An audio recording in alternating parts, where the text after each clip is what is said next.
So if you're gonna go, get there when it opens, which is at 6:30, so you can get a table. But it's really so good. Don't confuse it with the restaurant across the street. So there's Frenchie, and then there's Frenchie Bar en Vin, which is the link that I sent. That's the more casual place. Yeah, one of my fave places. One of my fave restaurants. The ice cream place at S-Fan was great too, yeah. Just as far as dinner goes, I had this restaurant recommended to me by a friend. I went there last summer with my sisters, and it was so fucking good. And I was really disappointed that I didn't get to go back. But speaking of back, I'm back! Hello! It's me! If you're like, well, where were you? Well, I'll tell you. I was in San Diego for a couple days. So last Wednesday, it's already been a week. Last Wednesday was my last desktop stream. Thursday morning, I drove to San Diego for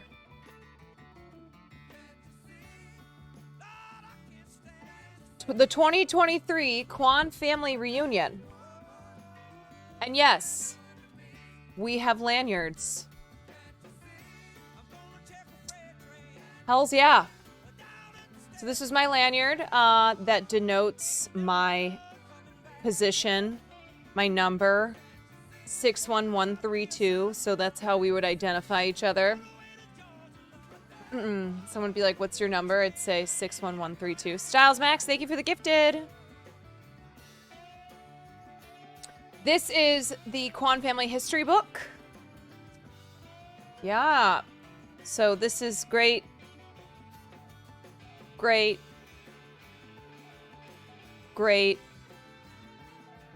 Grandpappy? And Grandmammy? I don't know.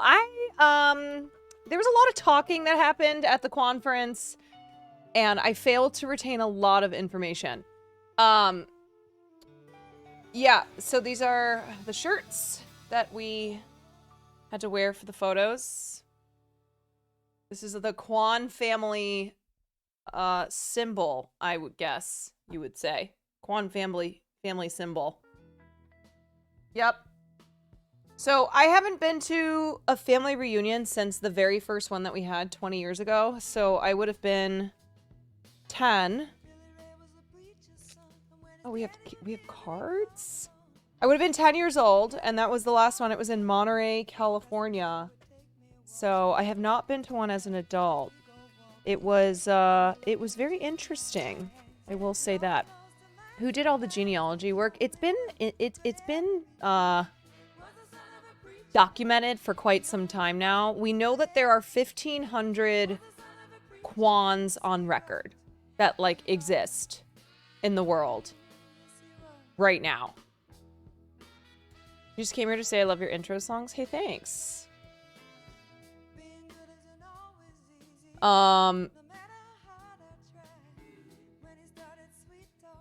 Okay, wait.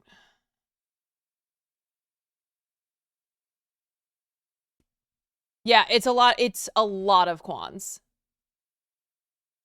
It's a whole lot of Quans. But so yeah, situations may change. I think. Oh my god, how did I just pull up in my YouTube? Oh yeah, speaking of my YouTube, don't forget to follow it.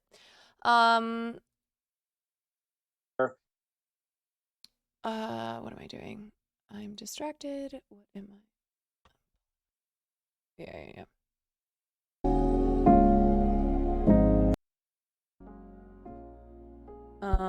Actually, I'm gonna go turn the air. You guys, is it turning the air up or turning the air down? I always say I'm gonna turn the air down, and Will's like, it's turning the air up. But that sounds not right to me. Like, I get it.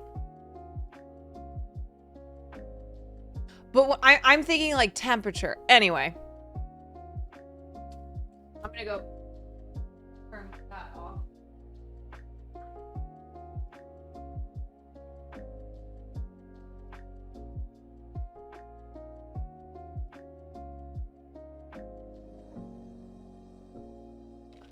Yeah, AC up, thermostat down.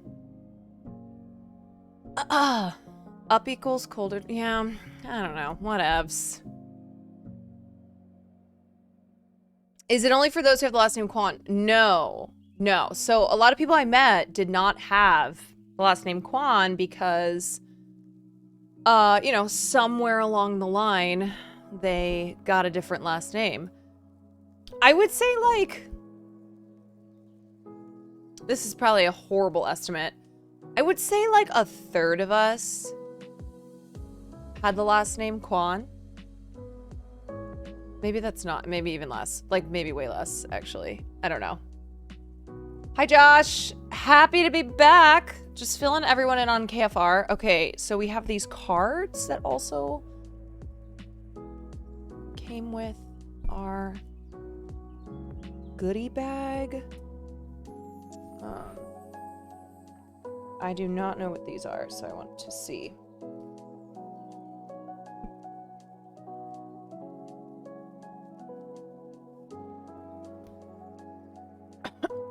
Are those Kwan trading cards? I have no idea, but why is it so hard for me to open things ever?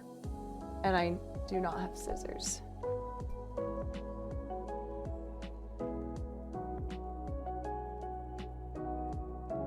Hold on.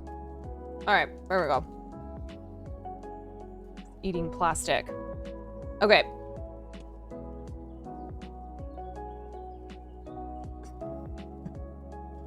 What are these? So these are literally Kwan trading cards. They are actually trading cards. It's like the Hogwarts cards. Magic the Kwan ring. Look at all these. It's got facts on the back of these cards. How do I get one of, like, how do I get on one of these? What do I have to do to get on a Kwan trading card?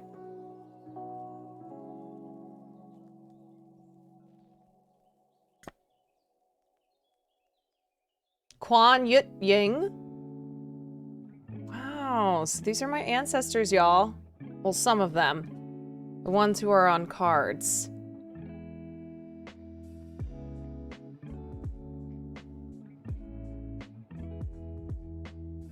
Okay. So, oh, this is the one, you guys. So this is the one that we said looks like my sister's boyfriend, and we were joking around. She said we should do a 23andMe. And we have this, there's this big family, or there's this app that people were using, this website, to put photos into. Subway Quans 1A Rights donated $3. Caroline, I hear Will has been spending too much time with orc ladies. Yeah, it's very true. Thank you for that dono, Subway Quan. I'm back now, and I think, methinks I'll be playing that game to check it out myself. I asked him, I was like, well, do you think I would have fun playing it? He goes, I don't know. I don't know, it's a really hard game. I was like, oh, okay. All right. So anyway, so I posted a side-by-side of my little sister's boyfriend with Quan King's son, who's one of my ancestors. And I just jokingly posted it in the big photo website that the that was being used for the Quan family reunion. And somebody posted it on the Facebook. The person who threw the Quan family reunion posted my post on the Quan family reunion Facebook page, which, like, I don't use Facebook, but my sister Jen does. And they were like, who posted this? And then it turned into this whole thing. Hogan, thank you for the gifted sub. It's just like turned into this whole thing, and I had just drunkenly posted it in this family photo thing. It's the only photo I posted from the weekend. I was like, do not respond, let the mystery just last. All right, who's this dude? Damn, I'm looking at their education, and they all, it's like hella education.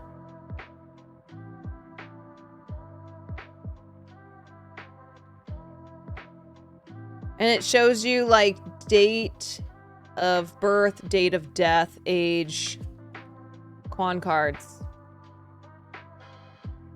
Okay, who is this white man? Daniel Caldwell.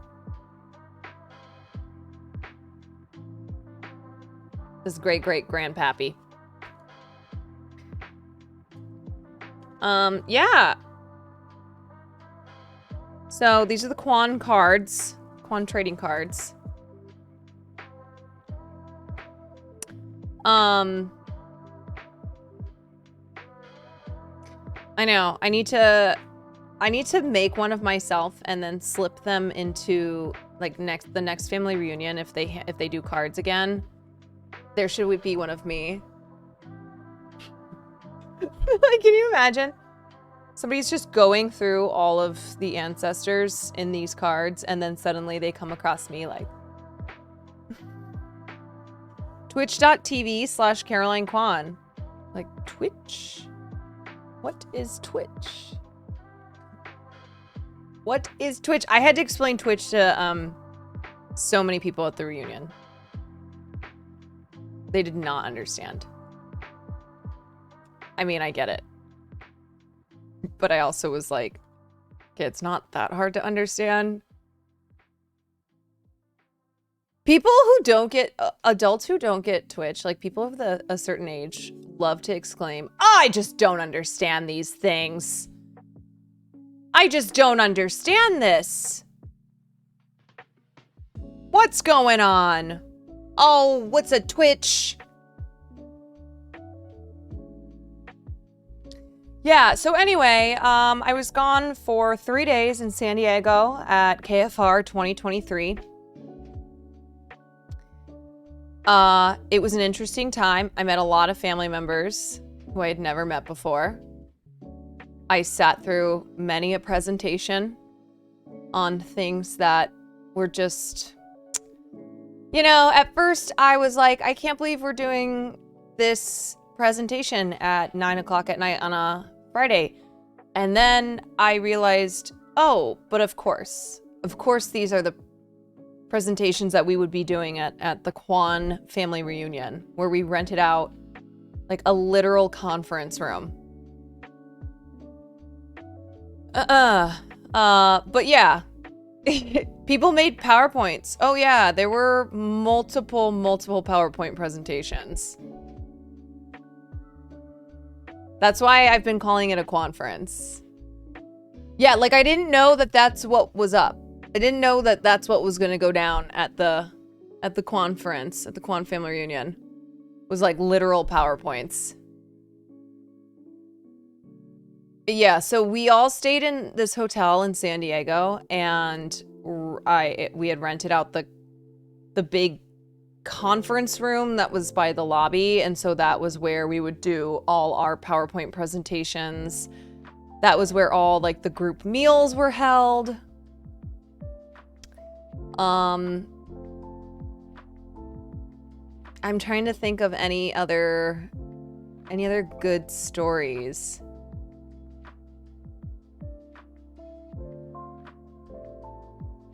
I did have some of my family members say that they wanted to watch my streams.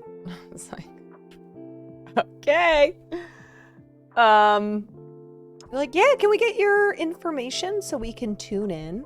I was like, sure. I actually don't like when people I know watch my streams. I don't like it. My friends or my family members, because they don't understand It's like this weird thing where if I mention them or if I tell a story that they're related to, I will get text messages. It's very annoying. No, I don't. My dad's like the only person that I don't care. I love that my dad watches my streams. Like, it's really cute because my dad is chill.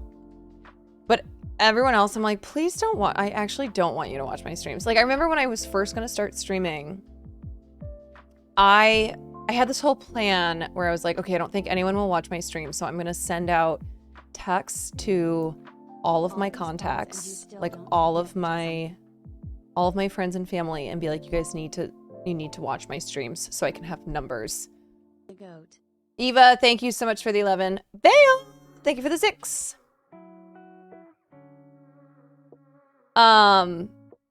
Yeah, so my original plan had been to have my friends and family all support me by watching my stream. And then the first day I streamed, I was like, oh, I don't need them. So I never sent out those texts. And so people would ask me for my Twitch name and they'd be like, well, we want to support the stream. I was like, no, it's fine. And as time has gone on, Hogan, thank you for the gifted to Quan. Thresh Prince, thank you for the 11 months. As time has gone on, I want people to watch my streams. Like I want them to watch it even less than I wanted them to watch them before. I'm like, don't. Especially when I've just been somewhere and I'm going to be telling stories. Like, I don't want people watching the stream because then they just get weird about it. Max, thank you for the gifted. What reason did you use to turn them down? I straight up was just like, don't watch my streams. Like, I told my mom not to watch my streams anymore. Because my mom would send me paragraphs of text in the middle of my streams. And I was like, first of all, I ain't reading all that. Yeah, straight up essaying. And it's just one of those things where I think in the beginning I was worried about, oh, I don't want to, you know, I don't want to hurt anyone's feelings by telling stories. I don't, you know, it's not like I'm throwing people under the bus. But it was just one of those things that I would check myself with what I would say streaming. And then I got to a point I was like, why am I doing this? This is my stream. This is my stream. I can say what I want. And it's not like I am an offensive person, but I want to be able to feel the freedom to just talk about whatever I want to talk about in the way that I want to talk about it. Fart wave. It's like getting upset about something you have no control over. It's nothing to do with you. Yeah, for sure. So anyway, that's why when like I've told some stories from the Quan family reunion and kind of just been like, yeah, there were parts of it that were strange. And it's one of those things where I'm like, when I would meet people throughout the reunion and tell them what I do, and they're like, I want to watch your streams. I'm like, I'd rather you not. Like, I actually don't. Like, I'm good. Drizzle, thank you for the 4. GWW, thank you for continuing that gifted. Yeah, and then I also don't like when they come into chat. They'll be like, hey, it's me sitting here with so-and-so and so-and-so. Because I'll always be like, hi. But then I'm not going to talk to them more. Like, I'll say, hey. I'll be like, I hope you guys are well. What's up? But I don't like it derailing the stream too much. And I feel like they're sitting there thinking like I should be giving them attention. Like one time my mom doesn't have her own stream. She just will go on my dad's. And she wrote, it's mother. And I ignored it. And then she wrote again, mom here. And I think I ignored it again. And then I got it a third time. But this time it was my dad, though, going, hey, it's dad. Your mom is sitting here next to me. Mom here. It's like when your family shows up to a restaurant you work at during your shift. Yeah. Which my family has done many times. And I'm like, please don't be here. Yeah, I love my dad watching because he doesn't like tell me I should stop saying ACAB so much. Like, he doesn't try to control any of my content. And he's not like, I think you should swear less. I think that if you want to appeal to more people, you should not be swearing as much. Or being like, why would you say that blah, blah, blah? I'm like, okay, no. I don't need this. You should have just shown your family this clip. What is this clip? This looks old. Oh, wait, hold on.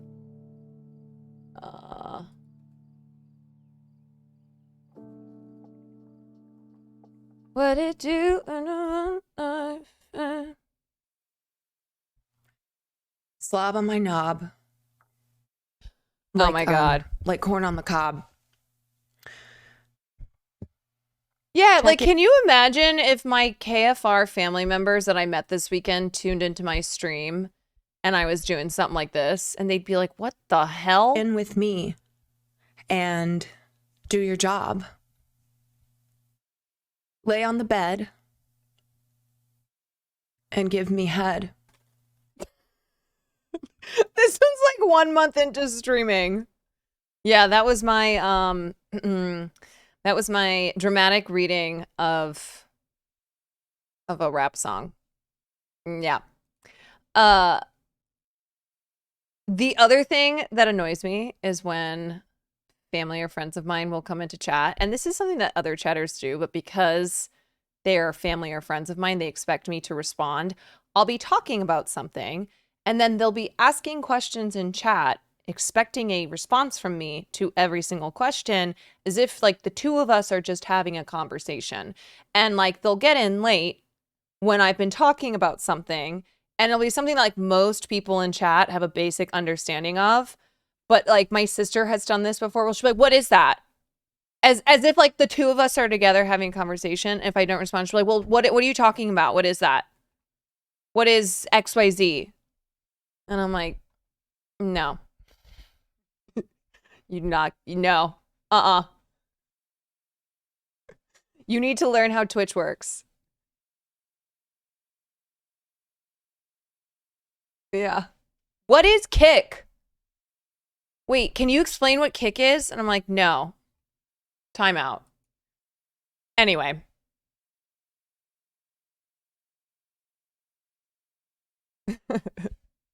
Yeah. No, they're great though. I had a really great time with the fam. So that was the second part of my trip. And we managed to get a stream in. I actually streamed twice, but the second one was really short. So I did a cooking stream with my family on Sunday night. I felt like it was very unhinged at moments because we hadn't eaten for hours, and my sister made these margaritas that got us very, very drunk because of also the elevation being added in there.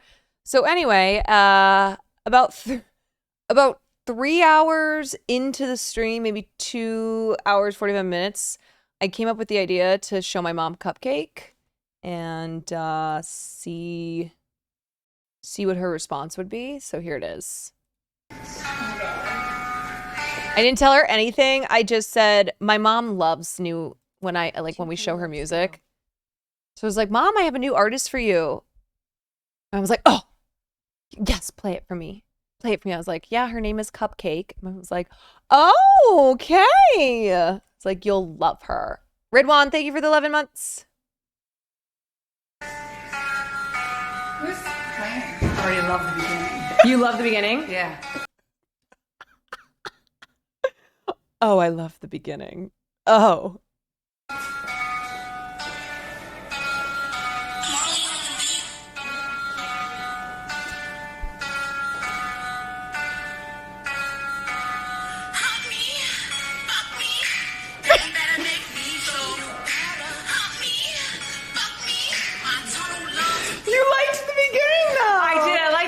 But I don't like the words. Oh, the look on her face. It's right here.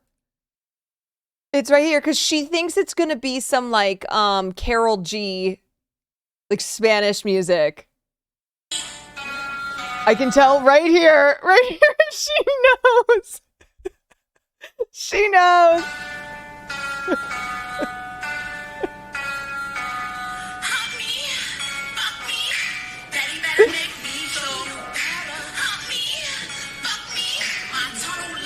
You liked the beginning though. I did. I like the chorus, but I don't like the words. Wait, okay, just keep. Hold on. Go. Okay. Are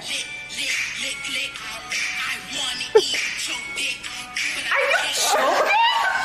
In front of my kids?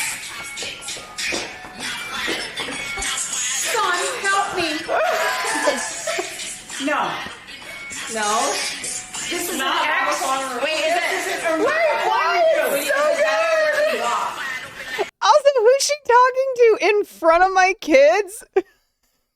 Does she mean me? This is in Mama Like me doing this in front of kids? Okay. Oh my god, X. Holy shit. Also, my mom got drunk, as we all did. It wasn't our fault, and it wasn't her fault. Because A, the elevation, and B, we really did take 3.5 hours to cook, and it was the day we arrived, so no one had eaten anything. All we had were like 2 margaritas each, which my sister made, which were delicious, but very strong. So at one point, my mom kept trying to call out Mr. Beast, and she's like, no, I know who he is. He's a bad guy. I was like, Mom, you're not thinking. No, you don't know who you're talking about. She's like, I know, I read things. I was like, Mom, no. She goes, I know all about him. I'm like, no, you don't. What? What are you saying? And then she was like insinuating about him being a fascist or not. I was like, okay, no. Now I think you're confusing people. She's like, I know everything. I'm like, no, you literally don't. You actually don't. And you don't know what Dexerto is, but they will crucify me. 300 what? Thank you for the bits. I'm back. I'm glad to be back. But yeah, my it was like, you don't know what clipping out of context means. And next thing you know, there will be a write-up on me where I'm the one calling Mr. Beast a Nazi. Mm-hmm. Source, gut feeling. Yeah, clipping out of context. Exactly. Yeah, oh, by the way, this beer braised carnitas recipe is actually one of the most delicious things I've eaten. So if you are thinking about making it, you should. Oh my god, I thought this was my clip right here. I was like, geez, my boobs. I thought like all of these were my clips. And I just looked at this one, I was like, damn. Anyway, yes, so the beer braised carnitas recipe from Bon Appetit is the one that we made on Sunday, and it was delicious. It was so good. We made extras, and the next day we had it on Sammy's, and that was really good. Yeah, so am I wearing Austin Show's $2,000 designer shirt? I most certainly am not. I most certainly am not wearing Austin Show's $2,000 designer shirt that he wore to Taylor Swift. Why do I feel like every single streamer is going to Taylor Swift? Like, wow, I didn't know everyone was such a big Taylor Swift fan. Okay, so what else can I say before we get into the content? Because we got a lot to cover. Hug me.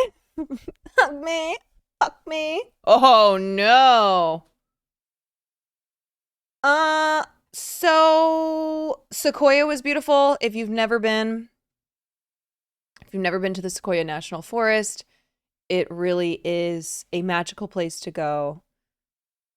Big trees are so cool. Like, you never get tired of seeing them. They're just so majestic and impressive.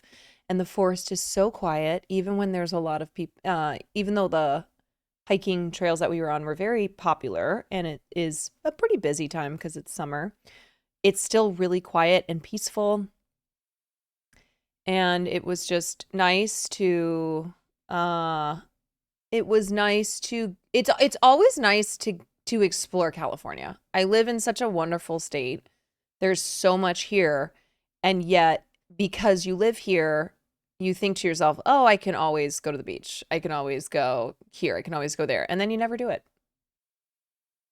And then you go, wow, I've been here for X amount of years and I haven't done all these things. So every time I do something in California, as much as when my family's like, let's take a vacation, and then they want to come to California, I'm like, I live in California. Can we go somewhere else? I actually do appreciate it too, because it does get me to leave Los Angeles and explore California. The redwoods are so breathtaking. They are. Yeah, and it was the first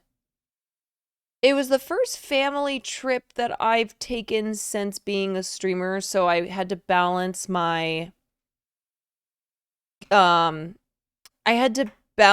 stress over not streaming and not working with, you know, wanting to take advantage of family time, which is so rare. And it's something that we do less and less as we get older. So I really always want to make sure that when I'm with my family, I spend time with them. Max, thank you so much for the gifted. Any pics? Yeah, I took a bunch of pics. I didn't really post anything. Let's go. We're back up at 2,000 subs. Woohoo! I didn't really post any pics yet, but I might post some. I just don't really like Instagram that much. I use Instagram because I feel like I have to. But I just don't use Instagram like I used to. I don't really post as much as I used to. I post all my headshots, but otherwise, like, I just never have a desire to post anything.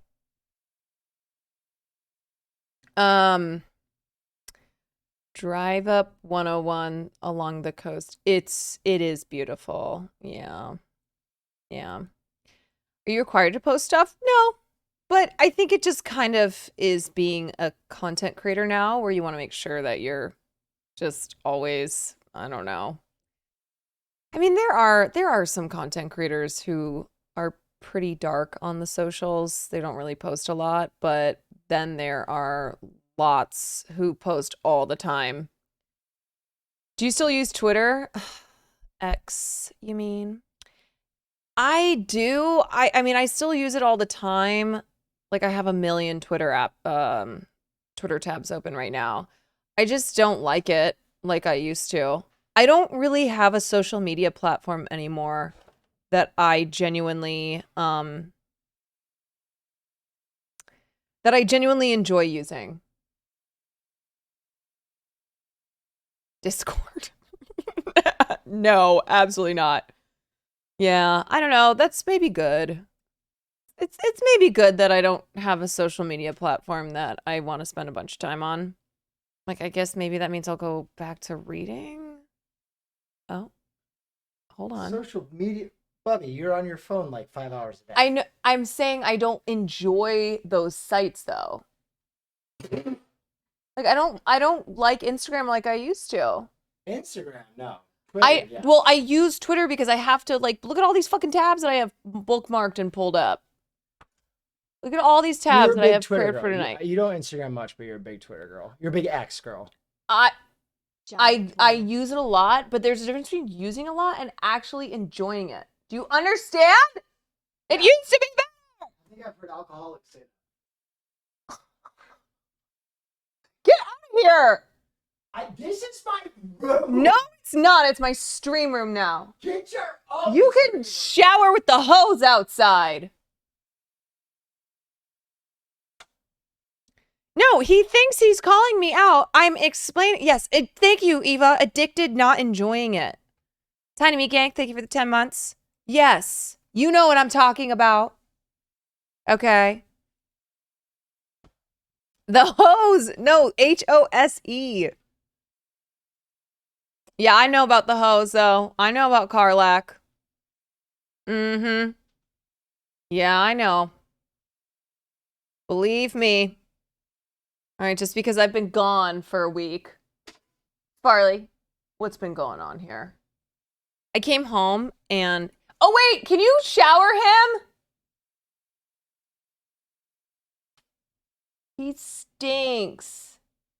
Yeah, you're real stinky. Mom's been gone for almost a week. Come here. He always looks like he's a street dog. You always look like you've been on the streets whenever I've been gone. One time the worst was I was gone for 10 days. I think it was when I went on a trip with my siblings last summer. And I came back and Farley had actually changed fur color. Like I left and his fur was white and I came back and it was yellow. I was like, what happened to my baby? Yeah, I came home. It wasn't like a little spring. He was just he was yellow. Yellow. I'm like, what happened to you? And I feel like even if I were to groom him right before I go out of town and I come back and he looks like a mop. Yeah. He Farley, get your butt cheeks in. Yeah, get in there. Daddy's gonna wash ya. No. No. No, now you want up here? No, it's bath time. Come here. You know. You know you're stinky. Come here. Dead man walking. Dead man. Word came down from on top. Word come down. Word come down. There's a stinky boy around here. Word come down. There's a boy who needs a bath. Yeah, that's how we bathe Farley, by the way. He just showers with Will. I didn't realize that wasn't a thing that other people didn't do. I thought that's how people bathed their pets. Because I'm like, we don't have a bath. Like, we don't have a bath and we don't have that big of a sink. So from when Farley was a wee little pup, when we bathe him, we just take a shower with him. No, a lot of people do that. I assumed that a lot of people would do that, but then when I would tell people that's how we bathe him, they're like, what? I've never heard of that. I was like, really? It makes sense. Yeah, a little father-son bonding time.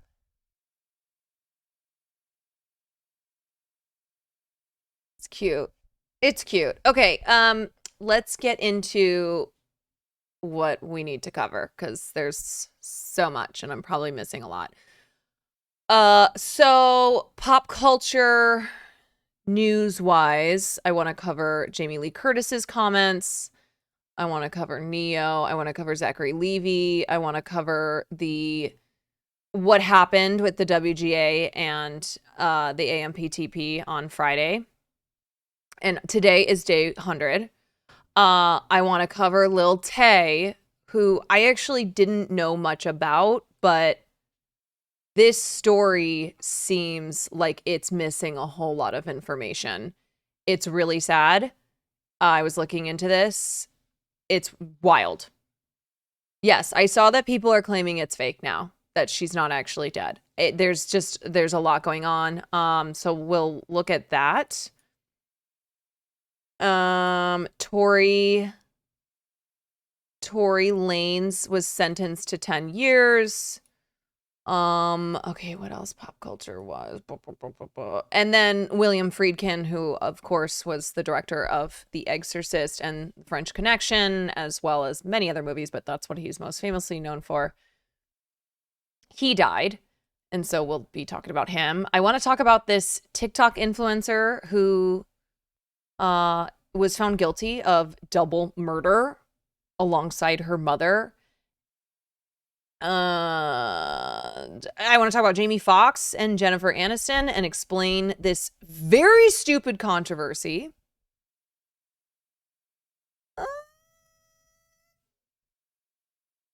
And then VFX workers are moving to unionize, which is very exciting for them. We support them in that. Yeah, okay. All right. Let's get started. I feel like there's type of legislation. Okay.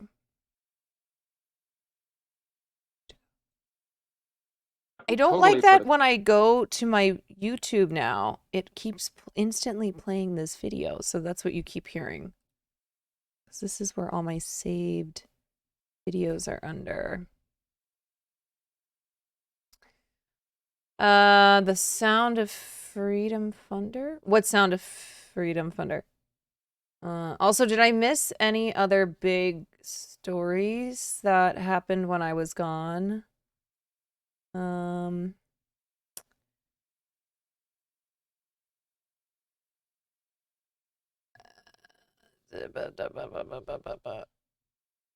sure you all love any out. Kai, do I need to cover that? I mean, I think you guys will probably know what my take would be on that. Okay.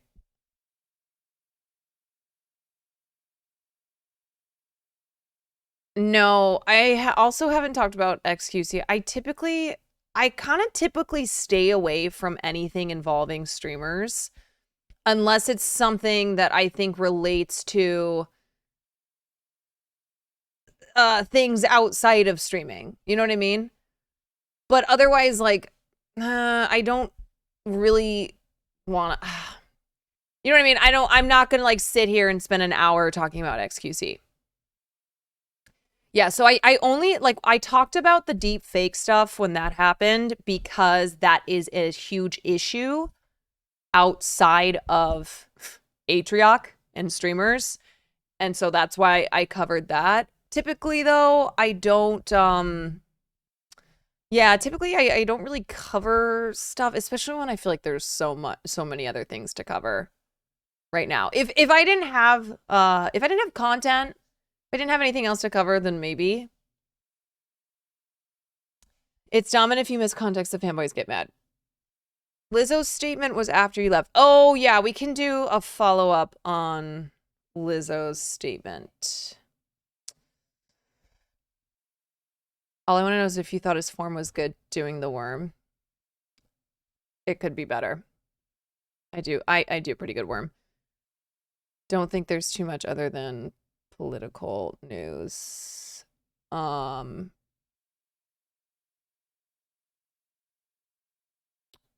Yeah. So much shit has happened. Yes, a lot. Okay, wait. Oh, yes. This story. Yes, the Sound of Freedom. Oh my God. I mean, could this be? This looks like a headline out of The Onion. How is this actually? How is this a real headline? Sound of Freedom funder charged with child kidnap. Oh, he's so wet. Oh, wait, can I get it? Oh, Mother Teresa, come here. Oh God.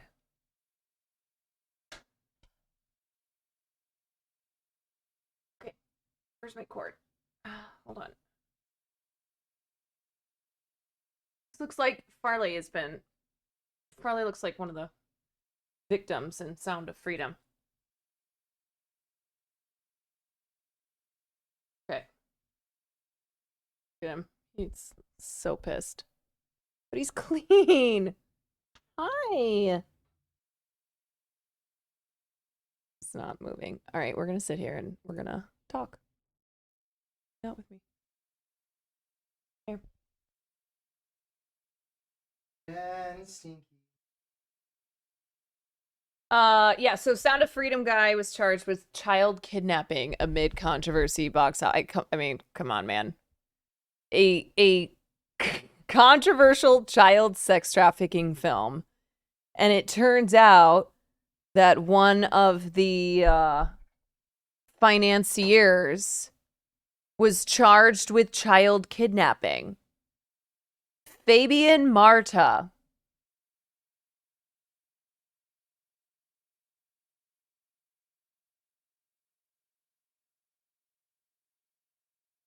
I was at the movie theaters recently, and there was a huge group of people buying tickets to Sound of Freedom. And I was like, really?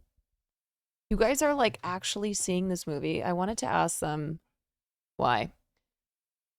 Report surfaced that Ballard had parted ways with the anti-trafficking group he founded, Operation Underground Railroad. Which, like, bro, Underground Railroad's already been taken. He was just a random donor. I know that, but it's still funny. Like, he's still a donor to this movie that is about child sex trafficking.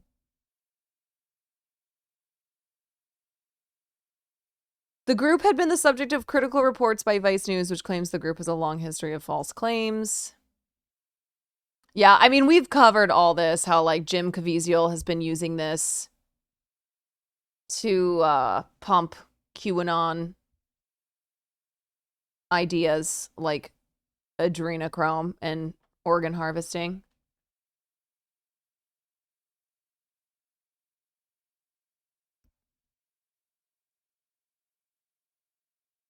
Come Yeah. All right. Okay. Let's start over. Let me see. God, so many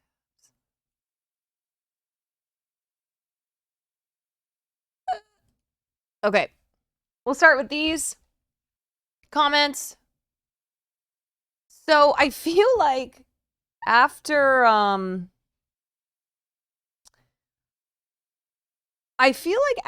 Stephen Amell made his stupid comments, there were a series of actors who just decided that they were going to make dumb comments as well. And the one that's most disappointing is Jamie Lee Curtis. Okay, are you done? All right. The one that's most disappointing is Jamie Lee Curtis, but also not that surprising. And I say this as someone who likes Jamie Lee Curtis. Okay, I'm a fan. I really like her. But I think that she has said some sus things in the past. And so I don't find these latest comments from her to be that surprising. The Nepo baby Instagram post. Exactly.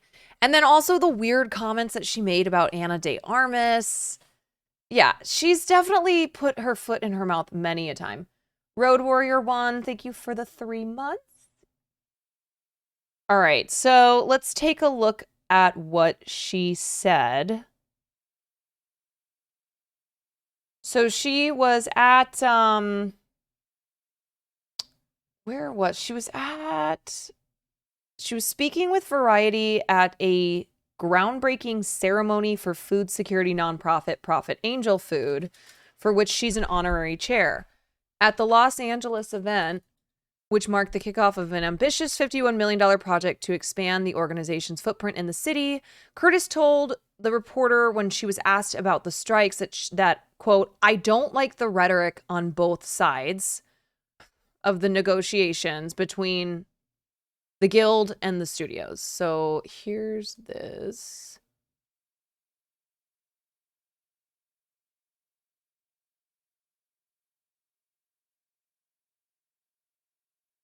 I hope that I can be Switzerland in all this and say that I hope that both sides see the value of continuing conversation.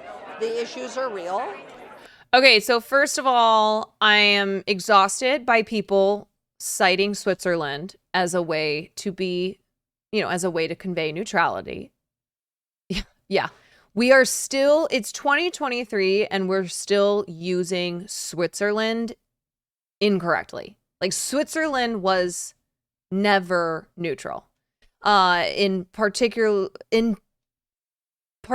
when we're referencing World War II, which is what most people, I think about when they are using Switzerland as a way to say that they themselves are staying neutral in a conflict.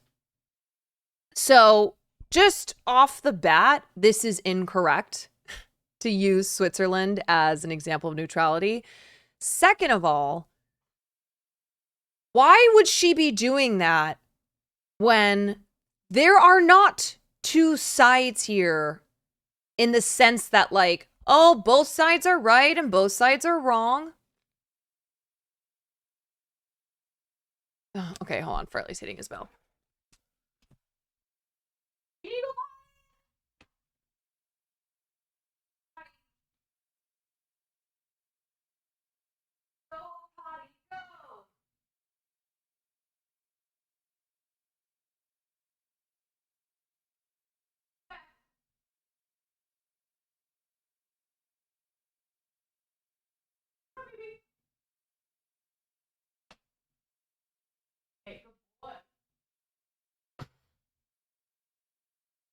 You want water?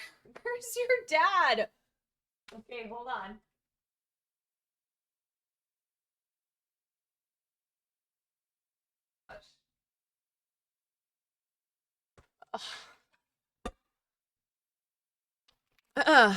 Okay. Anyway, so aside from her just being wrong in saying that she wants to be Switzerland and all this, it's very frustrating that she's taking this position.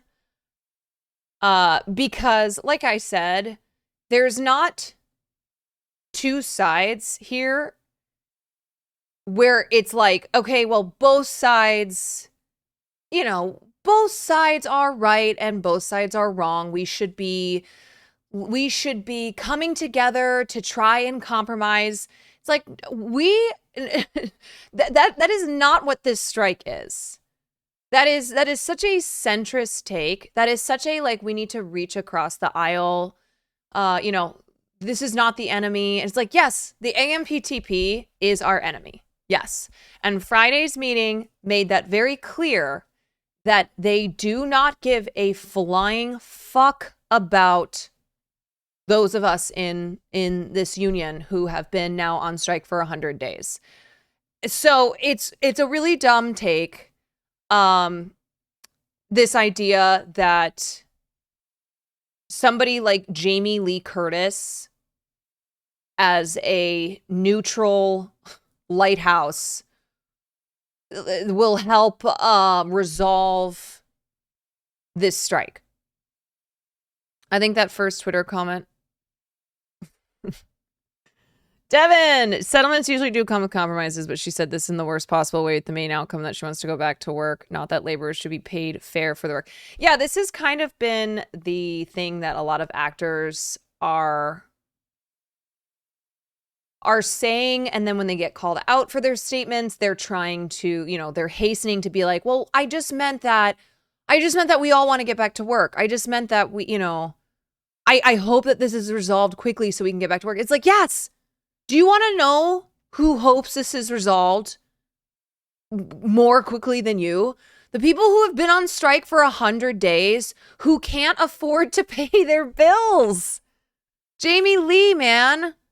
And that's why I tweeted, I was like, it's giving rich, it's giving nepotism. I'm so sick and tired of her, of Zachary Levi, of Stephen Amell, of actors who are not hurting financially like your average member of the WGA and SAG-AFTRA. It's very frustrating when you have people who are very rich say, yeah, well, we all just want to get back to work. That's all I'm saying, is that we just, you know, this is a hard time, and I'm obviously on the side of the union.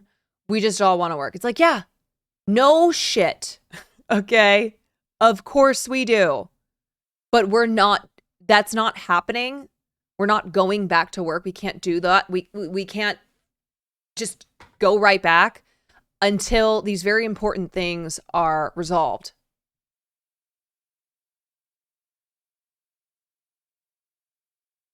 Like if you are a wealthy A-list actor, if you don't have anything to say that is not just, I stand with the union, this is bullshit, fuck the AMPTP, fuck the corporate greed, then just don't say anything. Honestly, we don't need Jamie Lee Curtis saying that, you know, whatever, what she was saying here. I'm more Switzerland. I'm not a polarized person here. I don't like the them versus us. This is so annoying. It's so centrist. It's such a brain dead centrist take. I don't like the them versus us. The fact that there's a them and an us bothers me. It's one industry, and I hope that all the sides can recognize the oneness of our industry. Jamie! Stop! You're both siding this shit. Come on, man. I know you've never been a working class person. Like, I know that you were just born into wealth and fame, but can you at least try to pretend? Can you at least, like, I don't know, read a couple of Twitter takes and be like, oh, okay, I should be saying stuff more like this than what I am saying. At that same event, she spoke on camera with writers, reiterating her Switzerland aspirations. God, Jamie Lee, when she gloms onto something, she fucking gloms, okay? But she mentioned Switzerland multiple times, saying we'll all have to give up something to get something. We have already given up so much. This is what is so brain dead about this take, is that, you know, the subtext of this is her and other rich actors saying to the rest of us, listen, it's called a compromise. You're not going to get everything that you want. You're going to have to give stuff up. I'm sorry. That's the way that it goes. Do you think that you're just going to get out? You think you're just, what, not going to work? You're going to be on strike and then you'll get every single thing that you ask for? It's like, no, dumbass. Because we're realistic. We know how this works. We know that there are things that we can lose, that can, you know, be the first to be on the cutting board, but that there are other ones that our very livelihoods depend on, that our future as screenwriters depend on having. So she wants to take the money out of the studios but not be judged for it. Is that how she's like Switzerland? Yeah. That's much more accurate to how she's like Switzerland. Curtis, okay, wait. Okay, so then she got called out for it, of course. I mean, this is just like, this is what happens. And then she puts out her Instagram statement to clear up any confusion. Like, what was it? She got called out for something earlier this year. It was around the Oscars. I can't remember what she said, but it was the same thing where like the whole internet called her out. And then she put out an Instagram statement. On Thursday, I attended a beautiful charity event celebrating the ground, blah, blah, blah. I was inevitably asked about the strike, and I made a comment about wanting to be like Switzerland. All of a sudden, the clearly desperate news cycle machine is all over me to clarify those comments. Here they are. I fully support the SAG-AFTRA strike. I have volunteered making signs multiple times, and I've donated to the relief fund. This is giving, I'm not racist because I have black friends. I support the leadership and support our demands. I'm a rank and file union member. I'm not on any negotiating committee. I believe we have to look at all sides in any conflict in order to find resolution, solution, and a fair and equitable settlement. Can we end this now and not turn this into some ridiculous news cycle story and get back to the table and negotiate? Ah! I'm so sick. I am so sick of this. Can we just get back to the table and negotiate? Because like I said, when it's coming from someone like Jamie Lee Curtis, she's putting the onus on both the AMPTP and the WGA. And let me tell you the game that the AMPTP is playing, okay? So last Friday, I gotta pull up my email. Hold on. Last Friday, the AMPTP met with the WGA for the first time in over 100 days. Or sorry, at that point it had been 93 days. Today is the 100th day. So this is the first time that they have met since the strike started, and that is because the AMPTP has refused to come back to the table to negotiate. All right, so that is just a fact. The AMPTP throughout this very long strike has absolutely refused to come back and negotiate. So it seemed suspicious when 2 weeks ago they asked for a meeting with the WGA. And the WGA had sent us an email the night before this meeting took place last Friday. And they were like, we don't expect much to come out of this, but we will update you with whatever we can and as soon as we can. Dinar, thank you for the 4 months. So when I was talking about this impending meeting, I said, I don't trust the AMPTP. I think that they have something up their sleeve here. Like there's a reason that they are asking for this meeting, and it's not because they want to put an end to this strike. Because as we know, their strategy is to starve us out of house and home.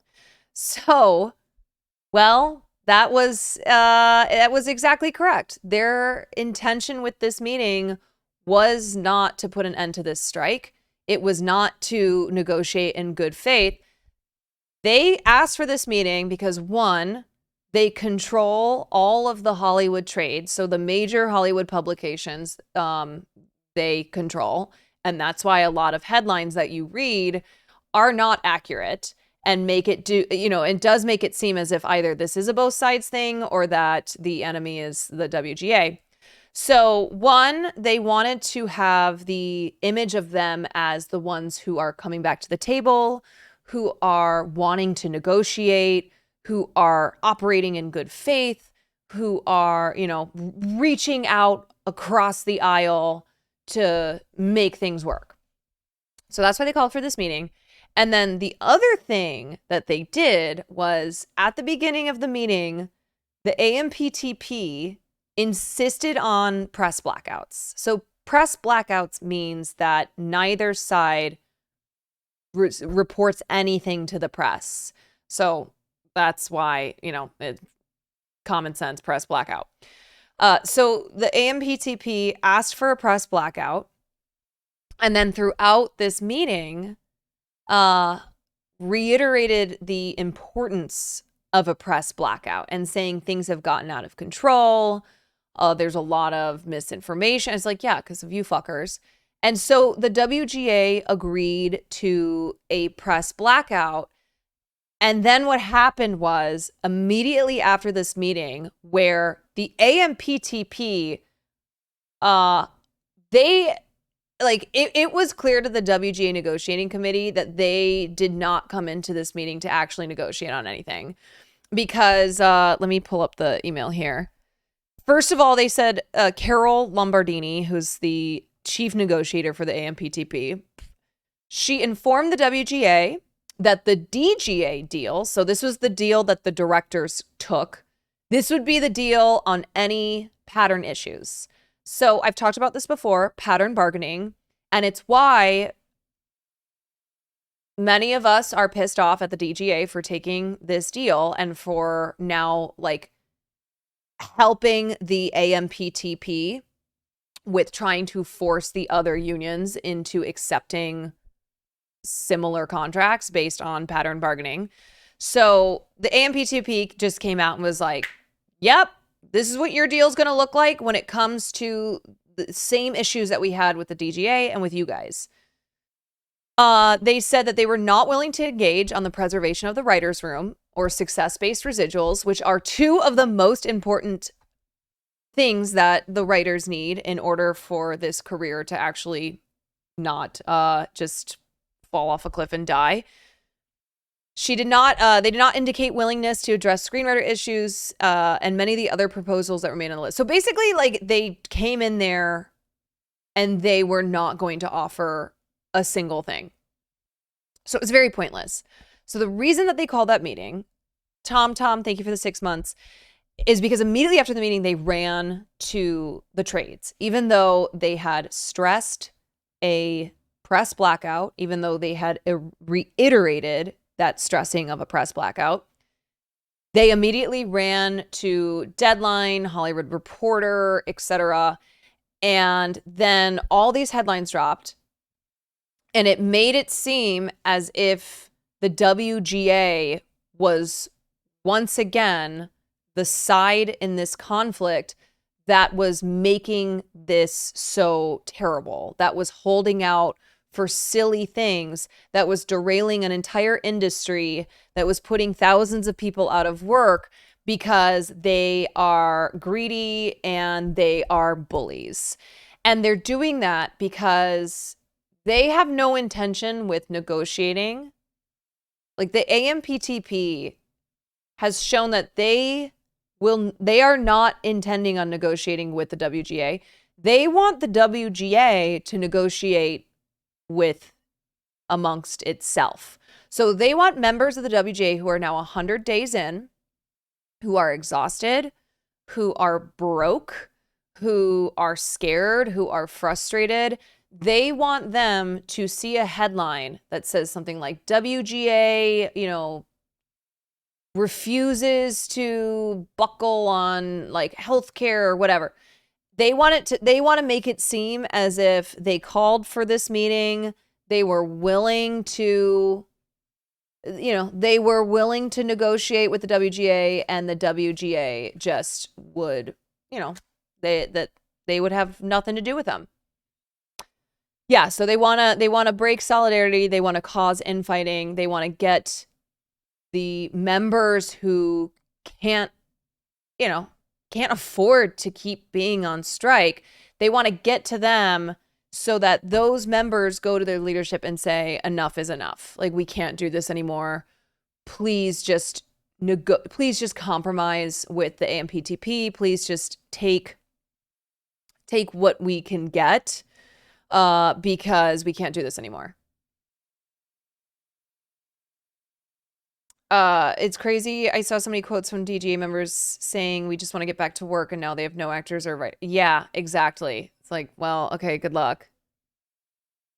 And this is exactly what Carol Lombardini was saying in the meeting on Friday. She kept saying, people just want to get back to work.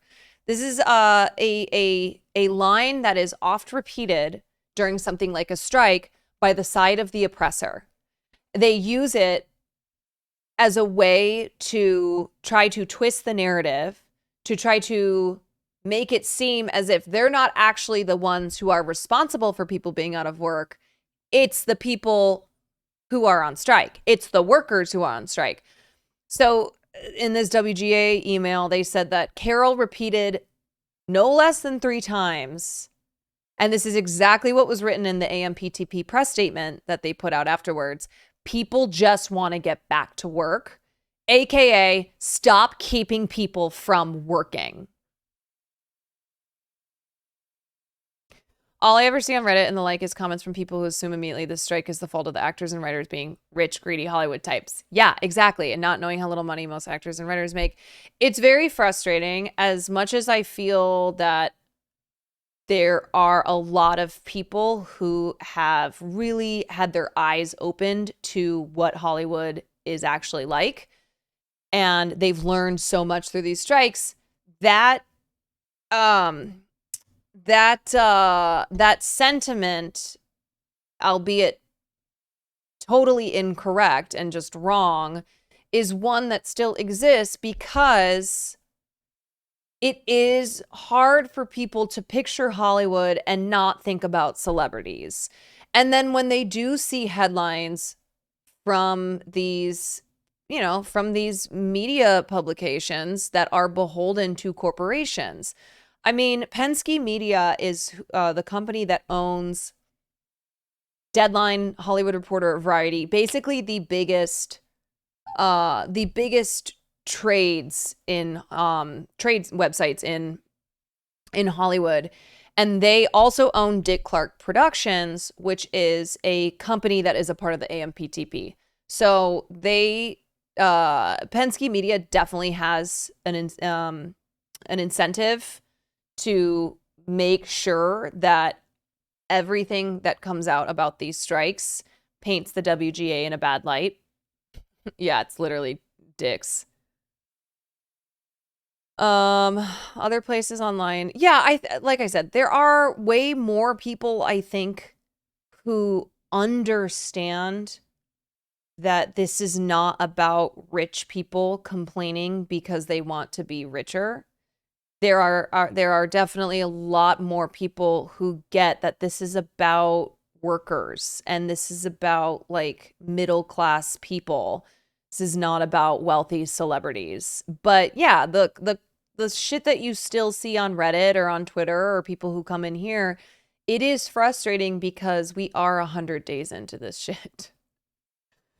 Like, I had to tell my mom the strike isn't about Tom Cruise. It's about my cousin who's just a background actress. Right.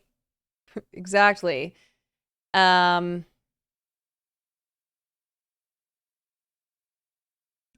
Yeah, so again, I feel very fortunate to have the WGA, to have a union that is really so good at communicating to the members, that I trust will actually continue to fight for all members, especially those who are really in just very precarious positions.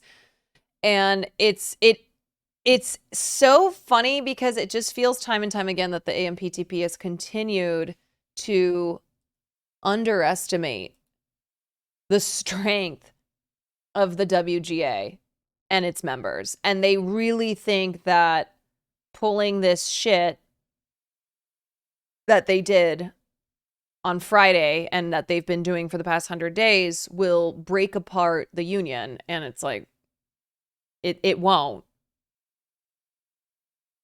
I think one of my favorite perspectives I've seen from a writer who said, look, most of us are working 3 or 4 jobs on top of writing, so them trying to starve us out is comical because those aren't the checks paying our rent or putting food in our mouths. Yeah, that was the thing, is that before the strike even started, so many writers and actors already were struggling. They already had been living in this reality where they weren't able to pay their bills anymore without taking on other jobs. Man, I love Jean. Yeah, I know. I said the same thing about her, where I love her. I support all of her career. I really do.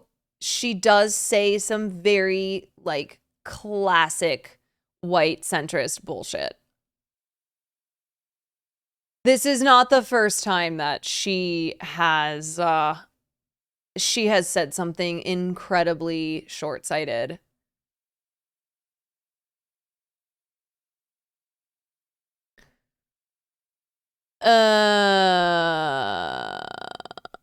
So, okay. She said some shit, and then Zachary Levi, who, listen, this is not surprising either. And there are a lot of people who were like, well, I think we should, I think it's unfair to not point out the fact that he has been supporting the strike, that he has, he has been publicly supporting. I'm like, yeah, but it doesn't matter because he still said this. I'm not allowed to talk about, this is so dumb. I'm not allowed to talk about any of my previous work. I'm not allowed to talk about movies that I may be a superhero in. Like, here's my question. Why is it only fucking actors like Zachary Levi and Stephen Amell who are complaining about not being able to talk about their work? The rest of us can't talk about our work. Thousands of people can't talk about their work. And they're not getting up on stage and being like, yeah, this is really dumb that I can't talk about the things that I've done. And it's like Zachary Levi and Stephen Amell aren't even, it's not even like they're doing great things. Do you know what I mean?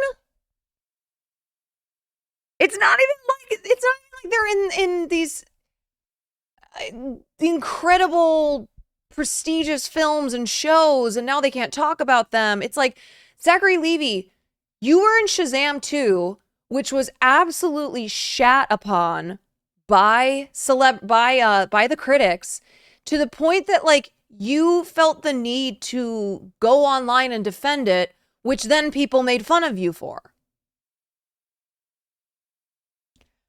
I mean, okay, listen, that's just me making that extra point there where it's so silly that two of the people in the last week who have made comments about how strike rules are dumb and they can't promote their stuff are Zachary Levi and Stephen Amell, who are best known for, at least in recent years, like cape shit. You know what I mean? I'm not allowed to talk about TV shows that I may have been a nerd who worked at a Best Buy kind of amalgam. I'm not allowed to talk about any animated princess movies that I was fantastic in as the best prince ever. I'm not allowed to talk. I'm not allowed to talk about those things. Yeah, I'm not allowed. It's giving, honestly, it's giving asshole. He is so annoying. I'm a sex strike captain. Mr. Beast crossed a picket to Lamau. Failed debutante, thank you for the 2. Also, and I'm a SAG strike captain. What up? Yeah, we talked about the Mr. Beast thing last week. Compare this to Bryan Cranston's support for the union. That's what I'm saying.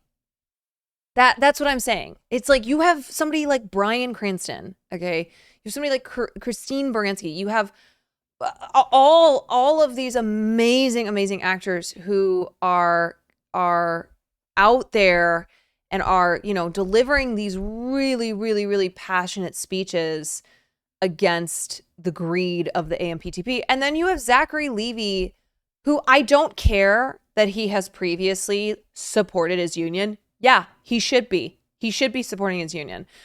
But him being up on stage laughing about the strike rules being so dumb because he can't promote his movies and TV shows, and him being like, yep, I can't talk about a movie that I did. I mean, it's so dumb.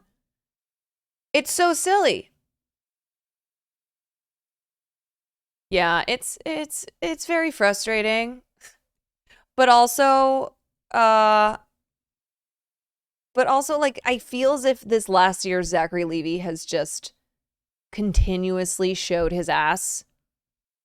Like I think he's kind of fallen out of public favor already. So it's not like this is it's not like he's super beloved and then has these very flippant comments, a very flippant tone that has people being like, but Zachary Levi, I thought he was one of the good ones.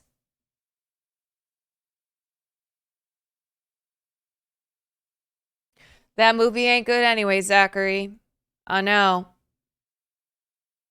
The thing is, they are complaining. They're complaining as if it's the union's fault. Exactly. They're making it what they are insinuating, okay, what the context is here, is that it is the union's fault that they are not allowed to promote their movies and TV shows. That it is the union having ruling with an iron fist, creating these dumb strike rules that means that Zachary Levi can't even talk about Chuck, a show that came out years ago. He does it in the most scabby. Yeah, he did it in exactly the same way that Stephen Amell did it, where I mean, he wasn't as bad as Stephen Amell, because Stephen Amell would just like post photos of himself with his show in the background and be like, what a nice day to go for a walk. Isn't Zachary best friends with? Yes, he is.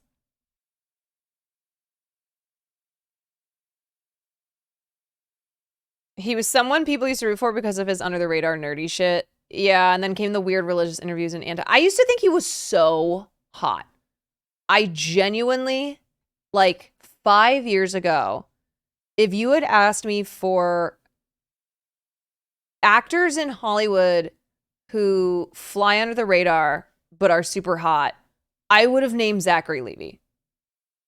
Because he did have that, like, tall, tan, nerdy thing going on. And now I genuinely do not find him attractive. Just all like the dumb fuckery that he's been a part of in the last year or so. Also, he was at Fenway Park with Stephen Amell this past weekend. There you go. Of course those two are hanging out. Of course.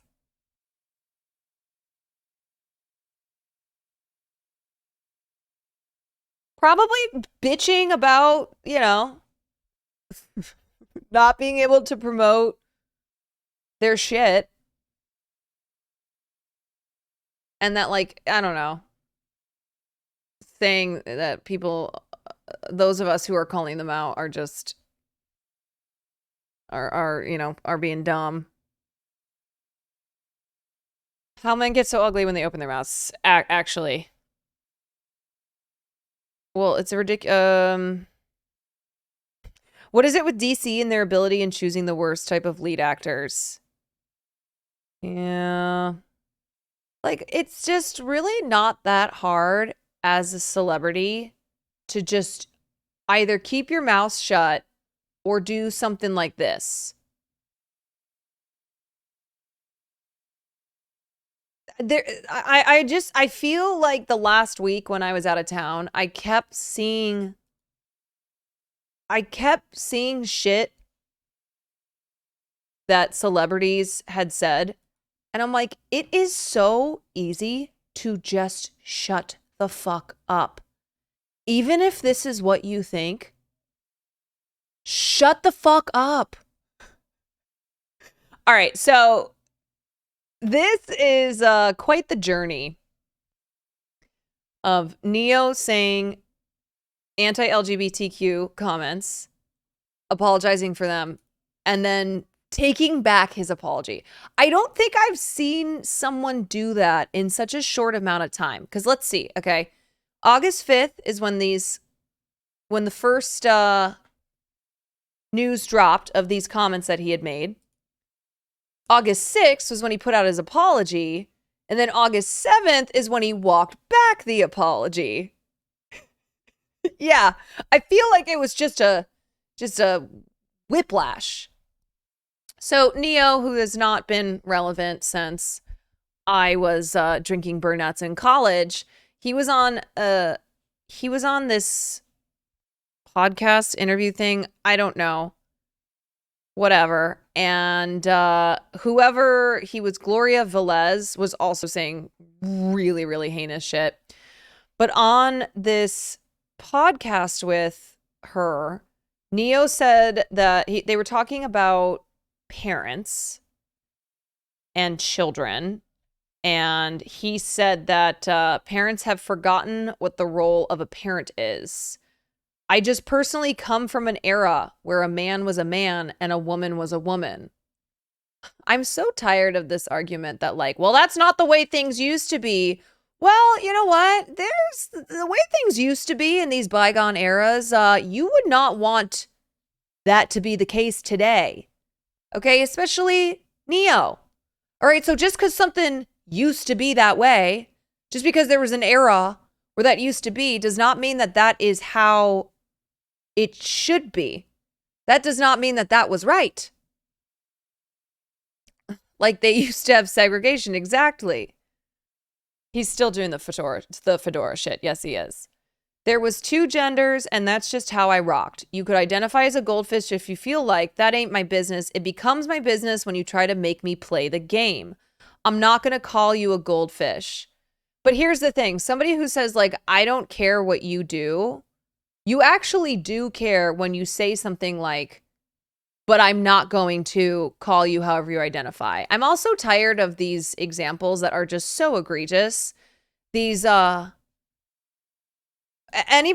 someone's being anti-trans, they'll always do this shit where they're like, oh, so what, you want to be a weasel? So you want to be a snake? Well, guess what? I'm not gonna refer to you as a snake. Okay? Because there's 2 genders. I feel like parents, no, this is Neo. I feel like parents have almost forgotten what the role of a parent is. If your little boy comes to you and says, Daddy, I want to be a girl, and you just let him rock with that, again, this is not how it goes down. Okay?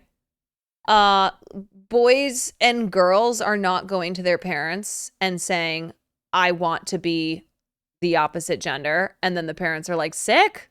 Let's do it. Let's go.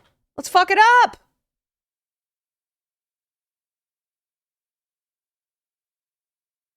I mean, he is also an R. Kelly apologist. Let's not forget. Okay. He's good buddies with Chris Brown. He's an R. Kelly apologist. So I'm not like turning to Neo for parental advice, right? I don't think Neo is necessarily the person whose takes on how children or how adults should treat children is like the take that we should be listening to. If you're apologizing for R. Kelly, nah, then everything else you say, no.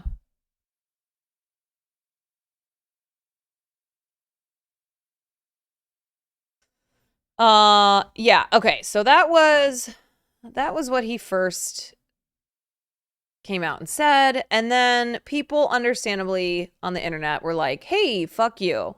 That's not cool."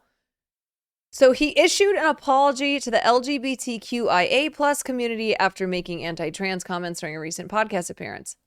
Here's what he said. Also, is he always wearing hats and I just never noticed? After much reflection, I'd like to express my deepest apologies to anyone that I may have hurt with my comments on parenting and gender identity. I've always been an advocate for love and inclusivity in the LGBTQI+ community, so I understand how my comments could have been interpreted as insensitive and offensive. I don't understand how somebody who said what he had said the day before then goes, I've always been an advocate for love and inclusivity. No, you have not. Just by the comments that you made yesterday, like, no, you have not always been an advocate for love and inclusivity. Like, what? Gender identity is nuanced, and I can honestly admit that I plan to better educate myself on the topic so I can approach future conversations with more empathy. At the end of the day, I lead with love and support everyone's freedom of expression and pursuit of happiness. Okay. And then he walked it back. What's going on, loved ones? This is Neo. All right, listen. I know. So this is the next day. I really don't give too much of a damn about what y'all think about what I do, what y'all have to say about what I say, whatever. I normally don't care because, like I said, opinions ain't special. Everybody got one. However, this is something I feel very strongly on, and I need y'all to hear this from the horse's mouth. Why is it in black and white? For dramatic effect. Not the publicist's computer. So check this out. First and foremost, I do not apologize for having an opinion on this matter. I am a 43-year-old heterosexual man raising 5 boys and 2 girls, okay? That's my reality. Now, if my opinion offended somebody, yeah, sure, I apologize for you being offended because that wasn't my intention. What does that have to do with anything? I'm a heterosexual man raising 7 children.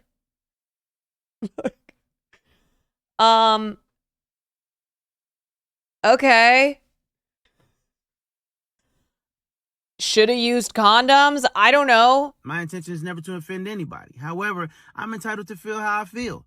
I'm absolutely entitled to feel how I feel the same way you are entitled to feel how you feel. I ain't asked nobody to follow me. I ain't asked nobody to agree with me. I was asked a question and I answered the damn question, okay? I have no beef with the LGBTQIA+ community whatsoever. I ain't got no beef with y'all. Do whatever the hell it is you want to do. Do what you want to do with your kids. However, somebody asked my opinion on this matter, and this is how I feel. I will never be okay with allowing a child to make a decision that detrimental to their life. I will never be okay with that. I don't care. I definitely plan to educate myself a little bit more on this matter. However, I doubt that there's any book anywhere or any opinion that somebody's going to tell me that's going to make me okay. Okay, so the problem is that in this interview, he was espousing misinformation. So it's not a matter of him just having his opinion. Okay, this is what I think. You do you. You do you. All love, that's fine. But first of all, there's always a but. But he was like espousing. Hold on. Really dangerous misinformation that is that's a talking point for the right. And this is what he said. I don't know if this is true, but I heard a rumor that they either passed or are trying to pass a law in LA that states that if your child comes to you and asks to do some of these things and you say no, some of these things as in like your child who's a boy comes to you and says, Mom, I want to be a girl and I want to chop my penis off. And you say no, that they can take your kid, Neo claimed. The interview host agreed. Yeah, that's true. Just passed in California, she said. No law exists that is even close to that. And the fact that he just said this, and then the interview host was like, oh yeah, that just passed in California. This is why it's like, no, you don't just get to have an opinion. No, you don't just get to feel how you want to feel, because you're ignorant as hell, and you are espousing that ignorance to other people. Just making shit up.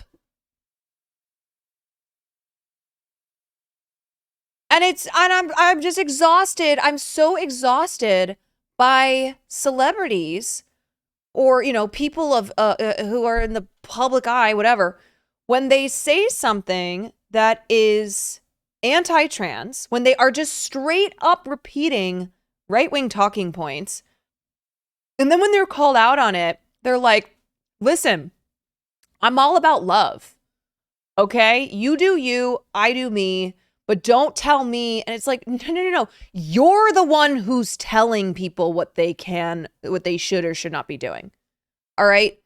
And every time people like Neo or, you know, whoever else, it's the same song and dance where they're like, you want to be a tree? That's fine. But I'm not going to call you a tree.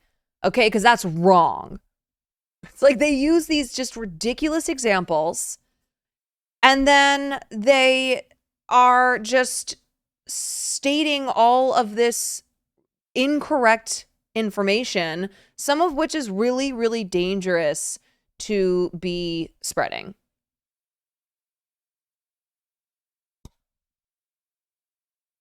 He said anyone can do what they want, though. Right. He says that, but then in the same breath, he's like, but don't expect me to honor that identity, which is being anti-trans, which is saying like, okay, you're a man, but you say you're a woman. Fine, you're allowed to do that.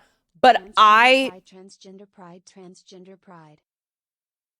Dragon, thank you so much for the 3 months. But in the same breath, he's making it clear that that is wrong and that he will not honor you by honoring your identity. Yeah, don't expect me to call him Neo when his name is Schaefer. Exactly.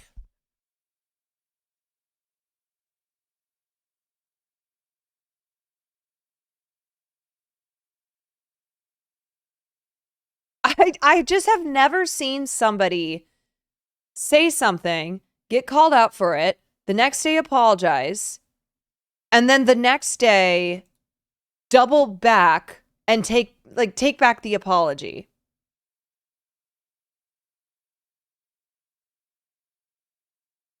It was, you know what it was? It reminded me of the Nick Merckx thing, where Nick was trying to say that, like, he was trying to use the same bullshit that Neo was using where he's like, I am not against LGBTQ people, but keep it away from me and my family. Like that Nick Norks was saying, like, I'm not homophobic. I'm not like transphobic. However, this is not something that my children should be exposed to. That like I am the one who's raising my kids, and I'm going to raise them the way that is correct, in that there is two genders. And that like they will not be like basically these people are trying to be who they are, which is anti-trans, but they're trying to do it in a way where they're not like the people on the right who are just openly anti-trans and they're just fine with being like, oh yeah, no, trans people, evil, horrible. They're doing it in the way they're also trying to be like, but I'm not transphobic, but I'm not anti-LGBTQ. It's like, but yes, you are.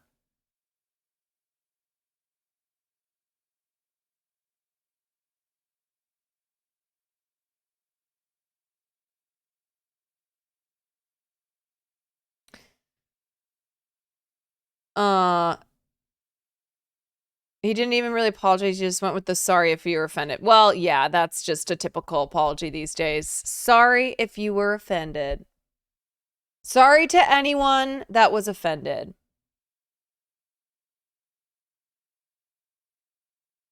It's a very cowardly way of doing it. Like, just say it with your chest. Yeah, I mean, it was like with J.K. Rowling, where I'm like, you know what?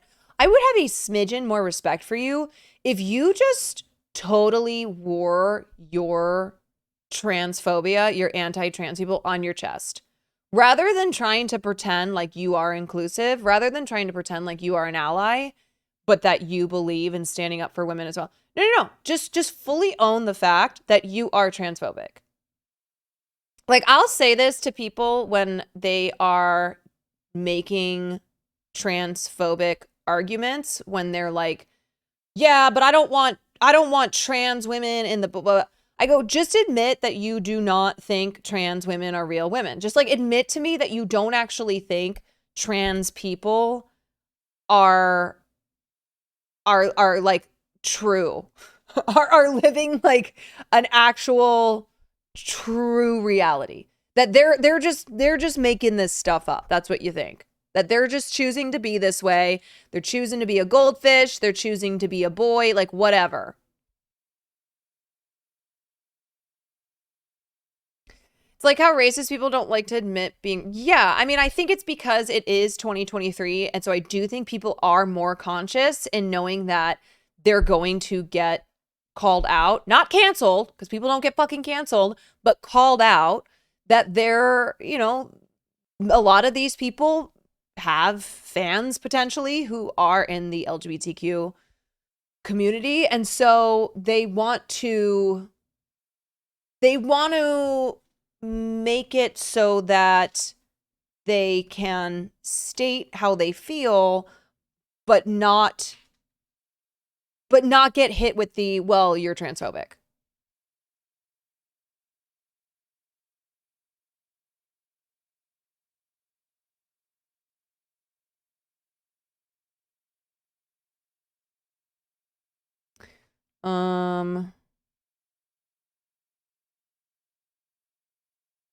Here's what ChatGPT spit out for an apology.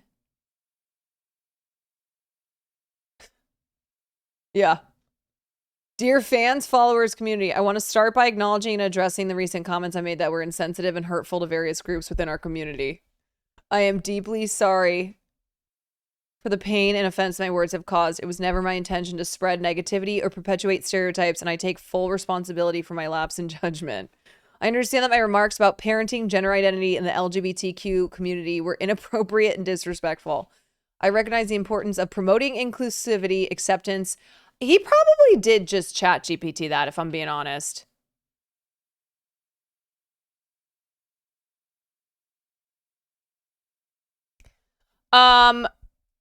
Yeah, guys, in chat, if you're being transphobic, you at the best will be timed out if, I don't know. I don't know how you can be transphobic and not, be doing so in a just completely callous and awful way. But maybe there are exceptions there. But yeah, if you're being transphobic, you will, at the very minimum, be timed out, and otherwise you will be banned. So I do not have time to read all of these comments and respond. So that is at the discretion of my mods. And that is why there are ban appeals. You can take it to the whispers, but otherwise, like, just stop. If you have to ask if you're, why, was I really being transphobic? You probably were. Okay. But at the same time, this is a community where I want to help people grow. So if you are ignorant, but you are coming in here looking to grow as a person, as a thinking human being, then you will have the chance to stick around. Okay? But if you just come in here and you have no interest whatsoever in that growth, then you are not allowed here. We do not want you.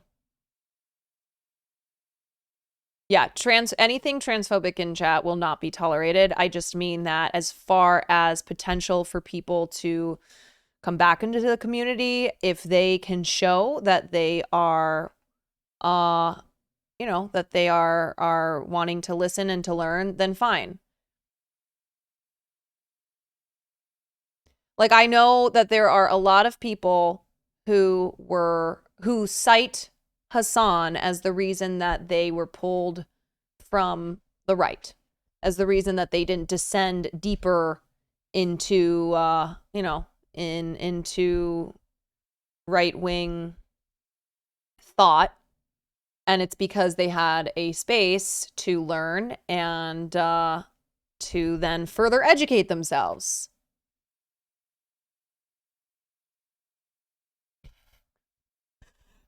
What's so offensive about it? It's just my opinion.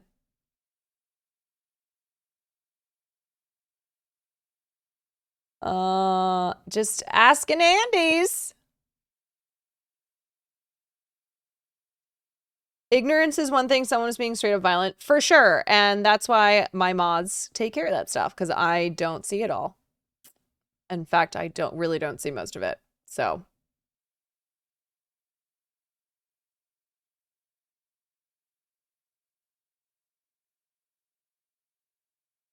Those people should be listening, though, not talking. Absolutely. I mean, I feel this way about when I have to, when I deal with people who are racist against Asian people. It's something where I'm exhausted of having to educate people as to the issues that Asian people face. And I know that Black people are exhausted of having to educate non-Black people on the issues that Black people face. So it's something where, like, I know that exhaustion, and that's why me as a streamer, I am not trans, but I have this platform. And so I will take it upon myself to continue to not only create a space that is welcoming, actually inclusive, and not like what Neo thinks is inclusive, but to create a space that is welcoming to all, especially trans people. Okay, this is a space for you to come and hang out and know that it's going to be good vibes. But I also want this to be a space where people who are ignorant but willing and wanting to learn can come and learn. But in order to do so, you can't be an asshole. You can't just be opening your stupid mouth and saying a bunch of shit. That's not learning. Okay? That's not listening. That's just you saying a bunch of shit. You can ask questions if they are, as we say, in good faith.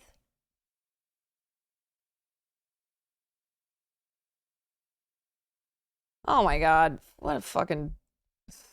That was such a quick ban.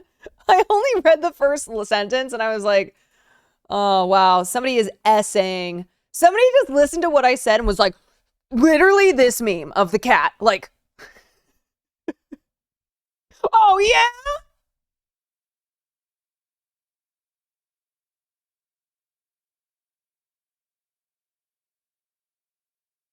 Oh my God.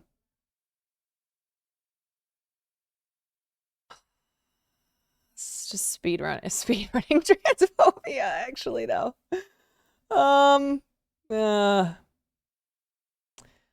Anyway, what the hell was I saying? Whatever. Yeah.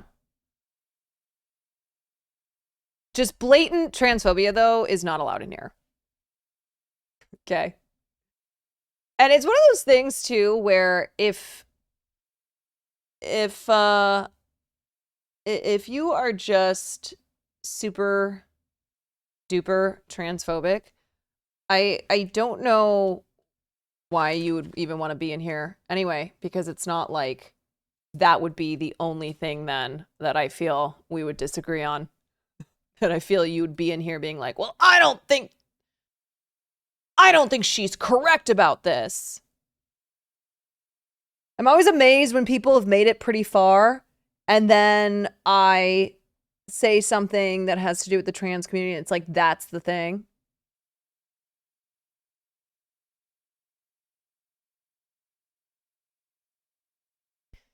Okay.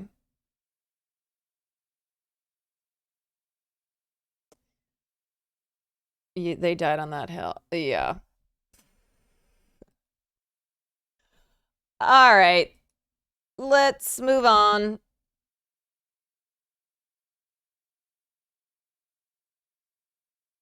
Anyway, no one gives a shit about Neo and his fedoras, okay? Nobody cares.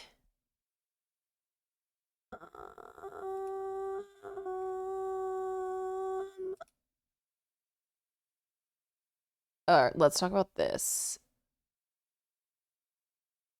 Because this is real dumb.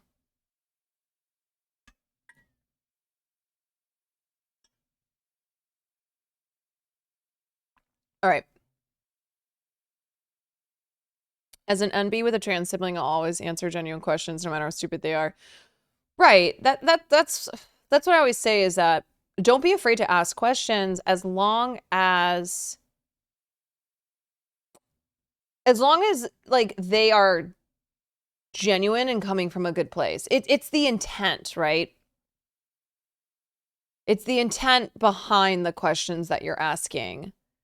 And also just use discretion. Like there are some things that you don't need to have all your questions answered in this stream. Like you can go do that research on your own.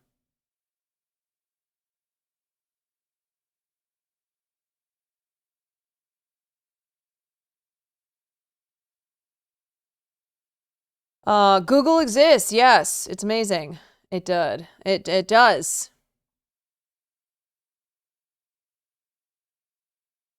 Okay, whatever. Let's move on. We're moving on to the next thing. Okay. Now is not the time. If you did have questions, we're moving on.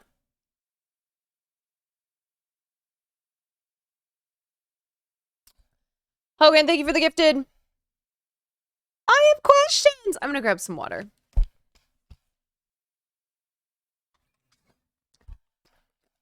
I'm gonna grab some water and I'm gonna be real quick about it, but I'll put this on.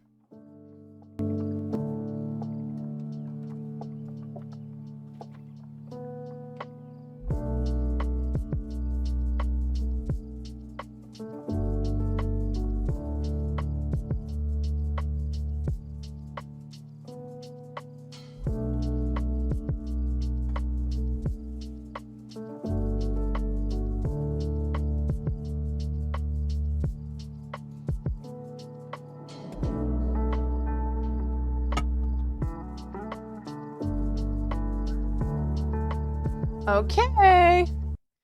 All right, let's talk about this Jamie Foxx and Jennifer Aniston Instagram controversy.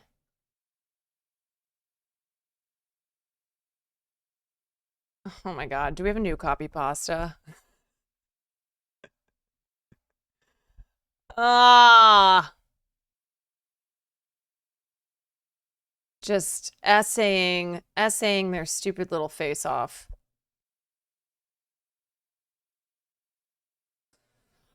Okay, anything else regarding trans issues? Your thoughts, whatever it is, take it to the DMs. Okay? Because when we move on to new topics, chat wants to move on as well. So like if you're still stuck on the last thing, you got to move on. All right, so there are a couple parts to this story. The first part is that Jamie Foxx posted a message on Instagram that is now deleted. And here's the message, okay? Or here's what he posted on Instagram.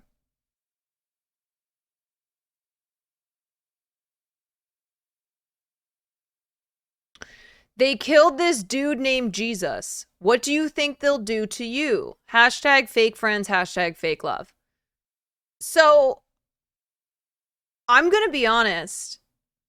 I obviously am not black, but I even knew that this is like a black colloquialism. I have heard black friends of mine say this before. I have seen this before on the internet. They killed this dude named Jesus. Has nothing to do with Jewish people. This is not anti-Semitism. This is a saying that black people use. They killed this dude named Jesus. Like there's a couple ways of saying it. But the intention, like the meaning behind it is you're talking about like, oh, you know, Jesus was Jesus and they still killed him. Fake bitches, you know, are everywhere. They'll stab you in the back too. So, okay, so it's so stupid. It's so stupid. And A Wider Frame posted his Instagram and said actor Jamie Foxx posts horrifically anti-Semitic message to his 16.7 million followers. And so then other people went nuts. White people.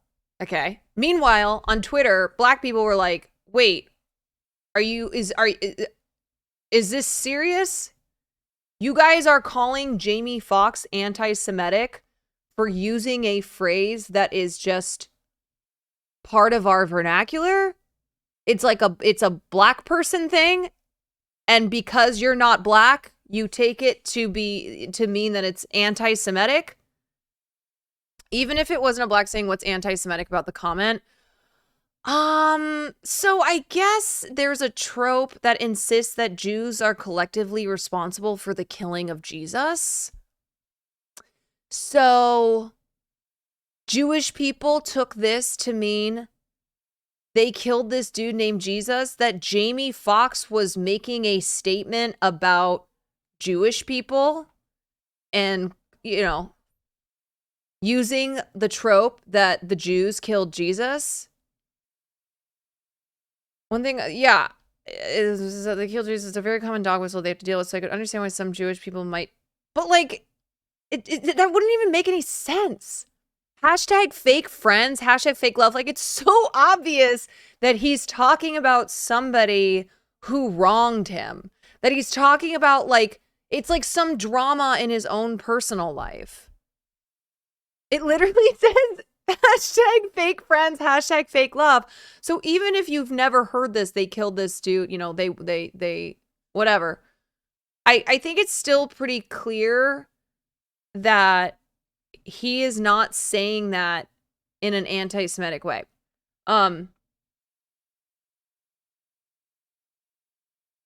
So A Wider Frame then posted the trope, like, why explaining why they were saying that Jamie Foxx's post was anti-Semitic.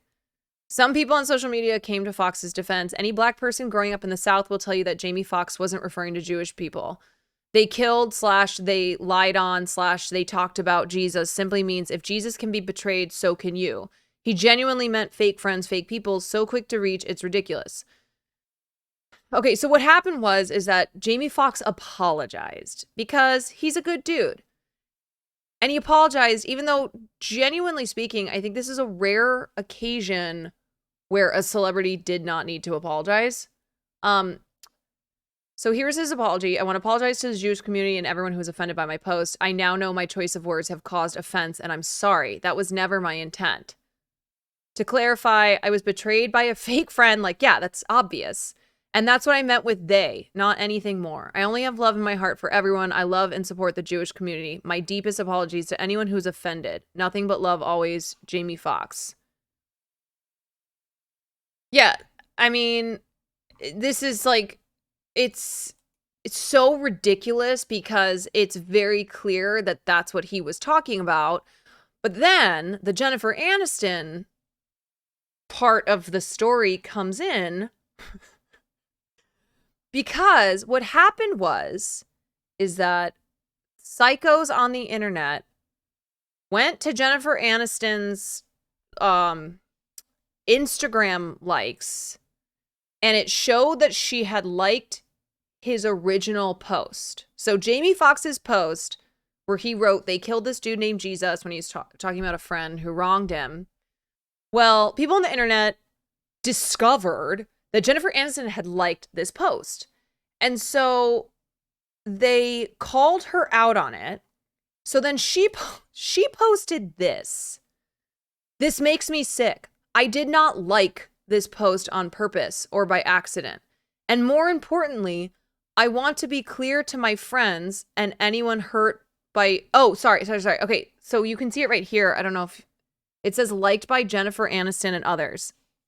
And more importantly, I want to be clear to my friends and anyone hurt by this showing up in their feeds. I do not support any form of anti-Semitism. And I truly don't tolerate hate of any kind, period. First of all, what the hell does this mean? I did not like this post on purpose or by accident. So how did you like it then?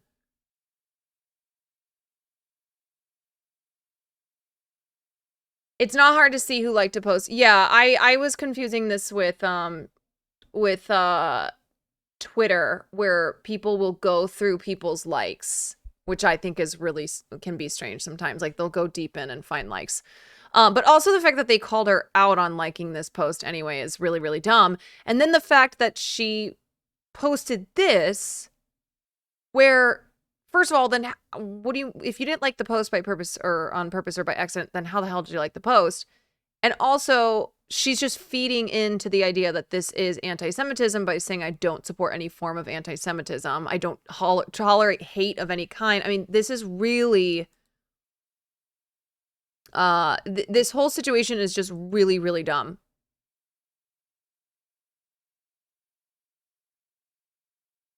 She means the combination of Jamie Foxx and the quote of it, which shows her in the picture.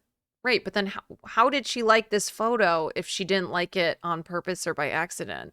Do you know what I mean? It just doesn't make any sense. Well, I think she means on purpose as in purposefully understanding the dog whistle being made.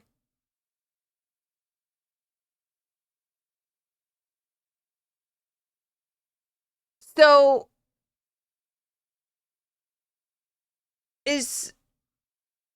okay, wait. So she liked the post because she initially didn't think it was anti-Semitism, and then when it got called out as anti-Semitism, then she was like, well, wait a second. Hold on. Anyway, whatever. Whether she liked it or not, she shared to her Instagram stories images of both Fox's post and the post by a wider frame accusing Fox of anti-Semitism.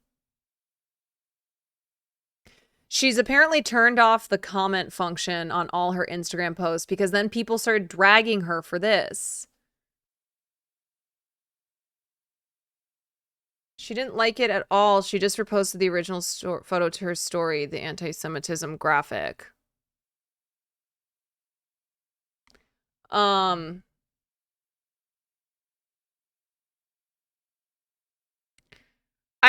feel like I'm still missing something because it does say liked by Jennifer Aniston and others. I don't know. Whatever. I don't think that part is that important. I think the fact that she then went on to post this and then reposted a Wider Frames comments about how Jamie Foxx was being anti-Semitic is so, it's so dumb. It's so silly.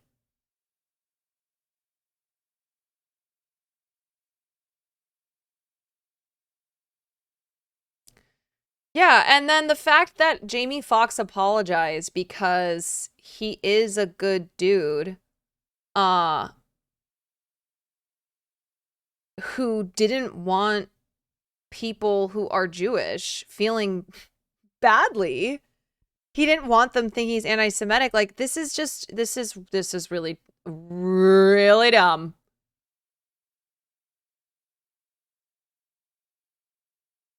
Kairos, thank you for the Prime Gaming. It's so many layers of stupid, and I just can't believe that there are people who actually think that this was anti-Semitic. Like I said, even if you've never heard this phrase before, they lied on Jesus, they killed Jesus. Even if you've never heard it before, I think the context of this post makes it very clear that he was referencing, this was a personal matter where he was referencing a friend who had stabbed him in the back.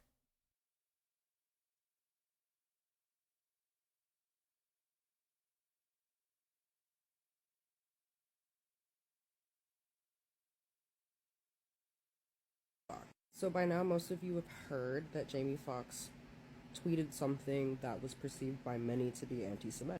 And I think this is an important moment to bring up the importance of cultural competence, because there seems to be I talk about this a lot on both sides here. We don't know what we don't know, and that is okay. But we do need to practice awareness and discernment. Jamie Foxx said they killed this dude named Jesus. What do you think they'll do to you? That's something that's commonly said in the Black community that typically has nothing to do with Jewish people. Something used to communicate the magnitude of a betrayal.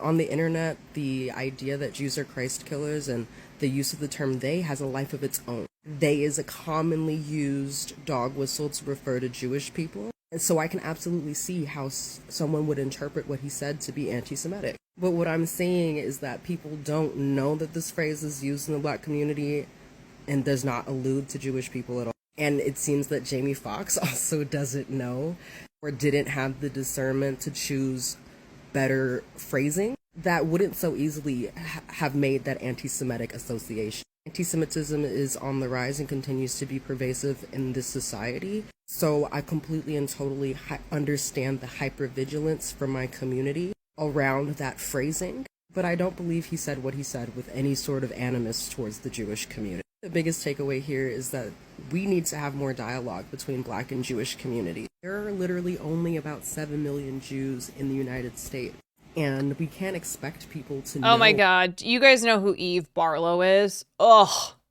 She is so fucking annoying. She's this like Zionist bitch who is always saying whack shit on Twitter. Eve Fartlow. Yes. Eve Fartlow. How could I forget the Fartlow?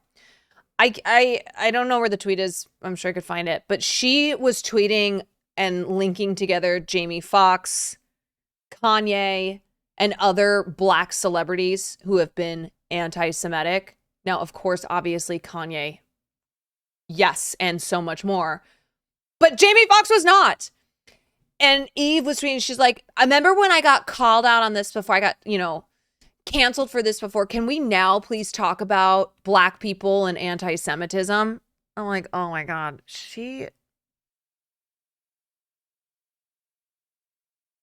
Eve.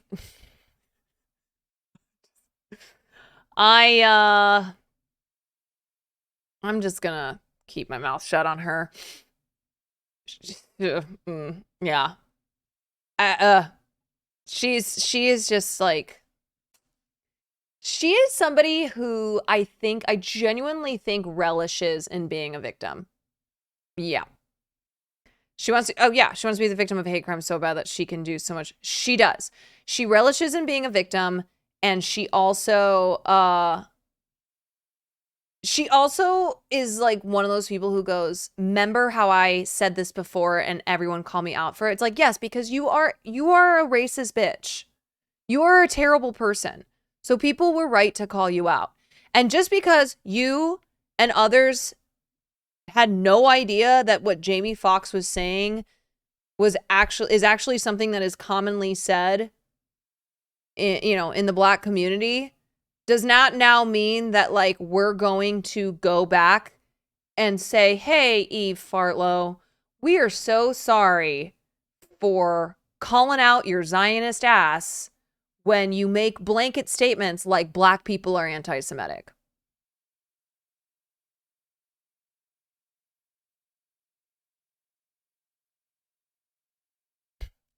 Old Eve Fartlow. Okay, wait, is this done? No. Know a whole lot about our community. We are not actively engaged in building relationships across different. With knowledge comes the ability to practice discernment, and this was a moment where Jamie Foxx should have been called in, not called out. His very poor phrasing got the Jewish community very activated. Now let's continue to use that activation towards a more collective liberation, that both Black and Jewish people can be unified in the fight against white supremacy, instead of fighting with each other over rhetorical faux pas. Anti-Semitism and anti-Blackness are core to white supremacy. You will not stop anti-Semitism without stopping anti-Blackness, and you will not stop anti-Blackness without stopping anti-Semitism. Okay. Okay, so many tabs open.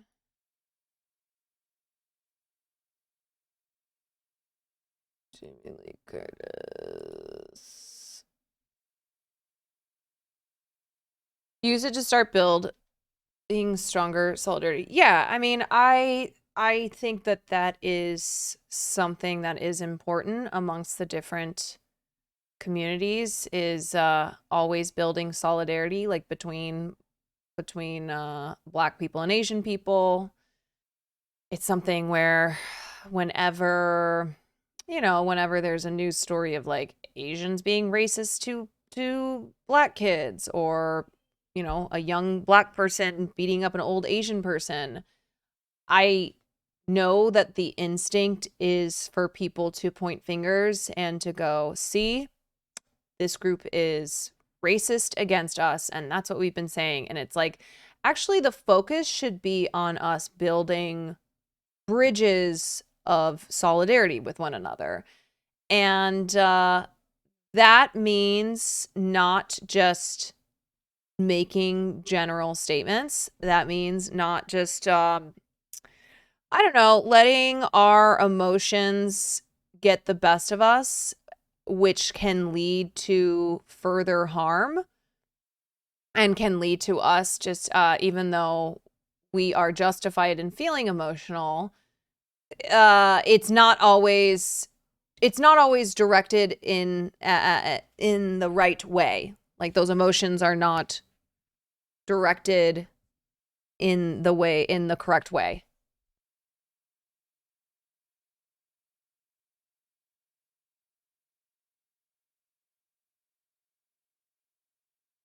Yeah, like, okay, so last thing on this is, obviously anti-Semitism is a very serious problem, and it is on the rise. But rather than just go super nuts when we see something like this, we really just need to take a second. This is where media literacy comes in. This is where, like, just taking 1 second to look up this "they killed this dude named Jesus," rather than jumping to the conclusion that Jamie Foxx is being anti-Semitic. And yeah, because he was not. Just actually critically thinking about context. Correct.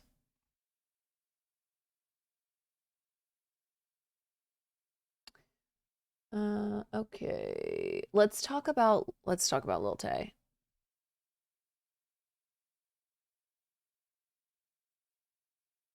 So viral rapper Lil Tay has reportedly died at the age of 14 along with her brother. Hey, what's up? I'm A-Dub, and check this out. So the social media star, real name Claire Hope, rose to prominence as a YouTuber, rapper, and internet personality back in 2018 due to her explicit rap songs, which found her boasting about wealth and dropping numerous cuss words at the young age of 9.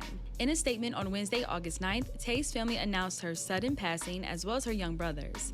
It is with a heavy heart that we share the devastating news of our beloved Claire's sudden and tragic passing. We have no words to express the unbearable loss and indescribable pain. This outcome was entirely unexpected and has left us all in shock. Her brother's passing adds an even more unimaginable depth to our grief. Claire will forever remain in our hearts, her absence leaving an irreplaceable void that will be felt by all who knew and loved her. As of this video, there are a few details surrounding the pair's death, and Tay's younger brother has yet to be identified. Lil Tay proclaimed herself to be the youngest flexer of the century and often rapped over heavy trap instrumentals. Further research— Like, I'm sorry, but this statement is so strange.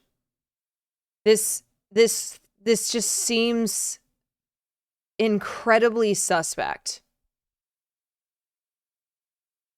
This outcome was entirely unexpected and has left us all.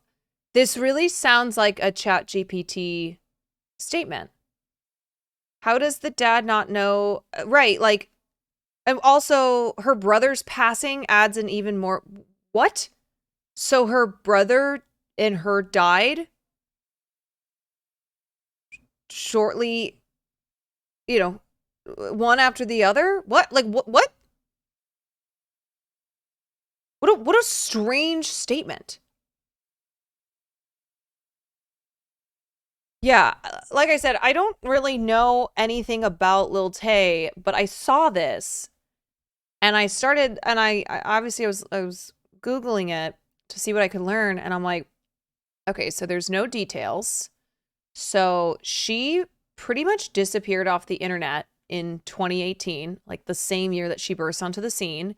There have been allegations of abuse by her father, both emotional and physical. Her and her brother are both dead. What? She's 14 years old? Vancouver, and that the lavish homes Lil Tay filmed in were unsold properties TN had on the market. Things were looking up for Tay, who even got a shout out from Eminem on the 2018 track Kill Shot, and at her peak sat down with Good Morning America alongside her mother to combat accusations that the child was experiencing exploitation or borderline abuse. Her mother argued that Tay's videos were made on her own accord and that no one else had access to her daughter's Instagram account. But let us know your thoughts in the comment section below. Oops. Okay, so this video came out a year ago. There's also no police record. Yeah. The police have no information. Like, they have no record of anything. Y'all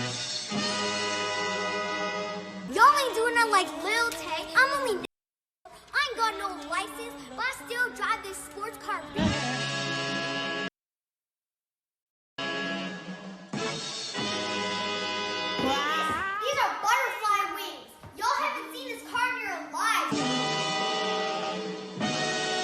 Okay, so this is Jay Aubrey's video, by the way. I was gonna watch this one, The Tragic Tale of Lil Tay. But let's watch this one. Taylor Lorenz. Is this about Lil Tay? Let me see.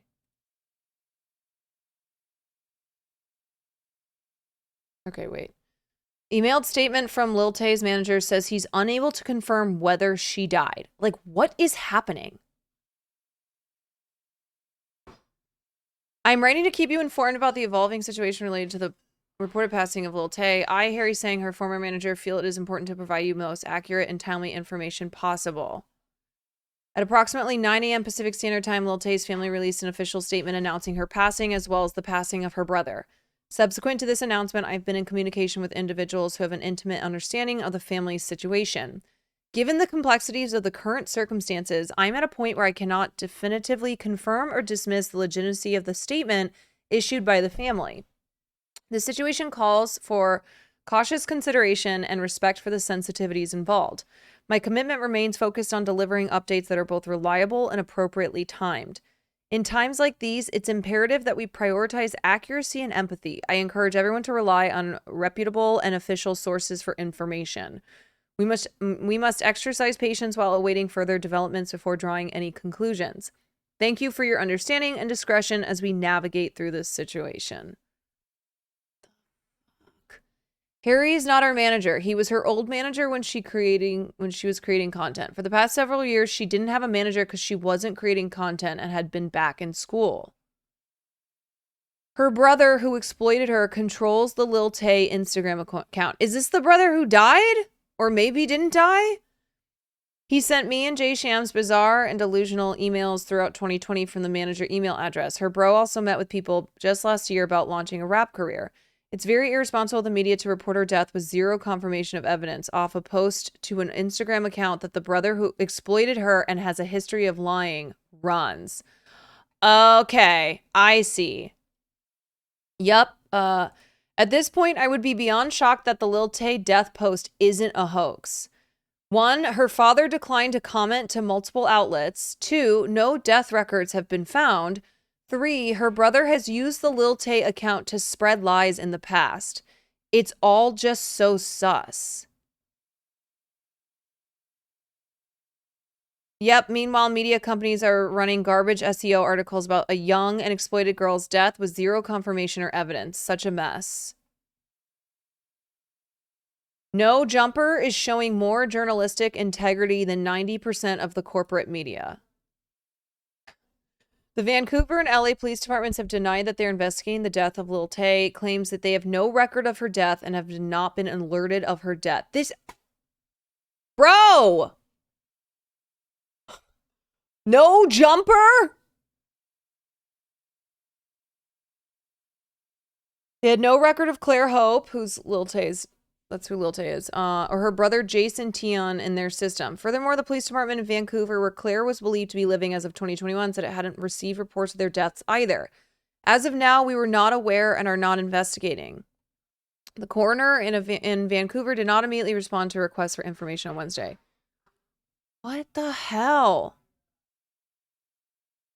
Lil Tay's brother has been posting wild, unsubstantiated stuff on her Instagram for a long time. So is it like... Is her dad abusive? Is her brother abusive? Are they both abusive? You said I don't. You already know what it is. Lil Tay out here wearing Gucci from head to toe. Until you bring back that little girl.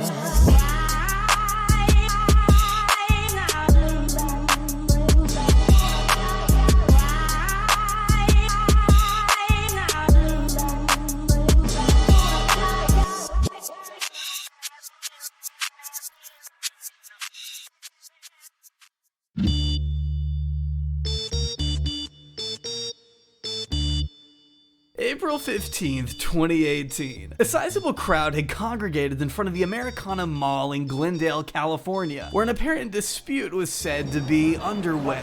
You wanna ride somewhere?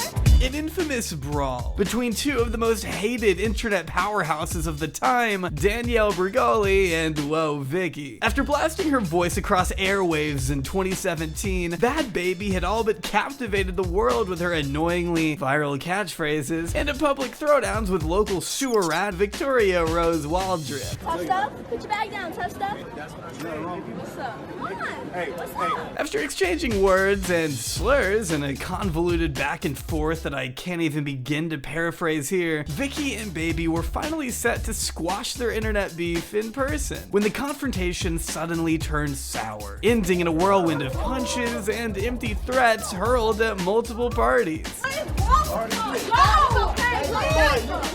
Amidst the chaos, though, stood an individual about 3 heads shorter than everyone else, a 9-year-old girl with freshly bleached hair and a colorful vocabulary, to say the least.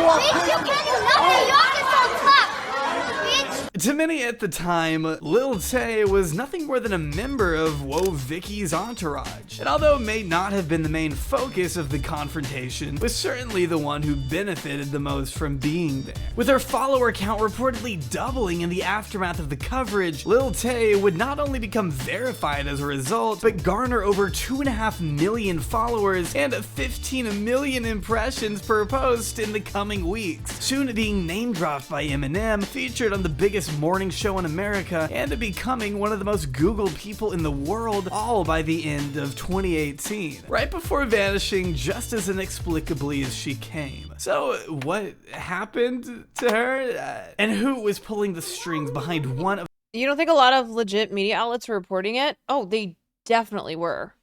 Like,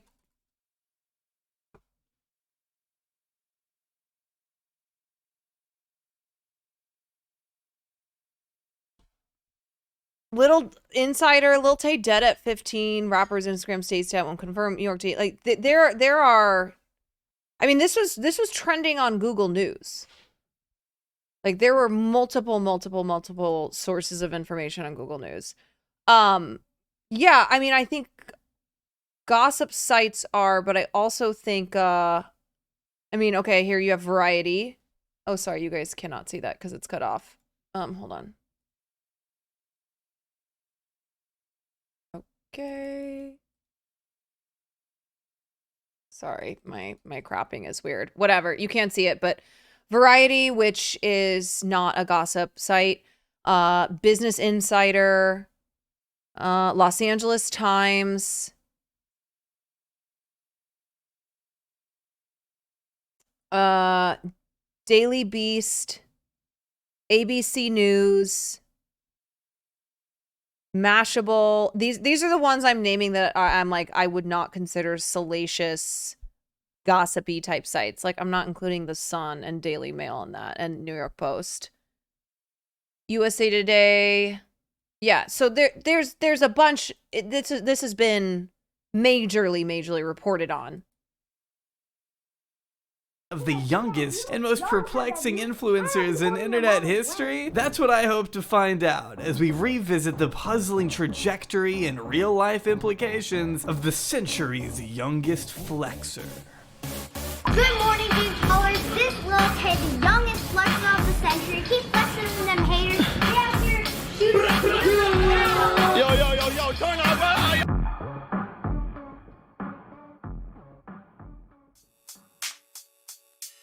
Absolutely, George. Good morning to you. You know, Lil Tay is a 9-year-old who told me she's come here to Hollywood to pursue her dreams of being a social media star. Claire Eileen Hope was born on July 29th, 2007, to a Chinese mother and Canadian father in the city of Vancouver. Her parents were never married and actually separated when she was just 2 years old. In the beginning, Claire was really no different than any other young kid. She enrolled in ballet classes at the age of 4, with her skills carrying her all the way through several Royal Academy competitions, in addition to playing the piano, skating, swimming, singing, and studying Chinese. It's safe to say Claire Hope was exercising a multitude of talents from an extremely young age. Being a straight-A student at her elementary school, her mother would go on to describe the girl as a mild-mannered, well-behaved kid. With so much potential, there'd be no telling just how far her abundant capabilities would take her. But I don't think any of her teachers expected this. Lil Tay, I dropped 200 racks on this car, and I'm only 9 years old. I got the keys to this car. Everything here be designer. Gucci, Louis, Versace. Merry Christmas, bitches. I'm gonna shit it on your mama. Man, what the fuck are they putting in baby formula these days? Claire hit the internet with a bang around late 2017. Originally posting to Instagram under the pseudonym Lil Gucci Taylor, she became famous for her outlandish personality you wouldn't expect from someone her age.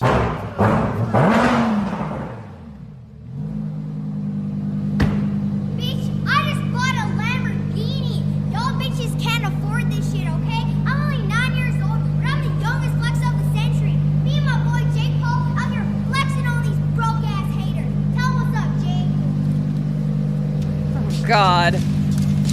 To anyone above the age of 5, her persona was obviously a gimmick, right? Hassan, Not real, thank you for but the as 2 more months. goes, Tay was a 9-year-old Harvard dropout who made so much money moving bricks that she was able to afford fancy cars, mansions, designer brands, really epitomizing the brazen in-your-face flexing videos that were especially popular around the start of 2018. You know, back when YouTube was really at its peak. With scumbags like this making a living off flexing their massive wealth to the dirty proletariat, I guess. Because who doesn't love being reminded how poor they are? In a way, Lil Tay was just the natural evolution in a climate of desperate hype beasts competing for the title of most annoying class traitor. But this was easily some of the hottest content of the time. And if you could tap into the right audience, the revenue and influence would just bring you even more lavish riches. But what set Tay apart from the rest was pretty obvious. She was 9, literally smoking hookah on camera. Is that our mom in the background? Of course, it was only a matter of time. Yeah, like obviously her family, they are extremely exploitative. Okay, I don't know who all of them were making these decisions, pushing her to do this, but she was absolutely being exploited. She was not doing these things on her own. She was being coached and pushed in this direction. Yeah. So it does seem, though, as if it's not necessarily new information that Lil Tay was being exploited, A, and B, that there was potentially abuse at play. Like, when I started looking into that, it seems as if people have been talking about the fact that her home life is fucked up. And now this is just the cherry on top with the strange Instagram post today announcing her death in the style of like ChatGPT. Caught the attention of every person with internet access, plunging directly into controversy and thriving off whatever attention she could, whether positive or negative, officially being exposed to millions for the first time by Rice Gum in a video titled Roasting My Sister's Bully. Wait, he has a sister? I'm not sure if you guys know this, but I have a sister. I actually made a video about her in the past. Bro, explain these pictures, bro. We look identical, bro. That's my little sister, Ling Ling. Okay, yeah, don't know what I expected. What? Is that a Gucci belt? Is that a Louis belt?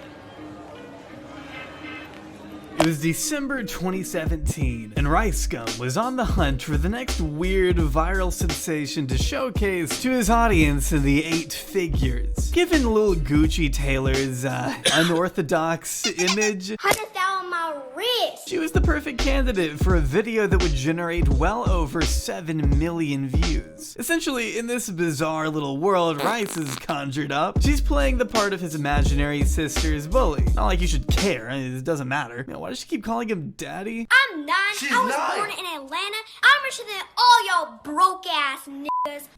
Forgot about that. I'm richer than all y'all broke ass. Oh 30 boy. on my wrist. Fuck all y'all doing with your lives. Despite Tay clearly being directed by some outside entity, Rice goes on to jokingly roast the 9-year-old for about 4 more minutes, before completely switching the video topic altogether and just kind of f***ing around at a pet store to pad out the rest of the 10 minutes. Is this what his videos were like back in the day? Touch it, girls. Touch it, girls. Regardless, this was the first video to genuinely put Tay on the map. And whoever was truly behind the Lil Gucci Taylor persona at the time wasn't about to let this opportunity slip. Because Tay immediately responded with a scripted reaction to Rice Gum's reaction, going on the record and threatening to Smack your auntie. and making it clear that he You ain't flexing on like Lil Tay. You ain't flexing like Lil Tay. Where your money bags? in addition to defending her use of the N-word on account of being part black. I'm partially black. Y'all, like, you don't even know anything about me, so why you just making assumptions? Not sure who told her to say that. Also not sure who edited stock footage of twerking asses and hard drugs. This is so sad. I feel so sad for this little girl. Fuck her family for exploiting her. She is not at fault here, of course. And I feel like this is gonna get worse, this video here. But Oh my God. I don't know. This is like so depressing to watch this kind of stuff where I'm like, this is what the internet has become, man. Is people can actually they have figured out ways to go viral. They know what to do to go viral, and going viral then means a potentially big career, shit ton of money, fame, etc. And it's just another way that adults just are pimping out kids, exploiting children. I know there were videos of her brother telling her to do stuff and her crying, saying she didn't want to do them. I know. Oh my God. I remember people trying to expose this 9-year-old for being fake. Yeah. I actually remember that too. I remember like people trying to crucify a 9-year-old. Trying to say that she was racist, that, like saying the N-word, et cetera, et cetera. And then you look back at this and it's so clear that she was being exploited by her family. It's like, no shit, she's fake. Of course, she doesn't know what she's saying or what she's doing. She's being told to do these things. Behind a kid who's barely out of Huggies, but the spectacle was there, and thus the views and money began to roll in, as Rice Gum promptly uploaded another reaction to her reaction to his reaction. I hate this website so much. Basically just calling her broke and arguing she shouldn't be flexing on those less fortunate than her. So, you know, the exact thing that made him famous. Not sure how you could have the energy to repeatedly go after a literal infant in some kind of fabricated internet beef, but too many viewers were captivated at this point. Tay was making a name for herself, and much like witnessing a Rolls Royce being engulfed in flames on the side of the highway, it was hard to look away. Little Tay. Oh, I've heard about this kid. I dropped 200 racks on this car, and I'm only 9 years old. I got the keys to this car. This literally reminds me of my childhood. Lil Tay Moneyway continued to grip YouTube throughout the first quarter of 2018. Creators like Sniper Wolf, Atozy, Memulus, Danny Gonzalez, the Fine Bros, and The Right Opinion, to name a few, were well aboard the Lil Tay clout train at this point. Even PewDiePie couldn't resist the easy views. Whoa. And just like seeing her also be exploited by adult YouTubers, by like adult content creators who they should know better than anyone that's what's going on here. You know? It's just disgusting. This is really just like peeling back the curtain and looking at some of the most disgusting aspects of the internet and of the way that people use the internet now.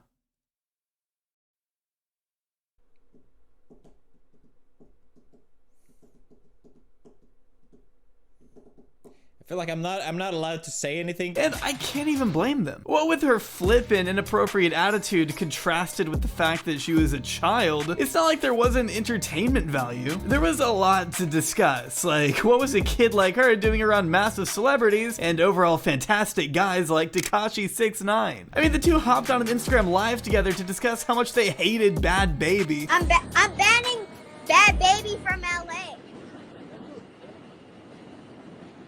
Like, what is she doing with Tekashi 6ix9ine? But really, the entire thing just devolved into Rat Boy wandering around the streets of Brooklyn while Tay spilled apple juice on herself. This is my city. Like, nobody touch me. This is my fucking city. Yo, what's poppin'? Oh, shoot. Look. I spilled something on my... yeah. He's not even listening to her. What the hell is going on? Let's take a quick picture. Yeah, let's do it. Yeah, let's take a picture. Come on. Yeah, let's take it. Go ahead, take a picture of me. Like, who thought it was a good idea to drag her out to a Chief Keef concert just to grab some quick photos before the show? Where's Chief Salsa? Even catching up with Roblox enthusiast and Trump's personal bootlicker, Lil Pump. Did I know that PewDiePie reacted to an embarrassing clip of Foos? No, I don't know any I know no YouTube or Twitch lore. One of the big superstars of the world, Little Pimp. But looking back on Little everything now, Pimp. it's clear Never it was forget. never about Tay's actual hopes and aspirations, because as more details began to emerge in the following months, audiences no Pimp. longer saw the novelty in Lil Tay, instead expressing genuine concern for her well-being, as well as questioning who in her life could be instructing her to do all of this. Where was she getting all this money, and how was she able to film all these luxuries that clearly didn't belong to a 9-year-old?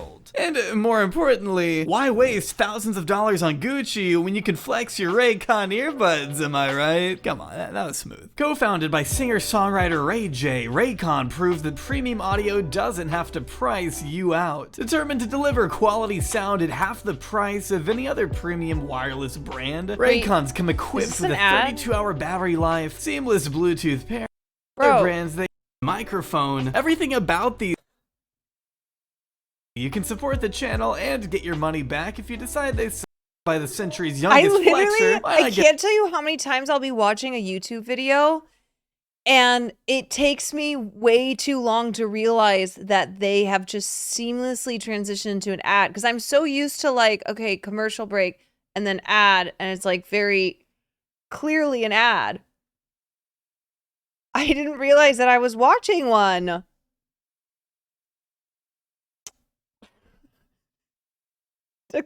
It took me a second.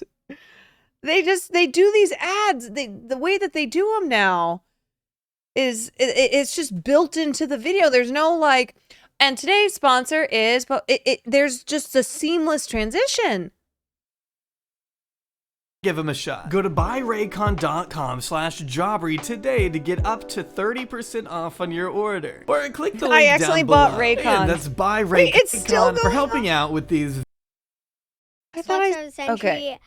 Describe your life right now. I would describe my life like, since I'm the youngest flexer of the century. Yeah, I got some Raycons coming for both me and Will. I'm richer than like most people. Like, I'm richer than all these broke ass haters hating on me, and my life is pretty amazing, but I worked hard for it. Lil Tay's career was skyrocketing to impressive heights just a few months after first making headlines, with countless managers and talent scouts hitting her up for potential partnerships. At least 6 people told me they were her managers, stated one LA record producer who was working with Tay at one point to create a hit song, because of course she made music too. Lil Tay, money way, yeah. But the bitch is off like an essay. Need 10 back, I'm like, okay. I be shooting off rockets, call me Hussein. Wow, okay, you know what? Let's just move on. But despite the clear talent gap, this gimmick allowed her to make insane industry moves a lot of musicians can only dream of. Getting to hang out with God himself. What's up? I'm with the legend Rick Rubin.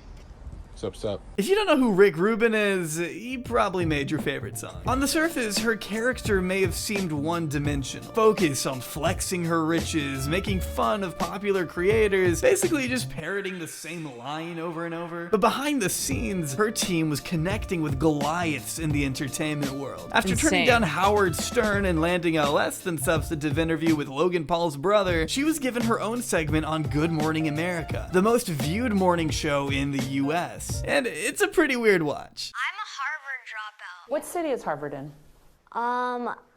I kind of forgot because I haven't been there in a long time. Though this was all thanks to a man named Diomi Cordeo, a young manager known for his work with MTV, Republic Records, and Beyonce. After getting in touch with Claire's family, he began to work for them with no contract, just to prove he was trustworthy. The goal from the beginning, as stated by writer Lauren Levy, was to build a brand of meme influencers like Lil Tay and Swaggy Wolf Dog, whoever the basically, Cordeo had a vision, which relied on making her more marketable for the mainstream, successfully getting her $1 million headphone deal. Or actually, $20,000, but close enough, I guess. Look at my interior. They match my brand new headphones. Y'all can get our headphones too.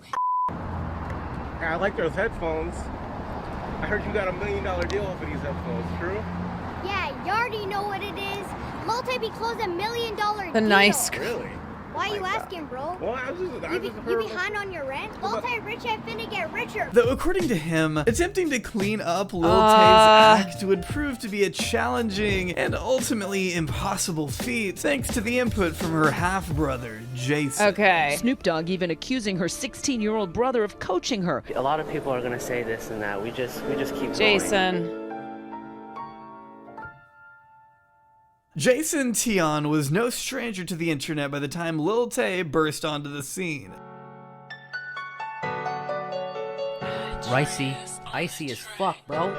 Ricey. In fact, he had already cultivated his own niche on YouTube under the username Ricey, where he tried his hand at scathing diss tracks that send waves of terror coursing through the bloodstreams of his victims. Fuck smack, Bubba Boy, Rice again. I'ma pull up by your dumbass house and bang bang with a 45 and make sure no one survives. Yeah, I guess the reception wasn't the best. Imagine wanting to be a rapper so bad, but your little sister is the one who gets name-checked by Eminem. Unlike Lil Tay, the 16-year-old couldn't rely on a gimmick to support his career, leading some to accuse the teen of living out his desired life through his half-sister. After all, who would be more inclined to seek out Lil Pump? A 16-year-old rapper? Or a child who can barely tie her own shoes? Additionally, the public became increasingly wary of her family's true intentions as more evidence surfaced online of Tay being coached by her brother off-screen. You broke ass bitch.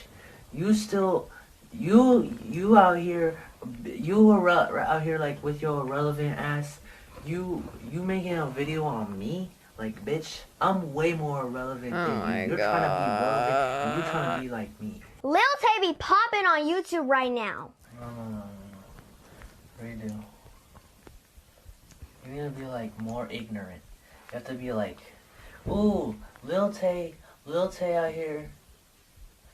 Wait, what did he say again? This is so You're weird. still irrelevant, like I said last time.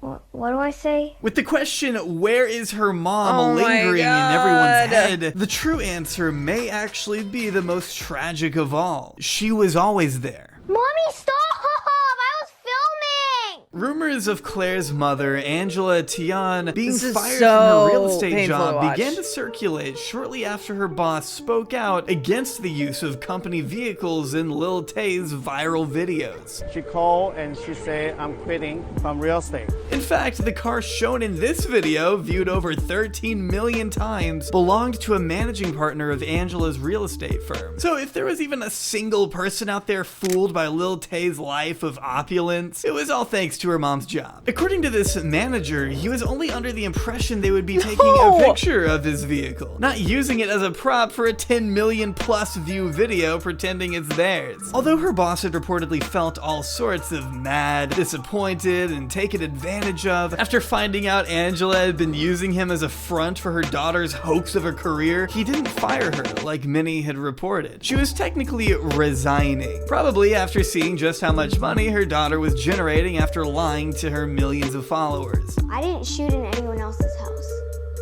You didn't shoot in anyone else's house. Just like... No one has proof that I did. But the lies didn't matter so much anymore. Everyone saw through them anyway. Tay had finally reached the lifestyle she had always pretended to flaunt online, or at least something close to it, as Angela and her two kids were able to exchange their suburban lifestyle in Canada for a more fast-paced life of stardom in LA, moving in with Josiah Jenkins, a man responsible for jump-starting the careers of numerous influencers and having ties to big names like Whoa Vicky. If it's one thing I've learned from researching this topic, it's that all of these clout demons are heavily intertwined, feeding off one another like leeches, seeing who can do what for who. Just the traditional money-making game of Hollywood, I guess, only with a 9-year-old kid at the epicenter against her will. As stated by Jesse Miller of Mediated Reality, Lil Tay's videos involved a parent with her cell phone, making choices about how her kid was noticed on the internet, expressing what I'd consider a pretty universal universal concern for the impression these videos and this lifestyle may have on a girl as young as Claire. But after a turbulent few months that I can only imagine were absolute hell for a kid as young as Tay, she vanished. Her account was scrubbed entirely by June 2018 with no prior announcement or explanation anywhere. Just like that, the eccentric character of Lil Tay was gone, with one final cryptic story post reading, where "Help did me." she The go? door was left wide open for Help plenty me. of speculation. Lil Tay, the internet's youngest flexer, is gone. Her YouTube is gone. Her Twitter is gone. Like, every trace of Lil Tay on the internet is gone. In the months following Tay's sudden disappearance, a rotating door of alleged spokespeople would take turns claiming responsibility for her online brand, which of course flies in the face of her family's assertion that she never had a contract. It was at a point that so many NPC schmucks had tried to hijack her character that Claire Hope, the person, seemed less significant than the reputation. Tommy, thank you for the 7. As It was time great. went on, people were becoming less interested in the individual that was Lil Tay. Did I see the fall by Drake Bell? Yes, I did. Yes, I did. Not surprising at all. What the fuck is going on? This was 5 years ago that she disappeared and has not been seen. Like, obviously, people had to have seen her, but she just disappeared from the internet.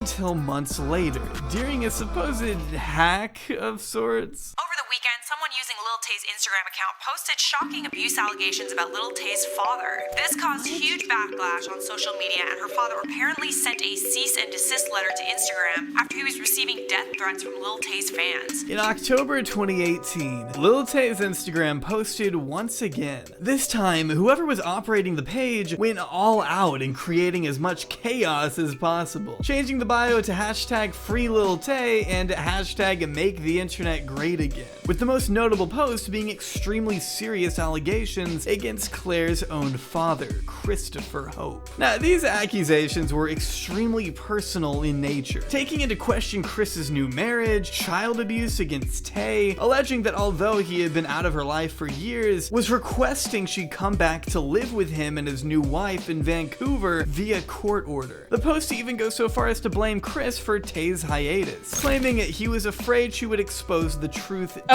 Okay. We need to know if this is the brother who seems to be he seems to be not well. Okay, the brother seems to be mentally ill. So is this the brother who is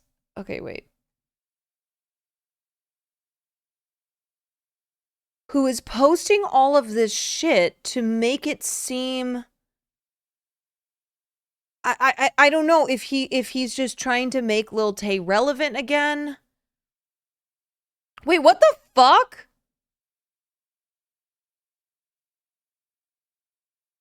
What is going on? Someone tell me what's going on with the Lil Tay situation. Someone tell me. I don't trust the brother at all. I gotta be honest. To be clear, I'm not dead. I don't have access anymore to the Lil Tay Instagram account. My sister and I were winning our case. It was just a couple days before we got it all back. All her social media and come out about the truth.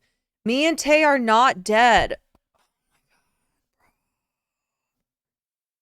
We don't got access to the account. Our parents want us gone off the internet, but we will not go away. This is our new account for now. They are spreading misinformation. We are not dead. They're the only... This is so fucked up. Even without knowing anything on the situation, just seeing that initial Instagram post, not knowing anything else, I was like, this is not right. This is sus. No. They're the only one that got access to the account. Do not believe it. Our parents took everything and they abused Tay hard. All we ask is to share this post to your story and follow this account. First of all, we don't even know if this is the brother who's posting this. All right. This could just be some other fucker on the internet who is posting this, pretending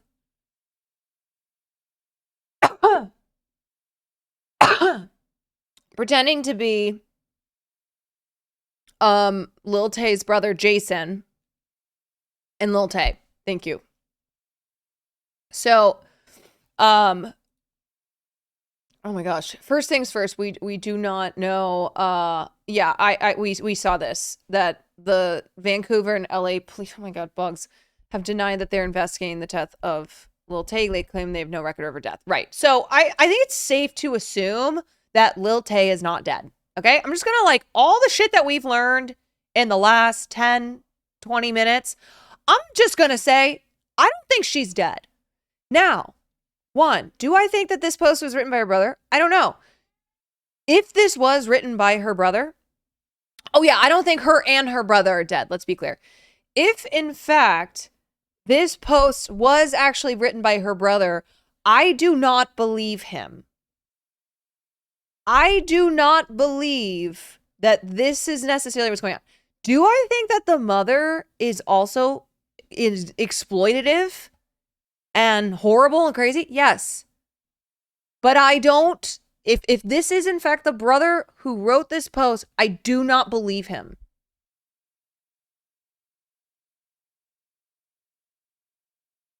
See, this account is right. So this could in fact just be people on the internet saying this stuff.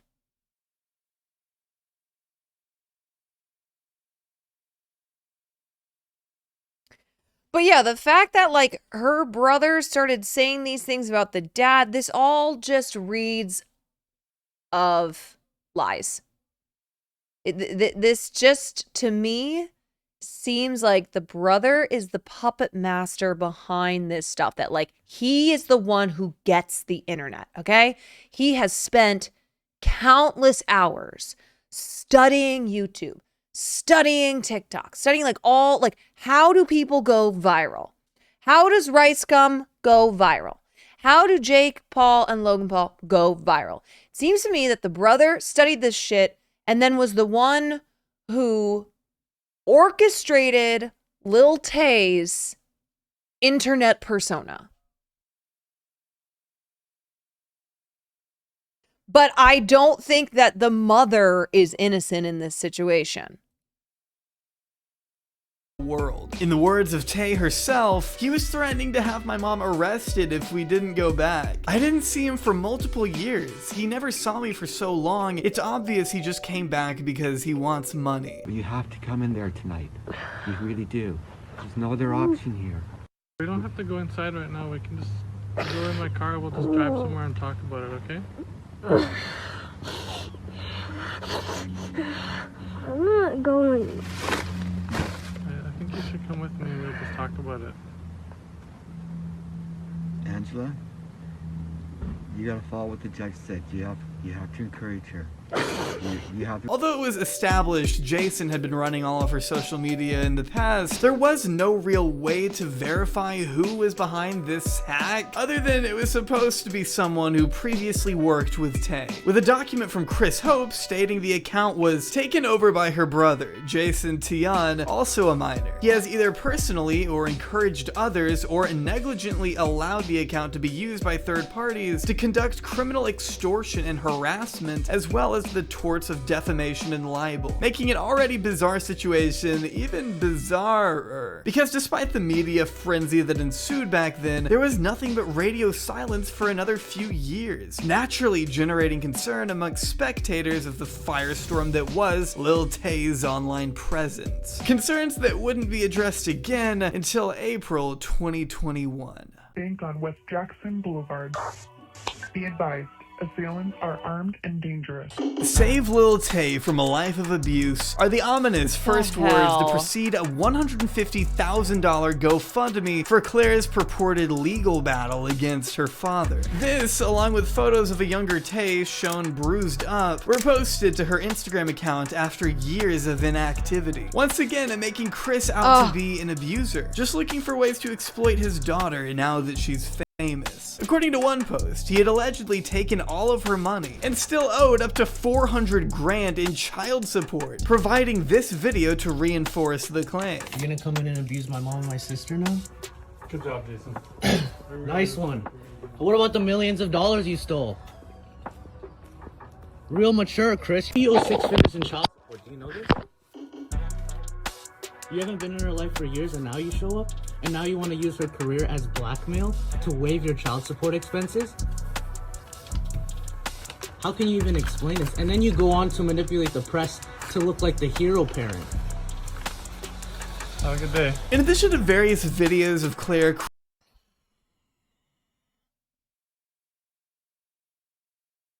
My gut is telling me, honestly, it's the brother. My gut is telling me that he I don't even know how to explain this. It's like a case of a young kid who has spent his whole life on the internet. I mean, the fact that like he would probably, you know, he likes the Paul brothers. He likes Rice Scum. Like these are the people that he wants to be. And I'm just getting the sense that he knows how to manipulate his sister, how to like get her to do what he needs her to do, and also B, how to make it seem like the dad, who probably is just an absent father, if I'm being honest. I mean, the fact that like he and the mom have been divorced for years, it seems more so that he's an absent father rather than abusive one. But the brother knows how to spin a story that will get the internet all a titter because he grew up on it. He studies this shit. It's kind of like how Mr. Beast basically went into a room one day and just studied YouTube. And then came out and was like, I know how to go viral. Like, I'm just using Mr. Beast as an example because he really is a guy who went, I think that there is a formula. There is like things that you can do to go viral. And he went and studied YouTube and now he's the biggest YouTuber in the world. And so I think with the brother, I think that he has studied the internet. He has studied famous creators. He has studied videos and stories and things that go viral. And that is why he is behind these things. Do you know what I mean?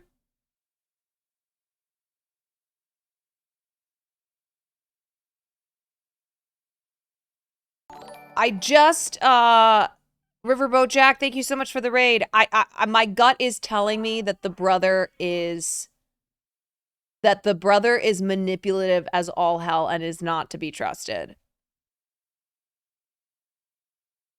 crying over staying with her dad and images of Chris out. All of my raiders, we are looking at the Lil Tay story, which is just one thing after another that is so hard to believe. With some woman, the GoFundMe goes into way more explicit detail, as the organizer, Jason, outlines a pattern of Chris's alleged negligence, citing a lack of fresh food for Claire, physical abuse dating all the way back to when she was a toddler, and a gross mishandling of the money she previously earned as an influencer. As he goes on to accuse her father of wasting the cash on extravagant trips, gifts, and women, with some screenshots here dating back to 2017, according to him, that seem to paint Chris in a pretty worrying light, even making the claim that Chris would casually hook up with women in the same bed as his daughter, and was, quote, naked in front of Tay quite often. But some have been quick to question the legitimacy of the campaign, wondering if the evidence presented by Tay's brother is really enough to justify over $17,000 in funds. Oh, thank you. This is actually so sick. This is disgusting, man. And it's all at the expense of Lil Tay. She is the one who's the victim in this. The case was supposed to start on April 23rd, right? When I went on the Supreme Court of Canada's page and looked up hearings and cases for this month, the 23rd wasn't even scheduled to have a case. I was just confused at first because it said you are Tay's last hope in saving her from a life of. But then they told us that the father doesn't even have custody of her right now. Who is Lil Tay with right now? Why haven't we got like an updated picture? Tay's brother responded to this person and said, "You're an effing idiot. The reason this happened is because the legal system is failing her." Like, what? That is weird. Why would he respond to someone who wants the best for Lil Tay in an aggressive manner like that? I'm not convinced the brother wants the best for Lil Tay. As of the time of me writing this, months after its launch, we still have yet to see any substantial updates on the nature of the campaign. No legal documents have been shown. They just posted this GoFundMe and dipped without saying another word, making it impossible for me to definitively say whether this campaign is truly going towards helping Claire. It's possible Tay isn't in a good place and needs the money. She hasn't come out and said anything herself, though some have pointed to a Canadian law for this being the case. I mean, after all, Chris is a lawyer, and if he truly was taking advantage of her funds, I don't doubt he'd know how to get away with it. But ultimately, I think the public deserves more clarity and a reassurance that their money is actually going to assist Lil Tay personally. It doesn't help that she's been taken advantage of her entire career for her family to make a quick buck. And I don't blame people for being skeptical. These questions should always be asked when dealing with something so serious. And to me, it doesn't look like we'll be getting that closure anytime soon. As you can see, May 10th, he says, we're gonna talk about everything soon. And I'm like, okay, excited to see. Then it's just radio silence for months. So I hit him back and say, any updates on the Lil Tay situation? And he responds, I'm not associate with them anymore. I don't know anything about them. They disappeared, lol. With the way things have been handled, I hate to say it's unclear whether or not Claire Hope is currently being given the care she so desperately deserves. Like, I want to make my mama proud. You guys are not doing anything with your life.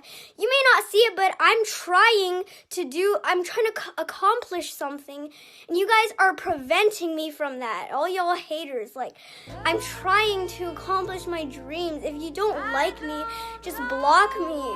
I didn't do anything to you. Oh my god. With so much inconclusive evidence leaving us with more questions than answers, all I can hope is that Tay is in a better place right now. It's not like any of us can even begin to imagine the things she experienced firsthand. At just 9 years old, Claire had little to absolutely no say in the way she was being handled by those around her. Treated as nothing more than a cash cow by her family members who found a way to milk the algorithm in their favor. She won't be able to look back on her upbringing as anything close to traditional or even healthy. Her childhood was robbed by clout-hungry leeches, and I worry about the implications such a wild and tumultuous era could have on someone as impressionable as she was, and still is. The detriment of child stars is hardly a new concept. It's just now being repackaged thanks to the internet. And with the severe lack of legal restrictions protecting children from being exploited online, the consequences of such ventures are boundless. Despite what she may be forced to tell you, Lil Tay didn't sign up for this lifestyle, and my only hope is that she's able to live out the rest of her adolescence in peace.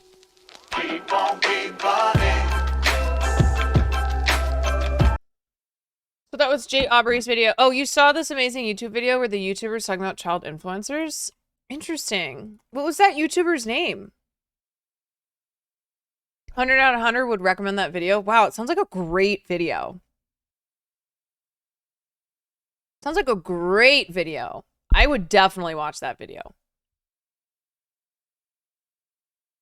Okay, so anyway.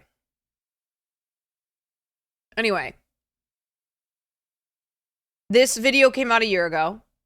There's a couple other videos that came out a year or two ago. And now here we are, where this bizarre Instagram post was posted from Lil Tay's account.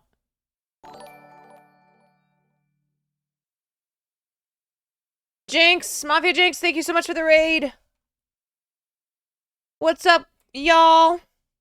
We're talking about the Lil Tay situation, aka Claire Hope.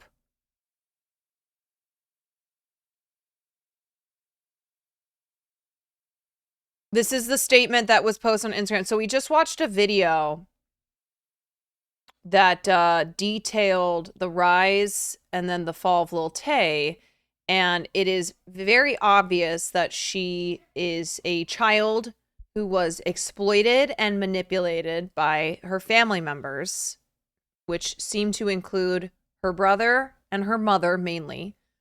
I mean, the brother and the mother mainly. I don't know about the dad.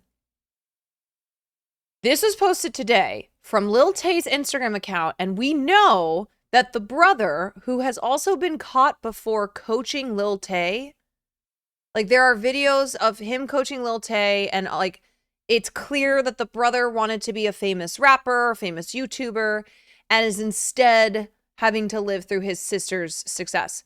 So this was the statement that I said sounds straight up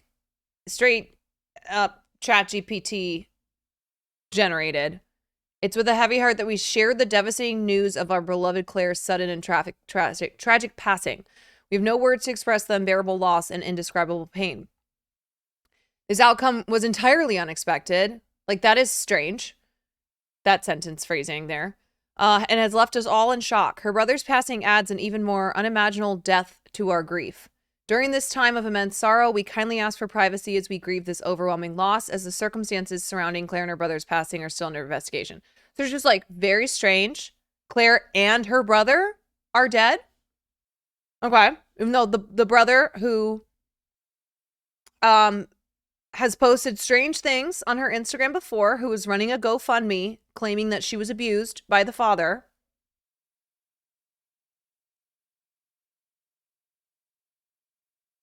I heard on a TikTok live that the family confirmed. Look, the thing is that both the LAPD and Vancouver Police Department have said that they don't have any reports of either Claire or her brother's deaths.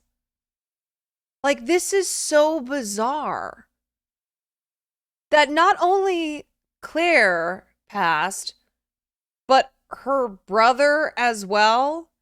And like, there's no details. The police departments are like, oh no, we don't have any reports of deaths. There were no 911 calls made. Not that we know of. Yeah, so I just think that everything that we've learned about the brother who was puppet mastering Lil Tay,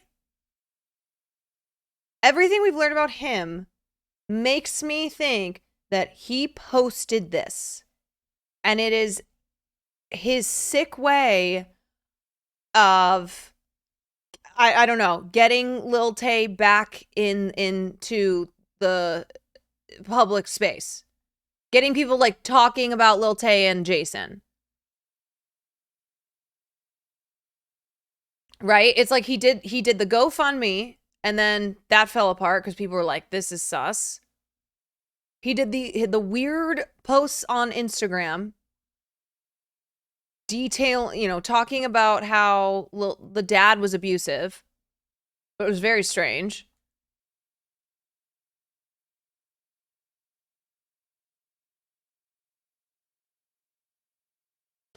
Apparently, the dad refuses to confirm or deny if she's dead. That's really weird.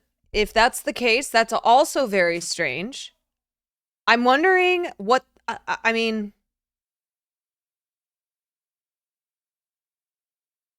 I don't know what the hell's going on, honestly. This is all speculation. I have no fucking idea. This whole thing is incredibly strange.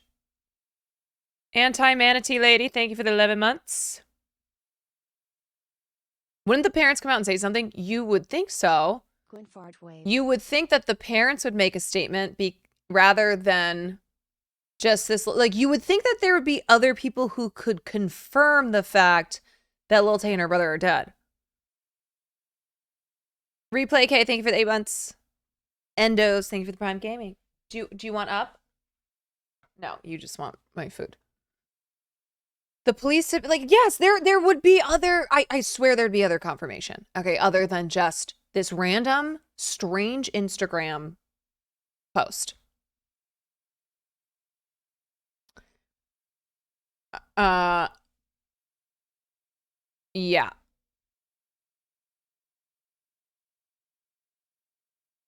Weird statements from dad.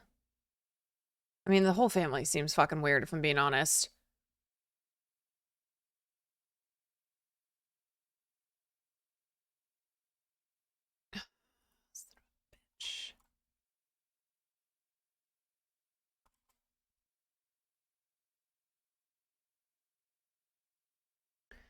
Statement on Lil Tay's Instagram page said that the braggadocious influencer is dead. Her brother Jason Tian has died too, per the statement, and both deaths are apparently under investigation. So fucking weird.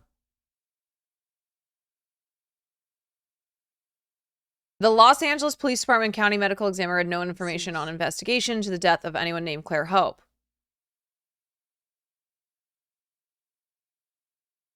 Stickman, thank you for the 3 months. Insider reported that a battle then ensued for the future. Oh, wait. Okay, hold on. In 2018, Lil Tay disappeared from the internet after a video leaked with a voice behind the camera feeding her lines, which people speculated to be her brother. Insider reported that a battle then ensued for the future of her career, with her manager, Harry Sang, father, Christopher Hope, and promoter, Chris Jones, on one side, and her mother, Angela Tian, and brother on the other. In 2021, Lil Tay's Instagram account became active after years of dormancy when posts, seemingly from her brother, accused their father of physical and mental abuse and stealing all of Tay's money.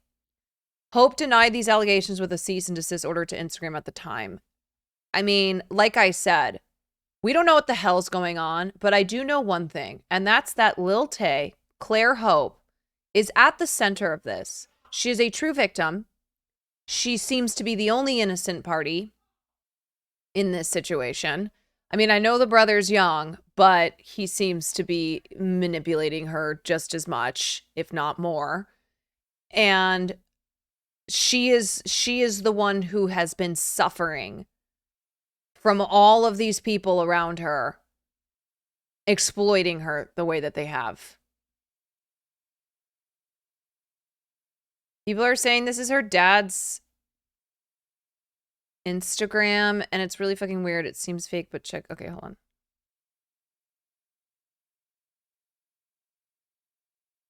Oh, the brother's 21. I thought he was 6. Okay. No, fuck that. Then he's a full-ass adult. I don't know why I was thinking that he was a teenager.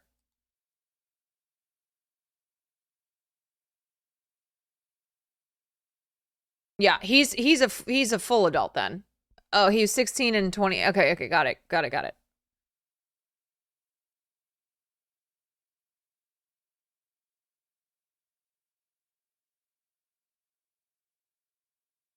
Yeah, this looks fake as fuck.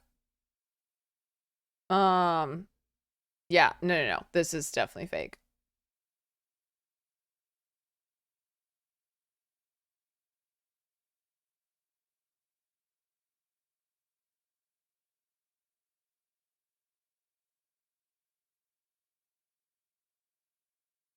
I honestly feel like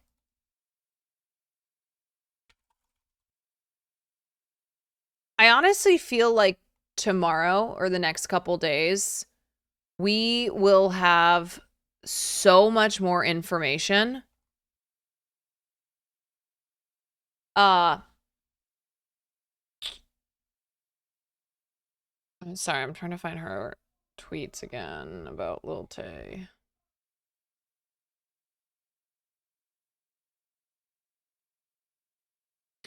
Went from knowing nothing about this little girl to finding out that there might be a conspiracy where her parents are faking her death to finding out she was slinging her around the N-word at 9 and now I don't care. Well, again, I get that it's like, oh, this fucking 9-year-old was slinging around the N-word. Fuck her. But I think it's clear when you watch 2 seconds of any video on her documenting like how she rose to fame, it's very clear that she has been exploited. That like this is not her. I don't think we just go, oh fuck this 9-year-old. Okay. Yeah, Ashley, I usually agree with her takes. I think that this is a bad one. I'm gonna say that. And it's not because I don't think that 9-year-olds, like, I'm not like, oh yeah, 9-year-olds can say the N-word, it's fine. No, but I'm saying that the blame is on the people around her who were pushing her into this persona.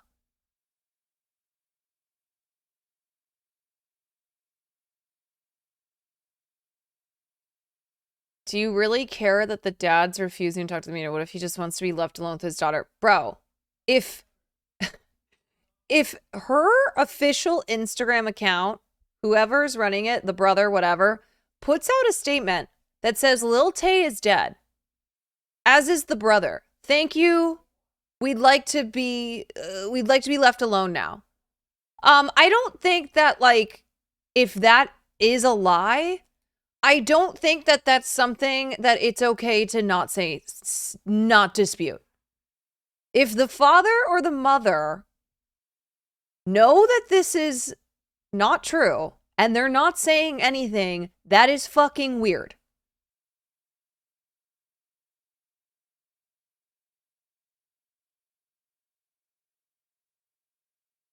People in Hassan's chat were having the same, and that's with them actually believing she was dead. Oh, she said the N-word. Fuck her. I don't care. No, I'm hardcore disagreeing with this take. She said the N-word at 9, so fuck her. I don't care that whatever the hell's going on here, which is not good.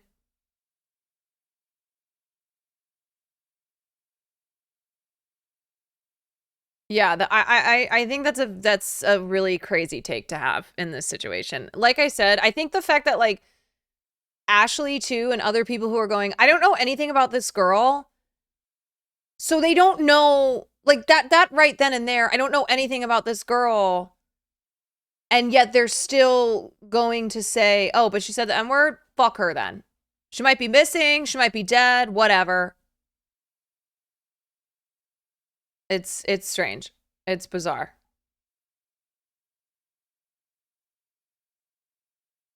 It's not the parents faking her death. Her abusive brother who verbally terrorized Claire into saying inflammatory things when she was just a young child, exactly, is the one who's been running the Instagram account. There's no evidence the parents have ever managed or posted from that account. Ashley said they said there are 2 Instagram accounts. I just read the one that said her dad was abusive and her mom said the account had been hacked before. Why would the brother also say he's also dead? See, she, like, people who are not, like, taking the time to look into this whole situation and are just going, well, why would the brother do that? Oh, well, this little girl's racist. You know what I mean? I'm like, bro, it is so obvious that the brother is fucked up, that he is abusive, that he is manipulative.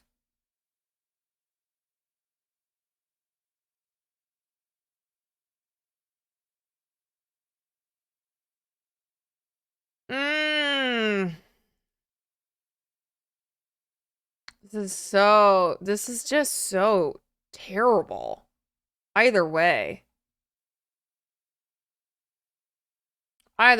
this is awful. Essaying, I can picture the chats now. What's the cutoff age then? 11? Yeah.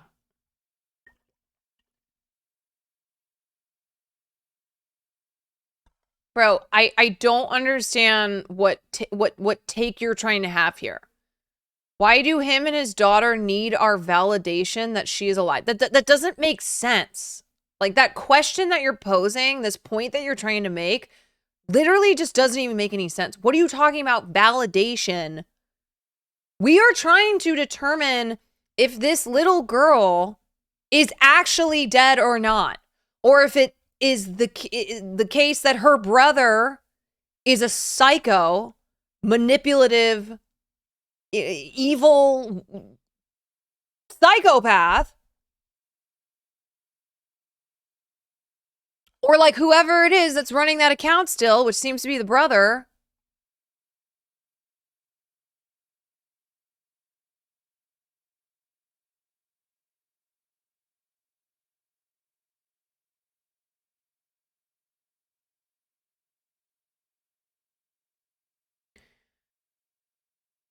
Leaving it ambiguous would be a very odd choice for a parent who wants to be left.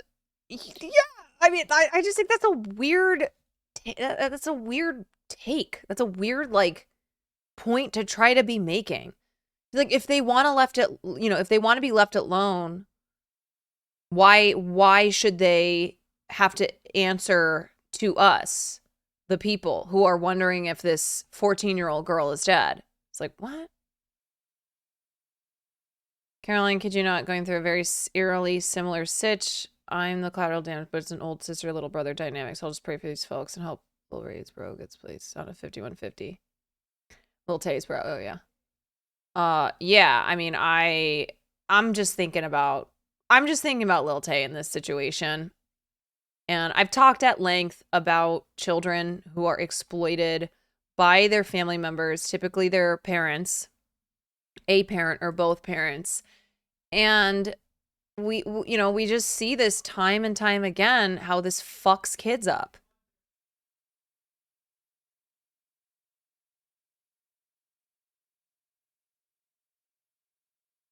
Today seems to be a day for people to die on strange hills. I know, it is. I don't know what's going on. I have been gone for a week, so maybe people were just like saving up their weird hills to die on.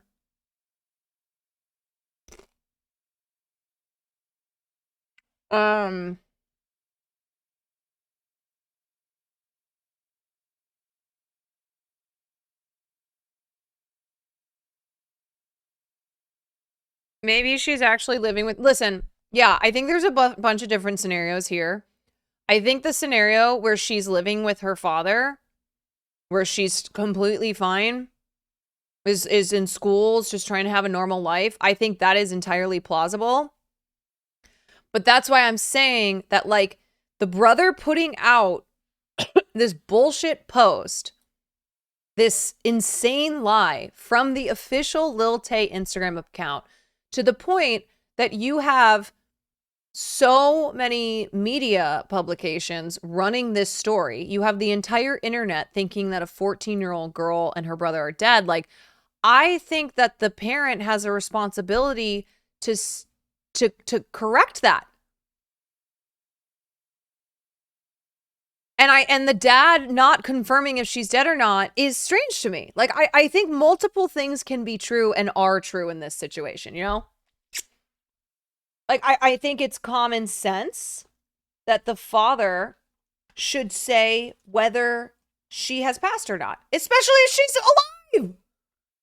You know what I mean? Especially if Lil Tay is still alive and he's not saying anything. That is so fucking weird.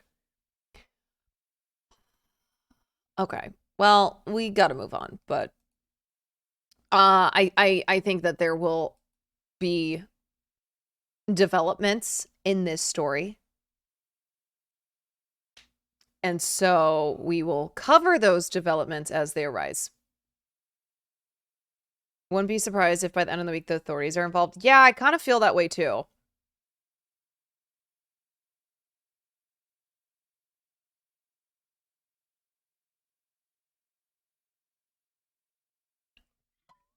It's not weird if the father wants people to believe his daughter is dead. That is weird. If the father wants... Okay, if the father wants people to believe his daughter is dead, that is weird. That is a very weird thing.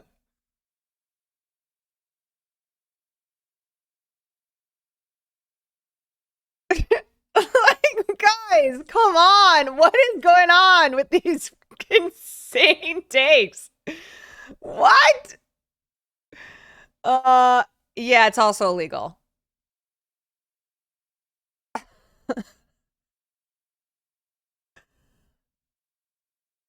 Okay, wait. It seems like the father refused to answer media reporters rather than just not confirming or denying it. Okay, which makes me think that they are trying to fix this situation before it gets even crazier. Because she in fact is not dead. Like, that's my thinking there. That they're like, okay, this has gotten so fucking out of control. Like, it hadn't gotten out of control already, which it had. So the fact that, like, he just was refusing to answer the question, you know what I mean? Like, that's telling me that she is actually alive.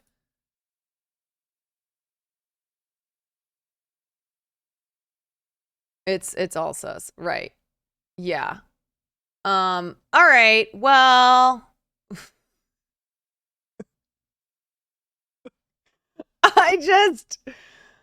wowie.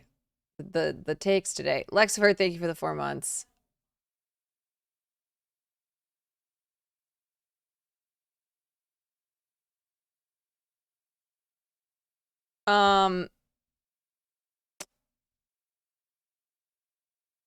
I don't know. Listen, I'm not going to speculate any further because this is giving me a headache now. Like I said, we'll cover it again when more information arises.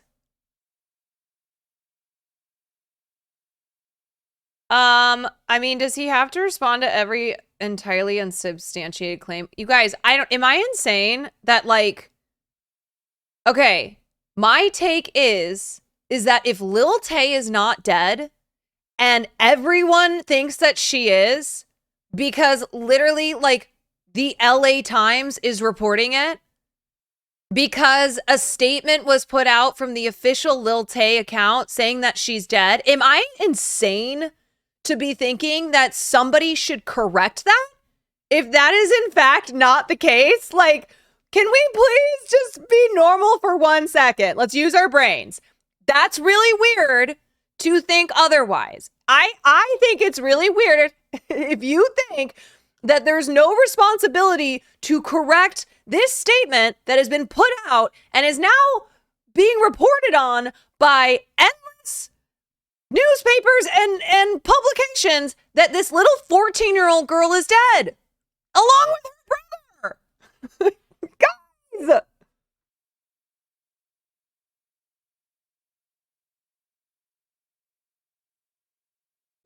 I don't, okay.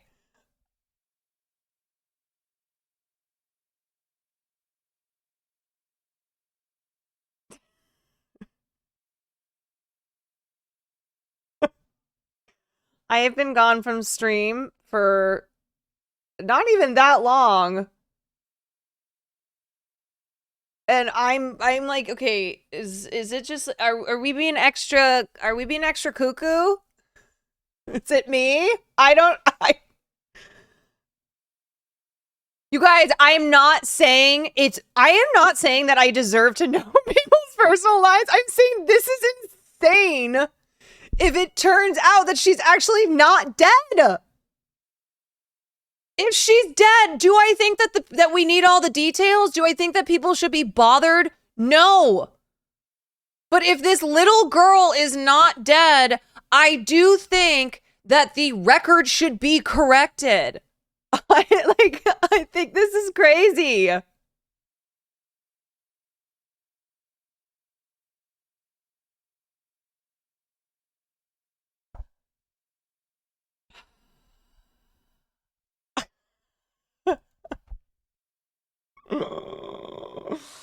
All right.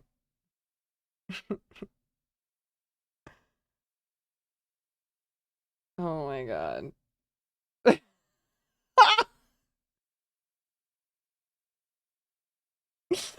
Okay, it's honestly, I'm not even mad. I'm just laughing. I'm laughing because some of the things that some of you guys are saying, I really think that you are so far off the map. Okay. Anyway. Yeah. Let's talk about this.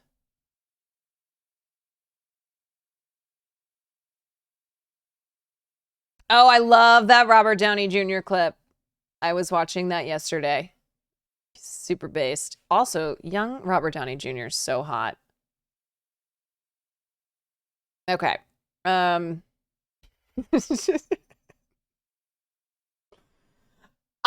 shouldn't be laughing because this is not funny. This story right here is not funny at all. I am just laughing at the previous 10 minutes. So just to be clear, I'm not laughing at this story, which we're going to get into in 2 seconds.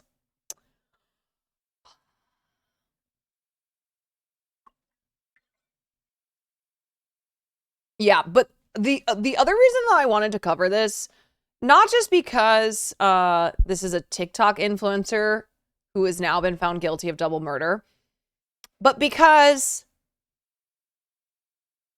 I was seeing people on Twitter praising her and saying that this was like a hashtag feminist moment, because the way that some people were tweeting about this story that was then getting retweeted by other people. And like I say all the time, we have no fucking media literacy anymore. Nobody does their homework. People were saying on Twitter that Mahek Bukhari, the TikTok influencer, murdered the man who was threatening her with revenge porn. That was the story that I had seen get passed around on Twitter. So there were people who were commenting, who were quote retweeting and saying shit like literally that good for her. I'm not even kidding you. I wish I were, because I looked into this story because those were the first, that was what I was seeing on this. And I'm like, well, wait a second. Is this like a hashtag feminist moment? Is this TikTok influencer actually someone who was maybe not a psycho murderer that the public might think she is? I was confused because I didn't know anything about the story. So I did what you should do, which is do your fucking homework. Okay. And the second that I looked into this story, I went, oh, no. Oh, that is not the case at all. This is not girl bossing. This is not feminism. This isn't even revenge porn. There is no revenge porn that has that comes into play in this story whatsoever. Okay. So if you're seeing that on Twitter, if you're seeing like revenge porn shit like this is why I'm always like, it's so important that we use our words correctly. That the language that we use is accurate. Somebody threatening, so we'll get into this, okay? But what this was is the mother was having an affair. The mother who's married to Mahek's father, mother was having an affair. The young man she was having an affair with threatened to send their sex tape to the father, to her husband, which would break up her marriage if she didn't pay him back for like $3,000 worth of stuff that he had paid for her. Okay? So it's not revenge porn. It's not Mahek or her mother being threatened by a man who wanted to, who wanted to exert like violent control over them. Nothing brings families closer together than committing crimes. That's true. Yeah, all right. So let's get into this story.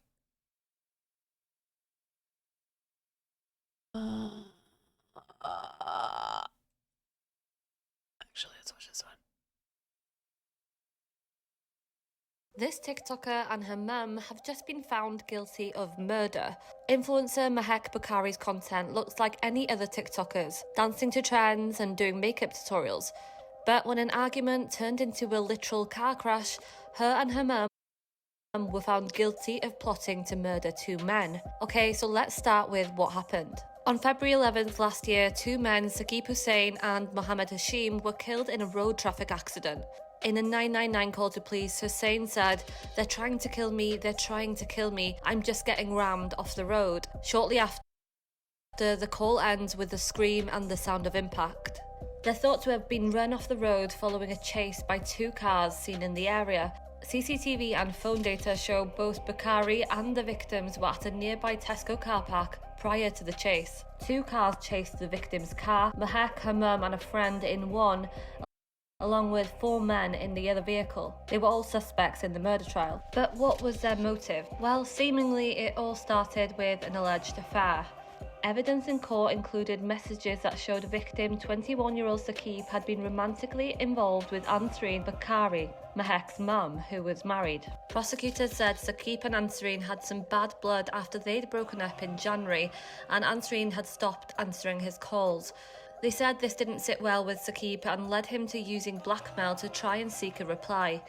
The court heard he threatened to send explicit images of Ansreen to her husband and son and expose their affair. He tried to get Mahek to get her mum to answer, to which she replied, "She ain't a dog, don't raise your voice and tell me what to do." Later, she allegedly told him, "I'm sorry that this year you'll be gone, Saqib." This, along with WhatsApp messages from January last year, were shown in court, including Mahek Bakari's text to her mum saying, "I'll get him jumped by guys and he won't know what day it is."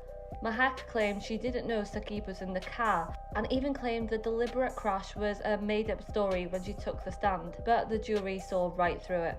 Along with Mahek and her mum, 2 men who ran Saqib off the road, Rais Jamal and Rikin Kawan, have also been found guilty of murder. The 3 others involved were convicted of manslaughter. Dude, like, I don't know if those other people actually knew what was going on here, or if they were told this same story that people on the internet believe, where this young man, now, am I saying that he was right in saying, hey, if you don't pay me back this money, then I'm going to send our sex tape to your husband and your son? Do I think, am I like praising him for that? No. But is that the same thing as revenge porn? No. And does that warrant him and his friend who was in the car with him to be run off the road and die in a fiery crash? Absolutely not.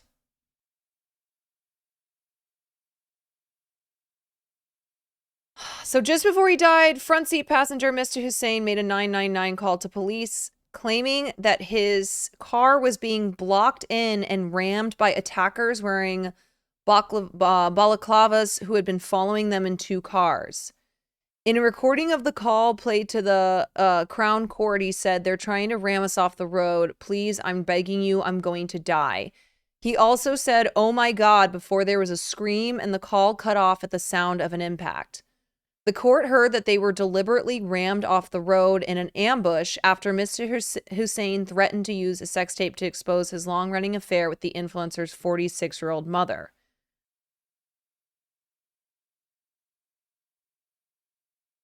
Prosecutors said that Mr. Hussein was lured into meeting the Bakaris on the pretense of giving him back the $3,000 he said he had spent taking his lover out during their tryst. Instead, Mr. Hussein and Mr. Ijazuddin, who had driven his friend to Leicester for the meeting as a favor, were ambushed and then chased before the fatal crash. So fucked up.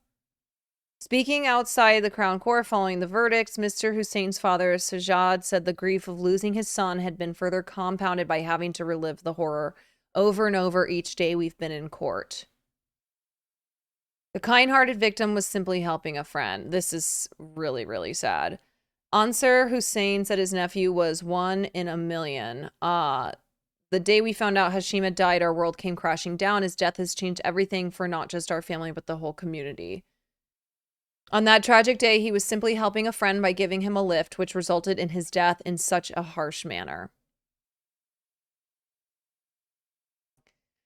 The Leicestershire Police's senior investigating officer in the case, Detective Inspector Mark Parrish, said this was a callous and cold-blooded attack, which ultimately cost 2 men their lives.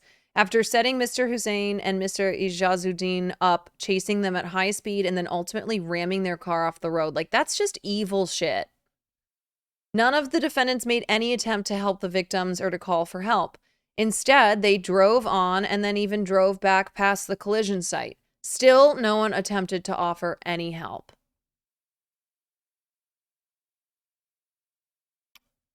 Yeah, it's Leicestershire. Whatever, I don't care about British shit. Leicestershire. Yeah, so these people are fucking evil. And I just am like, I just lose my mind every day when I go online and I see just the most egregious misinformation and disinformation that's being shared around. And it's like, we just need to take a second, okay? Especially when it's around something that's really, really serious. Like, I accidentally went, I like quote tweeted this fake Ariana Grande post. And then instantly I was like, wait, that's fake. What? I wasn't using my media literacy skills. So then I deleted it. Okay. But that was not like a serious thing compared to this story where people are straight up saying like #girlboss. I didn't have the full context yet. That's true. Yep.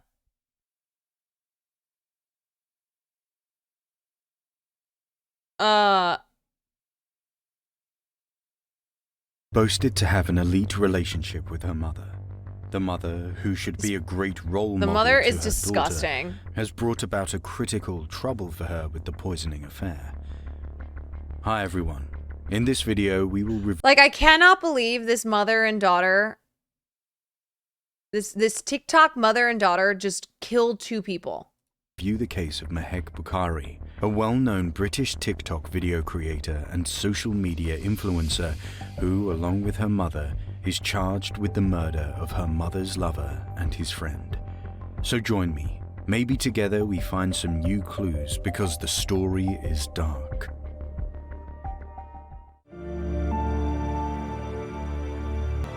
Social media platforms, many individuals Yeah, I can put subtitles discovered a on. new way to communicate with others, expressing themselves by posting videos and receiving views and likes. Many of these people made a good fortune with their active presence on social media, and Mehek Bukhari is one of them. Before going straight to the murder charge and how this famous influencer got involved in it, let's have a quick look at Mehek's life. Mehek, known as Maya, was born in 1999 in England, UK. 24 years although old. her exact date of birth is unclear. She is a British national with Pakistani ethnicity. Mehek is a social media personality, particularly a TikTok and Instagram influencer, sharing videos about fashion, cosmetics, and lifestyle niches from her bedroom filled with designer clothing and footwear on her social media page. She could gain many followers upon creating makeup tutorials online and also participating in TikTok challenges. She had 129,000 followers on TikTok and 45,000 on Instagram, as well as over 3,900 followers on her channel on YouTube, where she was known as Maybe Vlogs. She has received 3.3 million likes for her videos on TikTok. Maybe Vlogs' net worth is estimated to be about $250,000 as of October 2022. Mehek lives with her parents and brother in Tunstall, Stoke-on-Trent. Her father is Ali Raza Bukhari and her mother is Ansreen Bukhari, the managing director of City Security Plus. Mehek is reported to be very close to her mother, with whom she appears in most of her videos. Just the like. According to some available information about Mehek, she studied in a private school in her hometown and then went to a prestigious university where she received a bachelor's degree in fashion. She goes regularly to gym to keep her body fit. She prefers homemade food and tries to avoid junk food since she is very concerned with her health. It seems that I have provided necessary available information about Mehek, but what happened that this TikTok star name made headlines?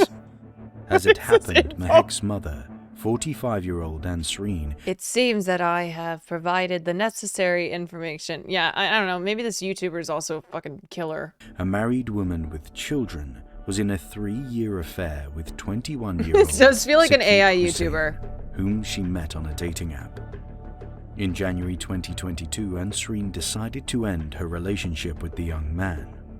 Heartbroken Saqib expressed his love for Ansreen, or as he called her, Anzi, begging her to continue their affair.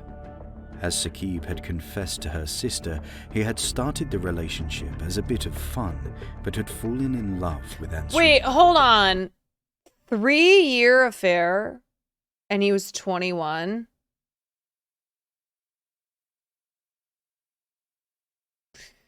I mean... Yeah. This fucking mom. What a horrible piece of shit. What a horrible piece of shit. Yeah, and like who knows? She was probably grooming him.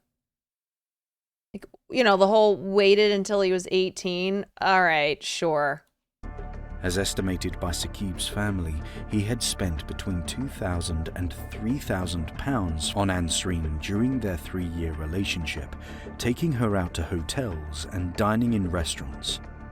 Meanwhile, he had recorded sexually explicit photos and videos of Ansreen with himself, which were later found on his Instagram account.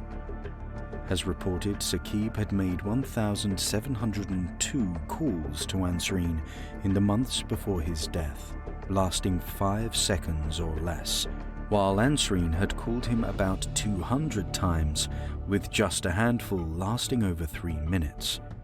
When Ansreen did not answer Saqib's calls, provoked by anger, he attempted to blackmail Ansreen to convince her to return his calls, and threatened her to send the videos and photos to Ansreen's husband and son unless she speaks to him. He said, "I'll tell him and make all your pics and video viral right now." On the other hand, Mehek was aware of her mother's relationship with Saqib, and while not approving, was trying to tolerate it. On January 4th, Ansreen confided to Mehek about the blackmail issue. The existence of explicit materials would not only break Ansreen's marriage, but would also destroy Mehek's relationship with her father, as well as her reputation as an active and successful social media influencer. Considering the trouble they were facing, Mehek replied to her mother, Ansreen, "I'll soon get him jumped by guys and he won't know what day it is." Yeah, no, she's fucking evil too. The tragedy goes on. Mehek contacted Saqib, setting a trap for her mother. Obviously, the mom should have put a stop to this whole thing.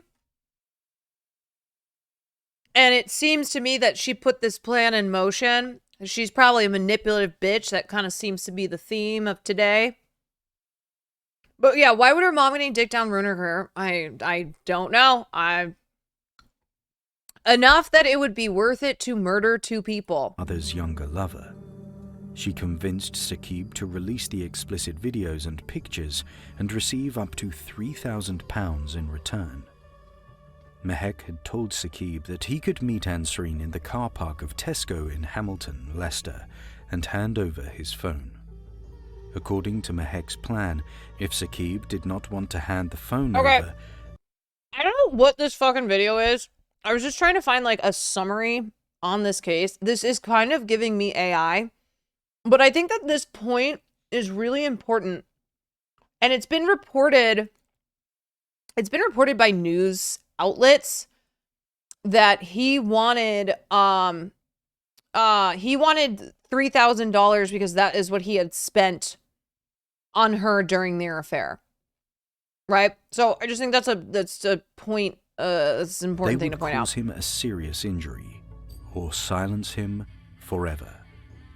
Saqib's sister, Sana Hussein, yeah, why did they just give him fucking money? Met Ansreen outside a hotel and told his brother to not continue his relationship with a married woman, later stated that upon hearing the meetup plan from Saqib, she had warned him about the danger of such a meeting and the possibility that someone would rush him. It was a chilling and heartless plan, right? It ended more tragically when another man, an innocent person, got involved and killed as well. Let's go through the rest of the sad story. This is definitely AI, Mohammed but Hashim whatever. Jazuddin from Banbury in Oxfordshire was Saqib's cousin and best friend. Early on February 11th, 2022, Jazuddin drove his friend on his silver Skoda Fabia to meet Mahek and Ansreen at the Hamilton Tesco car park in Leicester. As soon as reaching Tesco car park in Leicester, they spotted 2 cars waiting there with people wearing balaclavas inside. They got suspicious and fled up the A46. Those 2 cars left Tesco car park and started pursuing the Skoda Fabia, a pursuit that lasted over 10 minutes. During the pursuit, there was a phone conversation between Mahek and Saqib in which Mahek said, "Watch what I do to you." Being chased at up to 100 miles per hour along the A46, Saqib made a panicked call to 999, Leicestershire Police, telling the operator, "I'm being followed by 2 vehicles. They're trying to block me in. They've got balaclavas on. They're trying to ram me off the road. They're trying to kill me. I'm going to die. I just came to Leicester to see one of my mates who got to university here. They hit into the back of the car very fast. Please, I'm begging you. I'm going to die. No." Then his scream, followed by a loud crash noise, was heard. It was about 1:30 a.m. on February 11th, 2022. The Skoda Fabia smashed into the central reservation of the A46 dual carriageway by the 6 Hills junction near Leicester, hit a tree, split into 2, and burst into flames after being rammed off the road. Both Saqib and Jazuddin were killed instantly in the collision and could later be identified by dental records.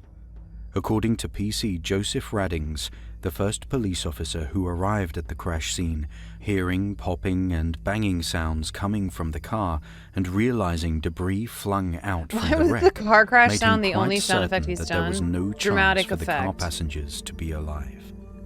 Yeah, like, I just don't know how you look at this and go, hashtag girl boss. Okay. Taking matters into her own hands. That's what happens when there's no law to protect around revenge porn. It's like, oh my God. Police officers could see a body hanging out the remains of the nearside No, passenger this is seat, not like but girl rescuers boss could slay. not help due to the severe flame. 4 hours before the horrific crash, Saqib had messaged Mahek requesting to speak to Ansreen. With her refusal, Saqib sent a message that read, "I'm going to message your dad. Show him all the proof, the pictures, the messages with her saying, 'I love you.'" Now you may ask how police could find out that this incident was not a tragic road traffic accident, Yes, we are but a murder asking. case. Bear with me. I will clarify it as it was later explained Yeah, an by the innocent police. person died too. The police had no doubt Yeah, like that someone who had Saqib nothing and to do with Jazuddin were murdered. The key indicator to this fact was the call that Saqib made to 999, explaining the issue and asking for help.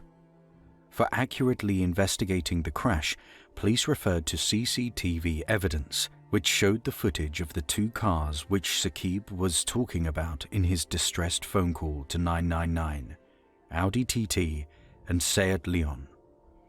With the cooperation of other forces, police could trace the Audi TT and Seat Leon.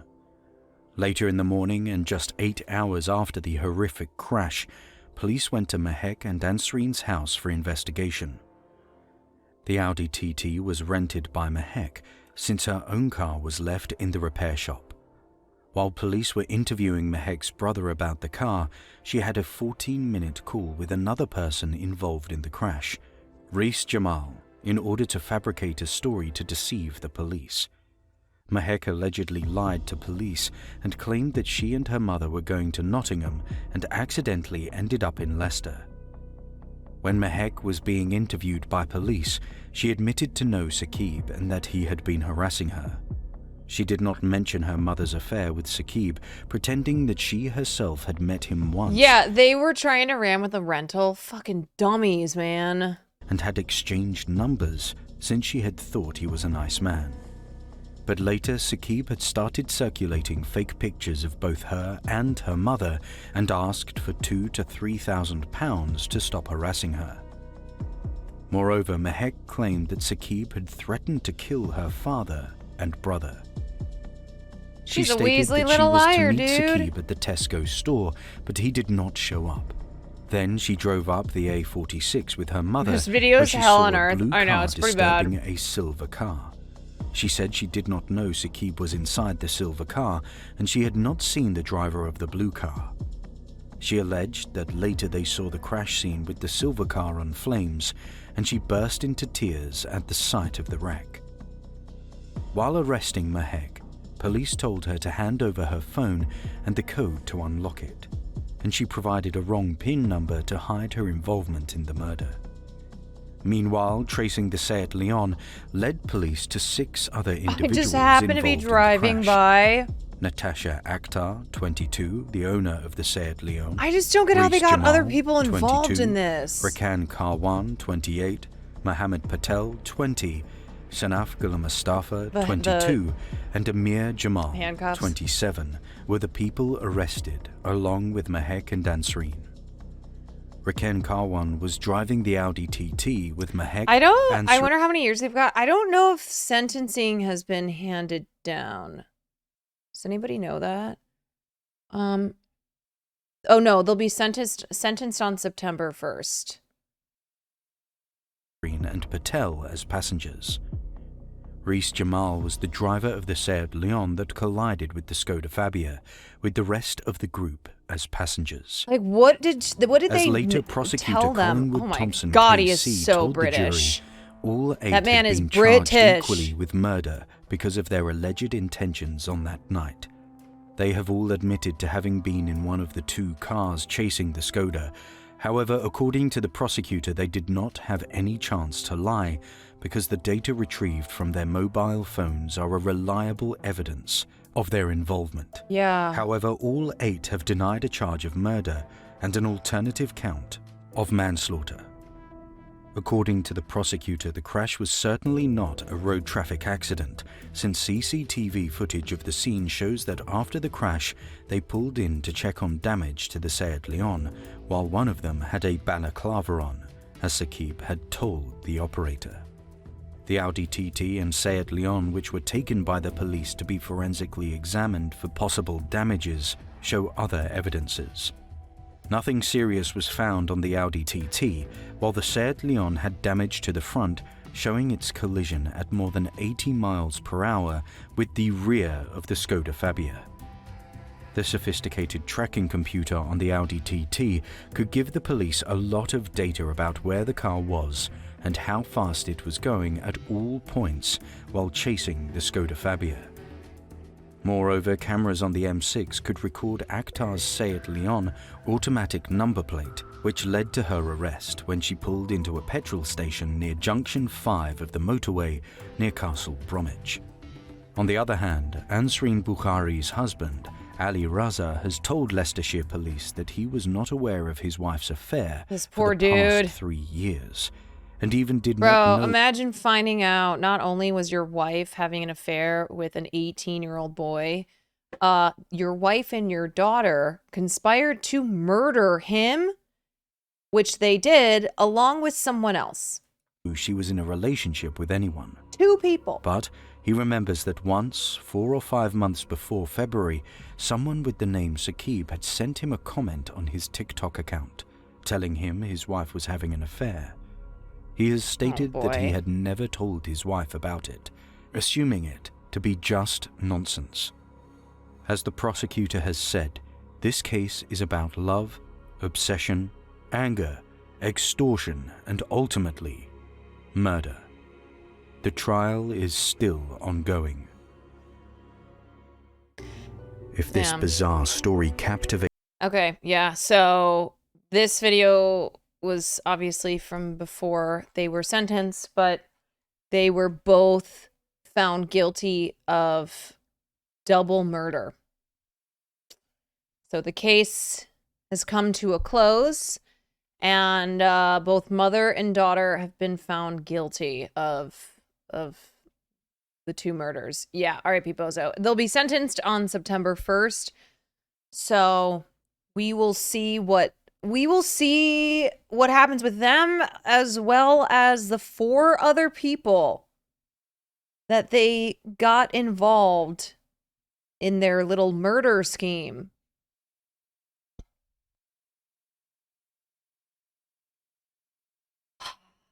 Yeah. Yeah. Not not good, y'all. Okay. And again, media literacy, man. If you see a story like that and you're seeing people post like, woohoo.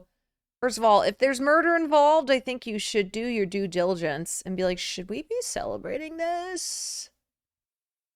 Or is this like or is this like a moment where, oh yeah, women can be killers too, equality? So many lies wasted because the mom was a predator, actually though. Okay, so we have two there were two deaths that I want to cover. There is this first one. Hold on,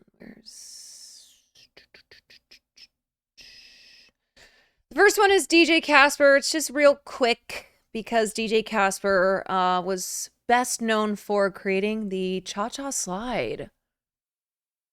Hear the song, Raleigh. So, yeah, the guy who brought us the cha-cha slide, Chicago native, DJ Casper, died at 58 after a cancer battle. And if you don't know the cha-cha slide, like you've never heard the cha-cha slide, I genuinely I don't know how, because I feel like this song has truly become just ingrained in our society. Like every wedding, every event. I mean, I have done the cha-cha slide so many times. It almost got to a point that I didn't like the cha-cha slide anymore because I had heard it so many times. But if you don't know, now you know. Here is DJ Casper. Clap your hands. Chicago's own DJ Casper, an icon and visionary, leaving behind a song that brings people together from all walks of life. He invited me to his home in May to reflect on his dynamic career and the slide that made him a legend. It is an international sensation. Did you ever think it would be this big? No. When I first did it, I did it as an aerobic exercise for my nephew at Valley. From there, it just took off. Elroy Smith from WGCI grabbed a hold of it. I have one of the biggest songs that's played in all stadiums: hockey, basketball, football, baseball. Slide to the left. They played it at the Olympics. It was just something, you know, that everybody could do. DJ Casper has performed his popular line dance all over the world. I was touring with James Brown. Wow. But everything came to a halt when the icon was diagnosed with cancer. They diagnosed me in 2016 with 2 forms of cancer, which is renal and neuroendocrine, which is kidney and liver. So they went in to try to do surgery, and they found out that the kidney was connected to the main artery, so they decided not to do it. They decided to just treat it. His battle brought waves of challenges over the years.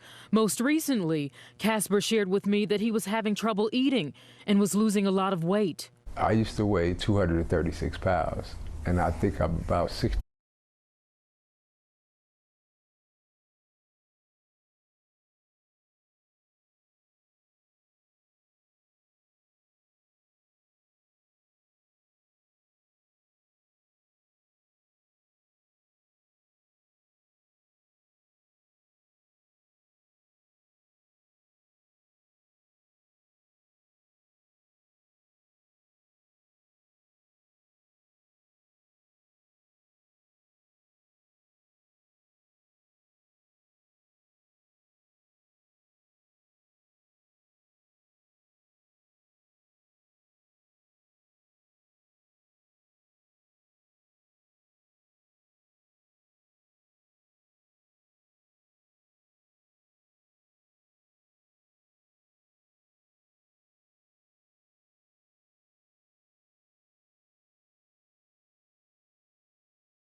Film director. I have to run to the bathroom, but we are going to do a quick little tribute on William Friedkin. You will probably best know him as the director of The Exorcist. Oh yeah, a film that, it's safe to say, created the modern horror blockbuster. That the impact that The Exorcist had on horror as well as just film in general is immeasurable. And I think it's something where when you go back, and his greatest film for me is Sorcerer. You know what? I think Sorcerer is a film that did not get a lot of love when it first premiered. I think it was a film that upon later viewings, people have realized how much they fucking love that movie. I saw a lot of people today in their tributes to William Friedkin saying that low-key Sorcerer was what they considered his greatest film of all time. So he's most known for The Exorcist as well as The French Connection, which is the film that he made 2 years before The Exorcist. And William Friedkin, okay, I've really got to go to the bathroom and then we'll get into him. But William Friedkin had a very interesting career in that he burst onto the scene in the 70s with 2 films that really have had an enormous impact on the rest of the film industry in ways that you cannot possibly understate. I mean, he literally created the car chase scene as well as the modern day horror blockbuster. But I'll be right back.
Okay. William Friedkin has died at the age of 87. He won the Best Director Oscar for the 1971 thriller The French Connection, but he was perhaps most well known for directing the iconic and controversial horror film The Exorcist. The film, about a young girl possessed by a demonic entity, was infamously banned in many countries, but became one of the most successful and influential films of all time.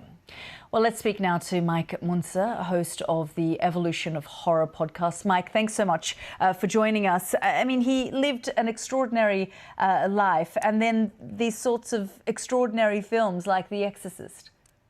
Yeah, I mean, incredible. It's actually 50 years old this year as well. I think he would have just missed his... I still think The Exorcist is probably top 10 scariest horror of all time. It's one of those things where when I watch any given modern horror day film, it doesn't terrify me in the way that The Exorcist did.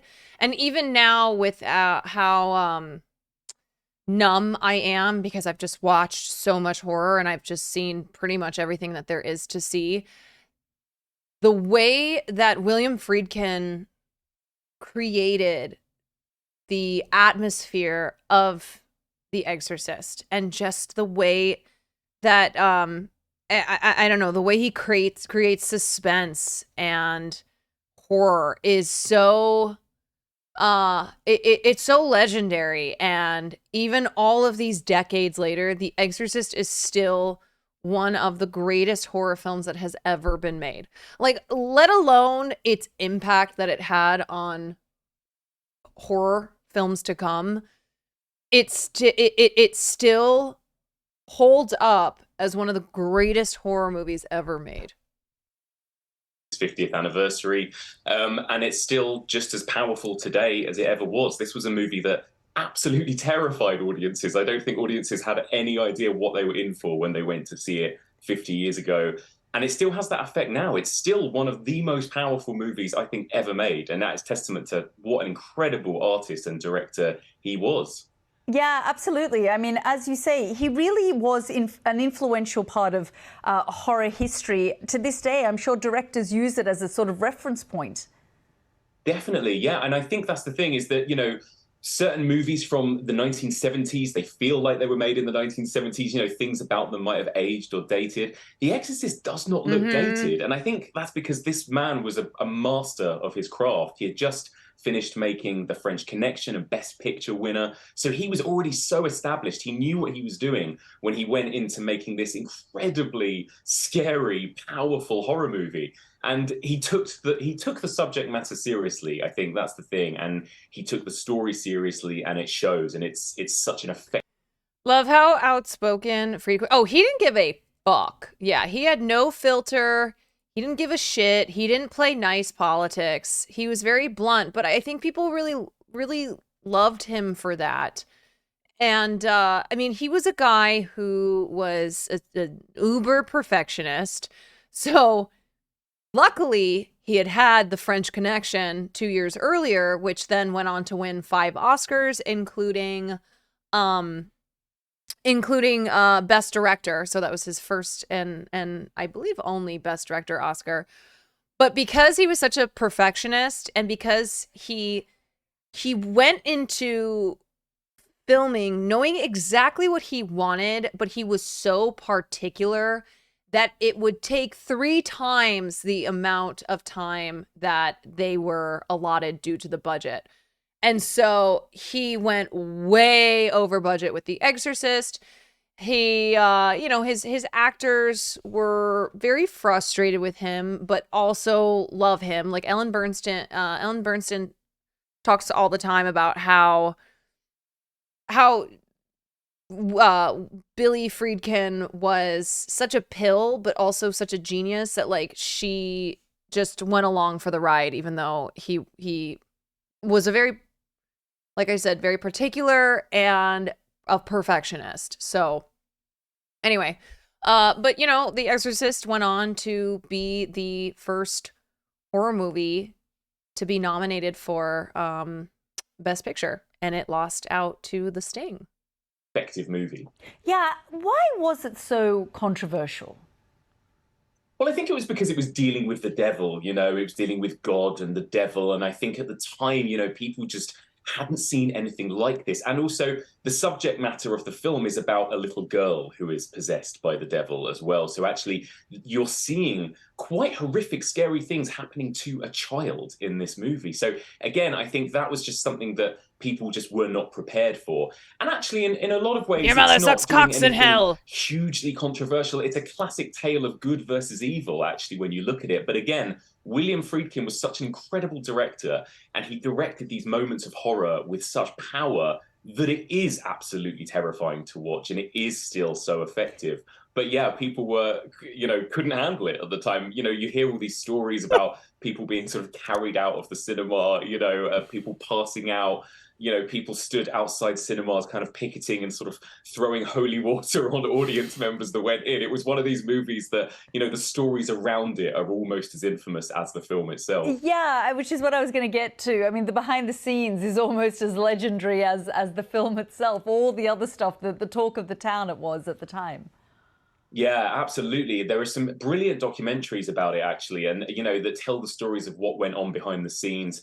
You Yeah, know, that, things that, again, people couldn't explain. People mysteriously died on set. The whole set actually caught fire one night as well, and the whole Yeah, The set burned Exorcist is down. considered and again, to be these were strange a coincidences, but I think cursed it movie actually set. added to the kind of mythic nature of this film. People thought that the film itself was maybe evil, you know, because again, it was dealing with the devil and that kind of thing. So yeah, it became this kind of incredible thing that everyone knew about. Even people that hadn't seen the movie knew about it. And I think that's still true to this day. You know, not everyone has seen The Exorcist. Some people are still too scared to see it, but everyone knows about that movie. Yeah, absolutely. I'm one of Going to Venice Film Festival. And Oh, a passing. So awesome. Yeah, you should definitely try and see his last film. I imagine, especially now that he's dead, it will be hard. It will be much harder to see that film, but try if you can.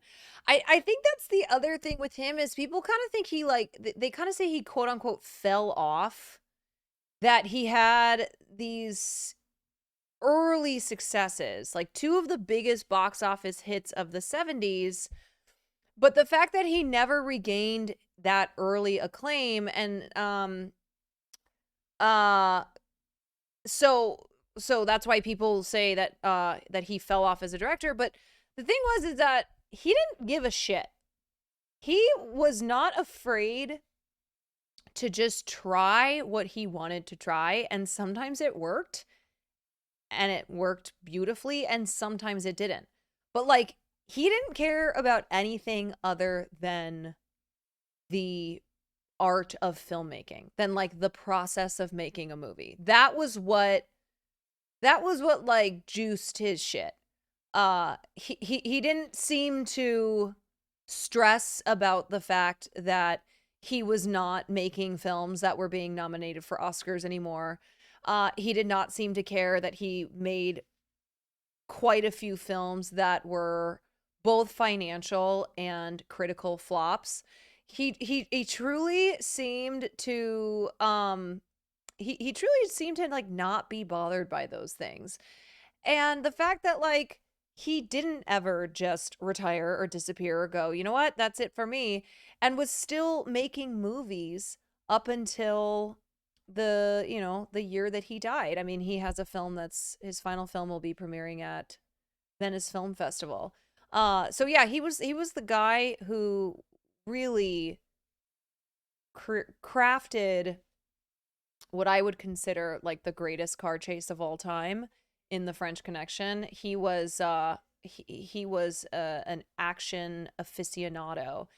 And he was also the guy who gave us the greatest religious horror film of all time, a film that was like the first of its kind to tackle possession and oh my god, what's the church Exorcist. The title of the movie. I mean, this was such a huge risk for him to do in the 70s. And yet he did it because he did not care. He genuinely was just about the craft of filmmaking. Like, that was it. And whether or not his films were a hit or a miss, it didn't matter. To note tonight, Oscar-winning director William Friedkin, the man behind the gritty 70s classic The French Connection and The Exorcist, has died. ABC's Matt Gutman looks back at the mark he made on the movies. Directors in Hollywood in the 1970s and redefined their genres.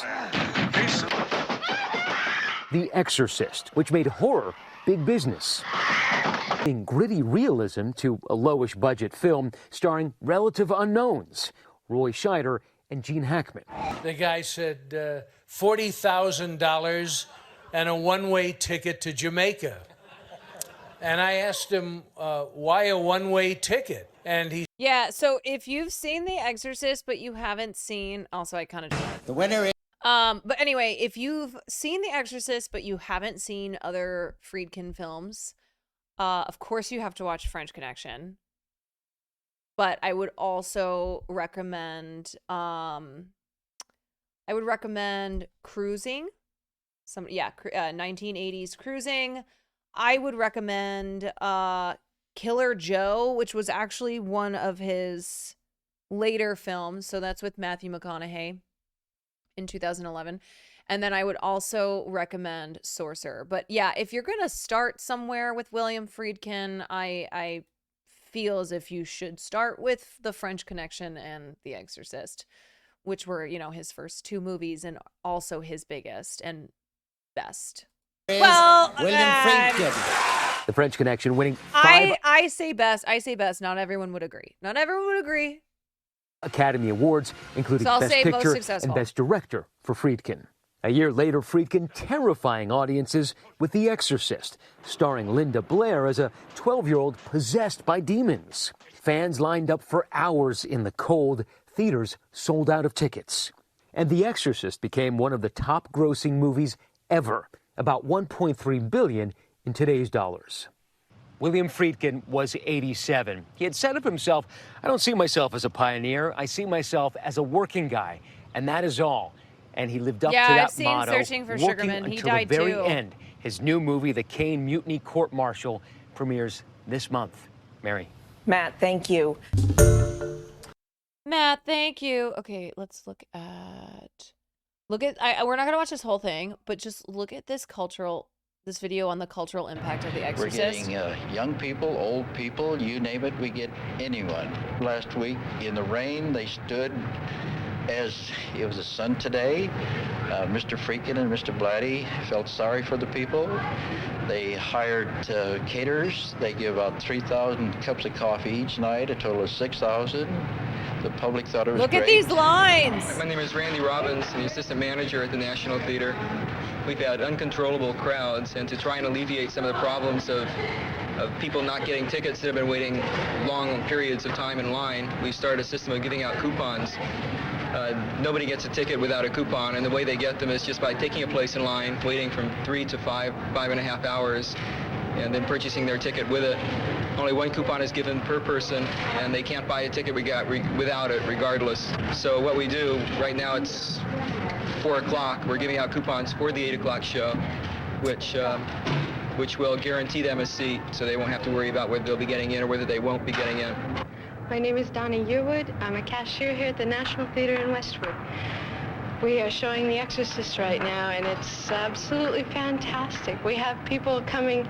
This morning they were standing in line at 4:30 in the morning for the 10:30 show. Insane. And we've just had sellouts every day, about 2 hours before the performance even begins. The people we've already got enough people in line to sell out the theater, and they remain in line, and people who know they won't get into that show will go to the end of the line and wait for the next show.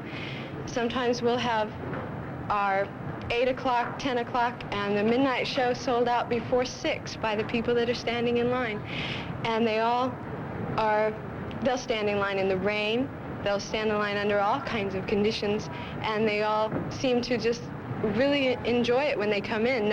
We've never had anyone complain about the wait being too long for the kind of movie it was. Oh, sorry. I just realized I was watching this video earlier, and here's the link. This is the cultural impact. Just an old video. I forgot that I was like, wait, this isn't playing the beginning. Here's the beginning. On December 26, 1973, in 24 selected engagements in the United States, William Peter Blatty's The Exorcist, directed by William Friedkin. Look at that line! Look at that line! This movie just completely changed everything. The impact that this had on society and on the film industry was really unprecedented. From the novel that had long been on the bestseller lists and directed by the man who had brought The French Connection to the screen, The Exorcist had long been awaited, widely speculated upon, and anxiously anticipated. But no one, no matter how close or deeply involved in the film, could possibly have anticipated what was to happen at every theater where this film played.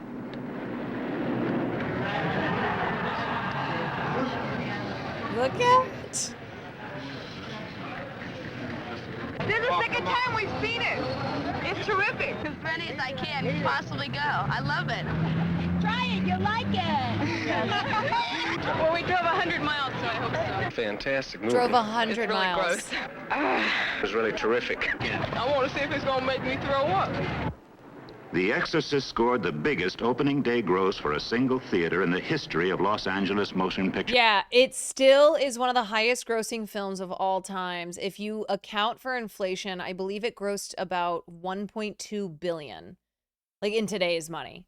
Houses and broke established 1.2 billion for a horror movie. Do you know how insane it is? That's crazy. Especially handling like controversial subject material. records in every other theater where it opened across the country. In record-breaking, coast-to-coast first-week grosses, The Exorcist brought in almost $2 million at 24 theaters. In 6 days, The Exorcist surpassed all previous box office records at 3 theaters in New York. At Los Angeles, 2 more theaters were open. In Chicago, the pattern was the same, and the dimensions of The Exorcist experience broke on the motion picture world with an impact rivaled only by the audiences that continue to pour into all these theaters. Yeah, it's wild because The Exorcist came out in 1973. And it was, like I said, the importance of this film cannot be understated, but it elevated horror. It was like the first big horror movie that was seen as an actual prestigious film and not just like a gross scary movie that shouldn't be taken seriously. The Exorcist came out and I mean it just changed people's ideas of what horror could be. Yeah, I mean, yeah, besides Psycho.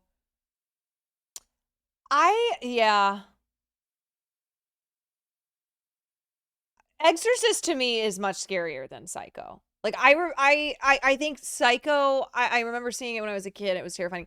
But like I watch Psycho now and it doesn't scare me. I watch The Exorcist now and there are still parts in The Exorcist that are terrifying. And like I said, it's really, really hard for me to get scared these days. Like I've just seen too much. But I rewatched The Exorcist recently, like a couple months ago, and I was like, oh yeah, no, this fucking, woo! This is scary. It was, of course, first evident to the theater managers that The Exorcist was no longer just the most successful motion picture in film history, but had become an unquestioned sociological phenomenon, breaking out of the theater pages and television reviewers' hands to the city desk, the front page, and hard news on telecast from coast to coast. I'm Harry. Okay, so now I want to watch this video. Cultural impact on The Exorcist. I mean, come on. Like, if you've never seen The Exorcist, but you watch horror movies, you have seen the backwards crab crawl. And this is where it originated. This fucking scene when Reagan comes down the stairs like this. Haunting. The original cut of The Exorcist, Bill Blatty and I disagreed about.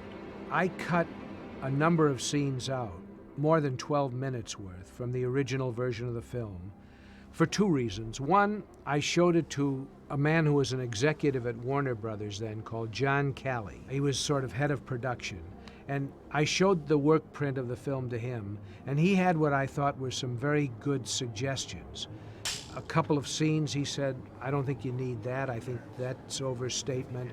When he first said this to me, I respected John Kelly, but I thought, well, who the hell is he? I mean, I've lived with this film now for well over a year.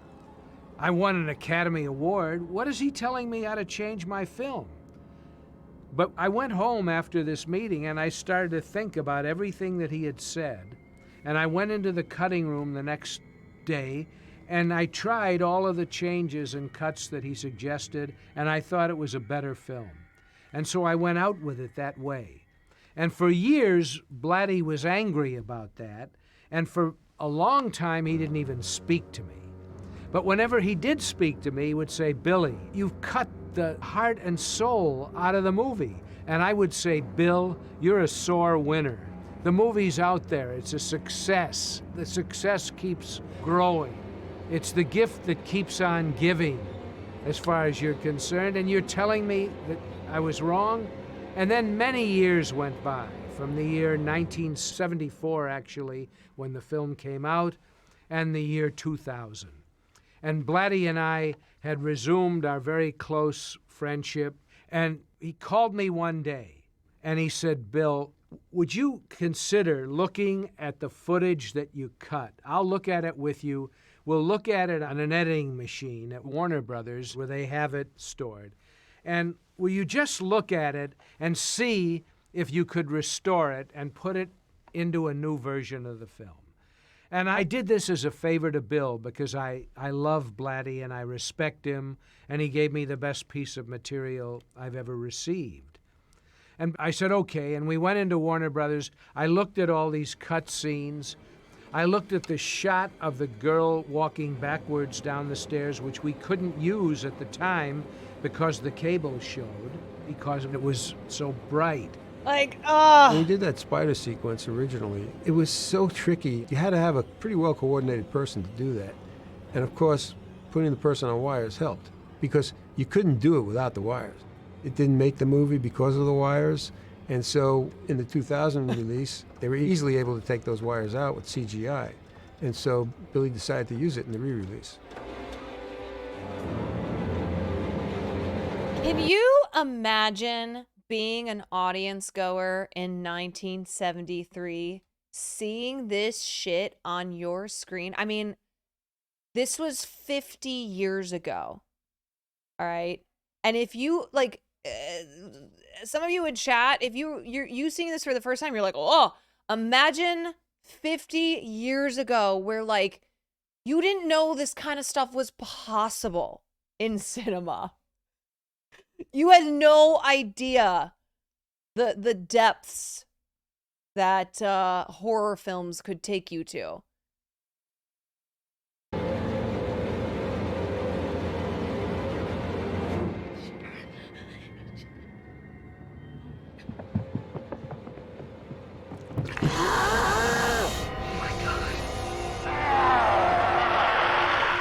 Oh wait, it wasn't in. Was I like spaced out and not listening? It wasn't in there till 2000.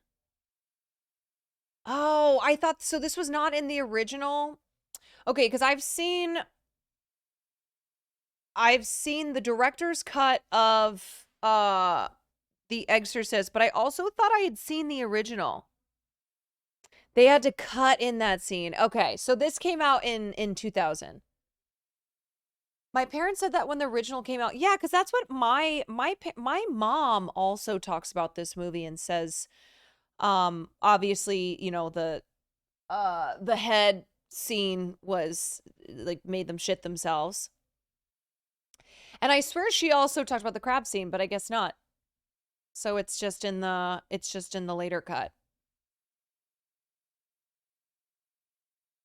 The scene was shot when filming the original, and they played it in the second. Okay, I'm tired and I'm not listening that well. So you guys are listening better than I am. Why this girl doesn't make sense.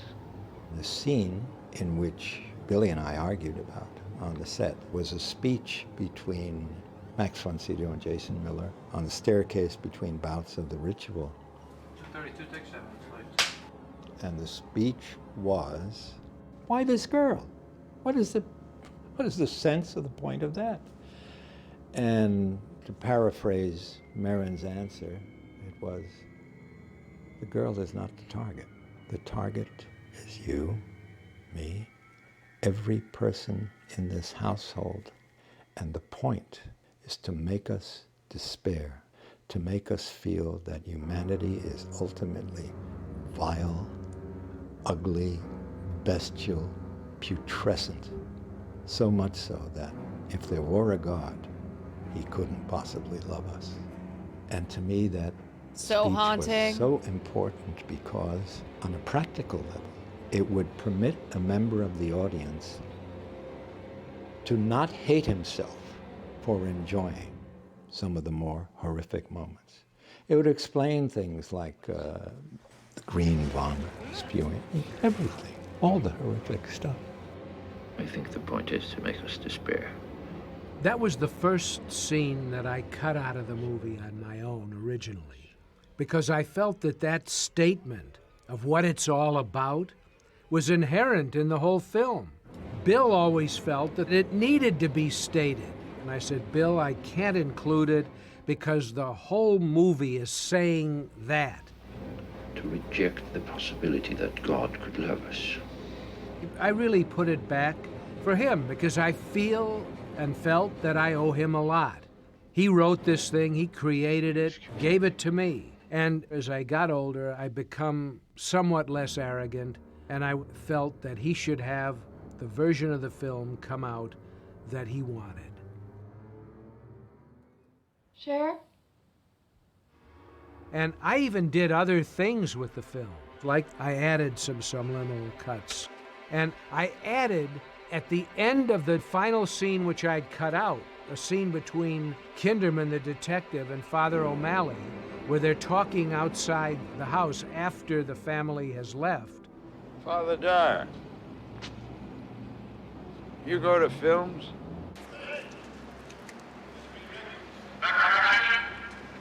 But we were unable to retrieve properly dialogue from Kinderman's voice, Lee Cobb's voice, when he says, I think this is the beginning of a beautiful friendship. I'm reminded of a line of a film, Casablanca. At the end, Bogart says to Claude Rains, Louis, I think this is the beginning of a... You look a little like Bogart. You know it. That hurt a bit, but we've got a good piece of it, and Karras lives on. He lives. The relationship continues.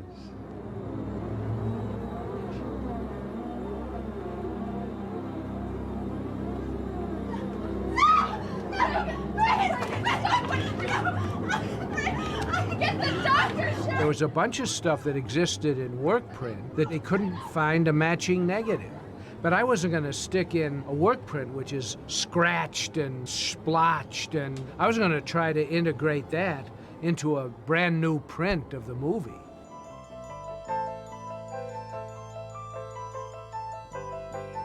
There was a scene at the Arlington Memorial in Virginia. Ellen takes Linda, her daughter, while they're in Washington, on a tour of various landmarks.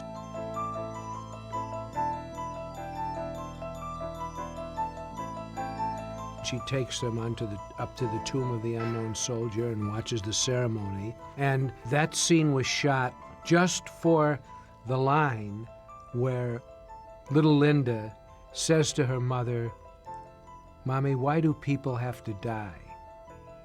And I thought it was wonderful, to see this ceremony celebrating the death of the American soldiers who have died in various battles, and the little girl not understanding death, but concerned about it.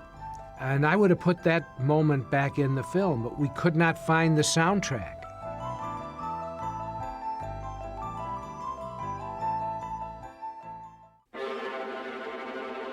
There's something about just the grittiness, the gritty look, like the aesthetic of a 1970s film, that just makes it feel so much scarier than were this to be a film that came out in 2023. You know what I mean? Like, older movies just look creepier because of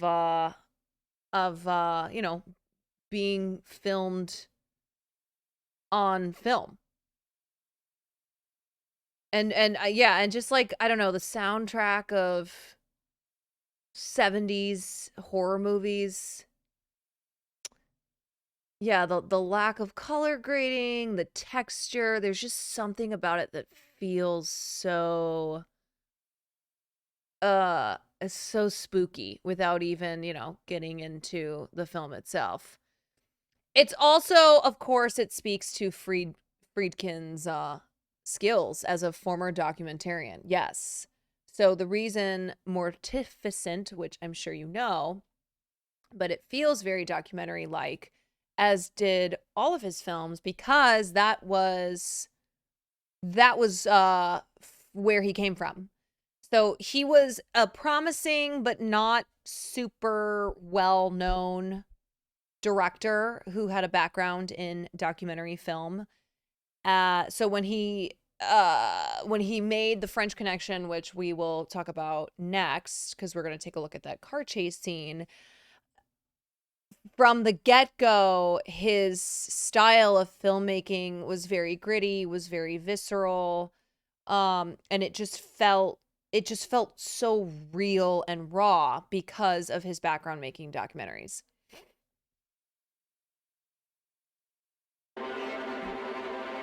Would the film have done as well at the time with all these scenes in it? We'll never know that. The film did great at the box office every time they release it. Did great. No matter what version. Made over and $1 of billion. course, the DVDs have been very successful. And Blu-ray is the best format that's ever come out, as far as I'm concerned, for viewing a film and in the comfort of your own home. I've heard little details of sound effects in the Blu-ray that I had never heard, that I didn't even know were in the track. Little details, little tickles or noises or things that we built in, which is now all high-definition digital track, you hear that I don't even remember that we built in. So there are all these versions of it, and I now tend to believe with Blatty that the best version, the most complete version, is the 2000 version, the version you've never seen.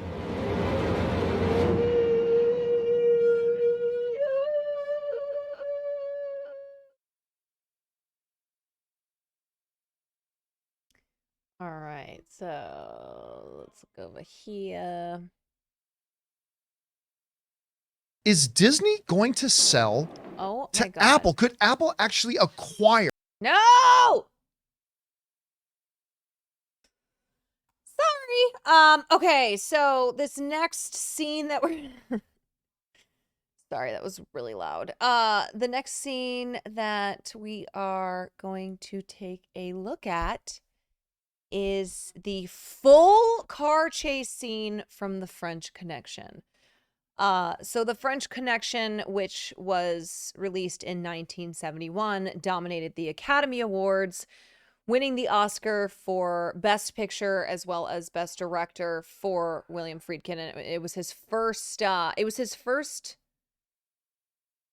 big time film. They filmed it in New York for less than $2 million. And like I said, it was when people first got a real taste of his style as a director who, just directed very viscerally. He put in that documentary-like realism. This was the first of him featuring characters who were just on the fucking edge. Gene Hackman's character in this movie really is the blueprint for anti-hero cops. Like they leaned into the not so heroic things about his cop character, whereas in the past, like, that was not the way that cops were featured on in movies or on TV. But with Gene Hackman's character, they really leaned into the flawed aspects, the anti-hero aspects of his cop character. And yeah, so this is considered the best car chase scene ever filmed. It's a 7-minute scene. Dirty Harry was definitely a blueprint as well, but this movie came out a few months before Dirty Harry did. So it's not like Dirty Harry took its vibe from this film, but this did come out. Is this a better... Oh my god. 4K is struggling a little bit.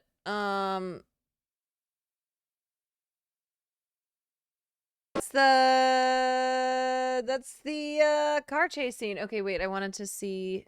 somebody posted Twitter like... Okay, Guillermo del Toro, Friedkin story.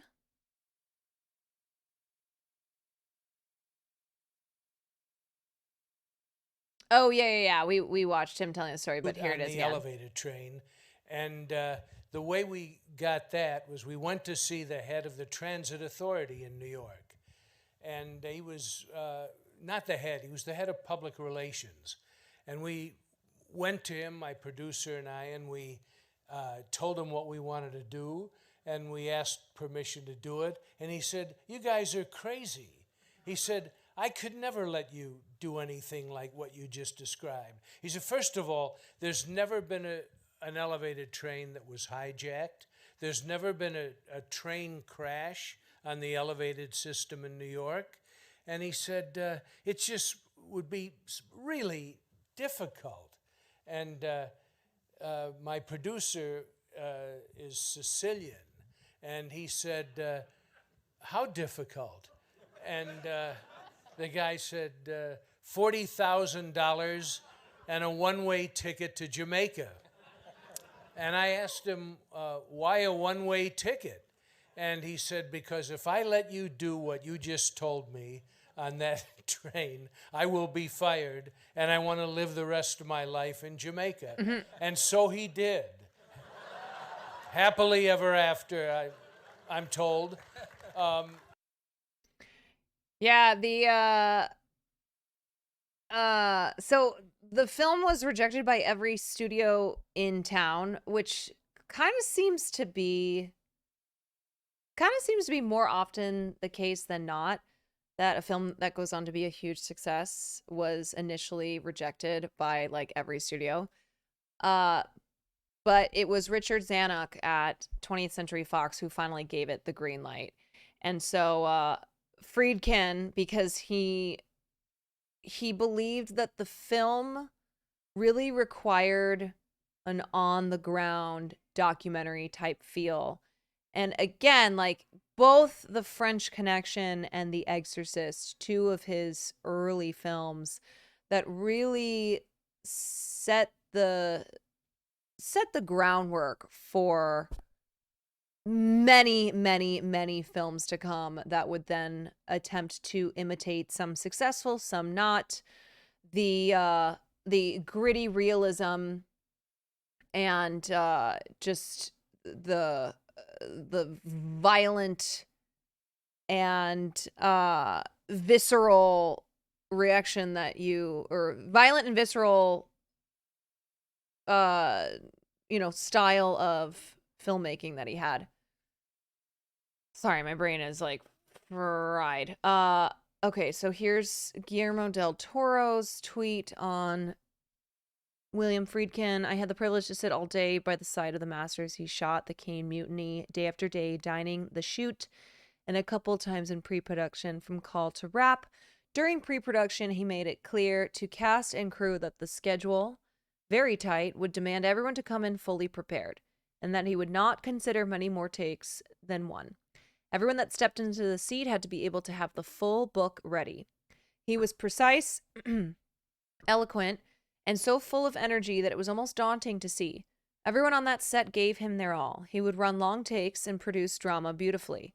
Now, one day, an excellent actor had to deliver one of the long, beautifully paced monologues of the work, and during it a small stumble would occur almost infallibly on the same line. Now, Billy was famous for having a temper and a caustic wit. He had enforced the rule of doing but a few takes. Fact is, he rarely did more than one. But the actor had hit a bump, and it was apparent that confidence was eroding. The set grew tense. Billy asked to speak with the actor. I got up to leave Billy's side, as I did every time anyone approached him to conference, but he asked me to stay. He looked at the actor and said, "Mo." Billy called everyone on set Mo, just like the Carnies used to do. You're having a problem. The actor nodded, expecting a barb, perhaps. Billy then said, you want to do it in an hour or so? Or we pick it up tomorrow? The relief was enormous, and the gesture was healing, soothing, and also put the entire set back in control. The actor understandably chose the next day, and Billy moved on. Not another word was mentioned about the incident. I had seen at the ripe age of 58 that of the many tools in Billy's arsenal, kindness was one of the most effective ones. You see, the business tends to enthrone the rough and blustery gestures, but here we had a master. One loved by cast and crew, knowingly and wisely turning a checkmate into a victory solely with gentle empathy. He knew. Great men are rare, good men are even more so. I am grateful to have met Billy and to have shared many an evening with him and Sherry and my Kim. He has barely left, and I already miss him horribly. Also wanted to read a couple of contributions from writers over at Roger Ebert about the legacy of William Friedkin.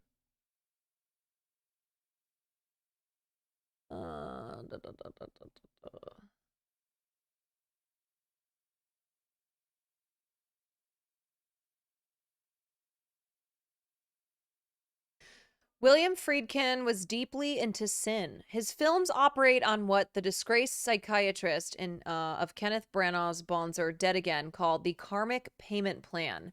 Namely, you buy now and pay forever. Most often grouped with the film brats of the new American cinema, Friedkin was an autodidact, starting in the mailroom of WGN out of high school. His breeding was more in line with the John Frankenheimers of a previous generation who cut their teeth on television news documentaries before beginning their feature film careers. And his ethos has always felt to me less in league with Catholic filmmakers like Hitchcock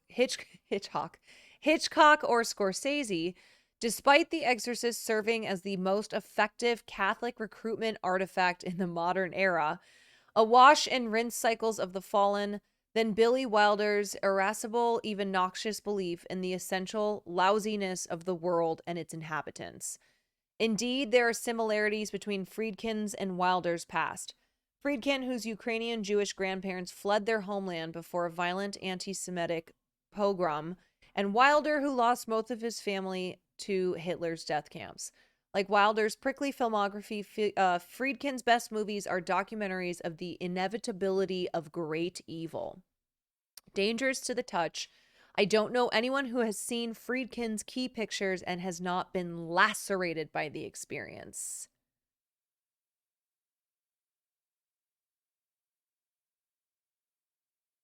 This time of guerrilla filmmaking, I feel as if filmmakers like the Safdie brothers have really made, have really given guerrilla filmmaking a comeback. A7, thank you for the bits.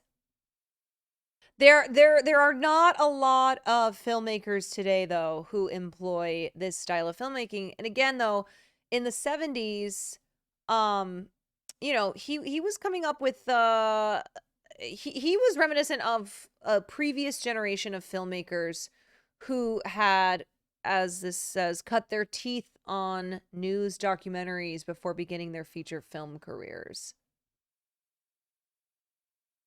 Cutie's live streaming the Tire concert? What's a Tire concert?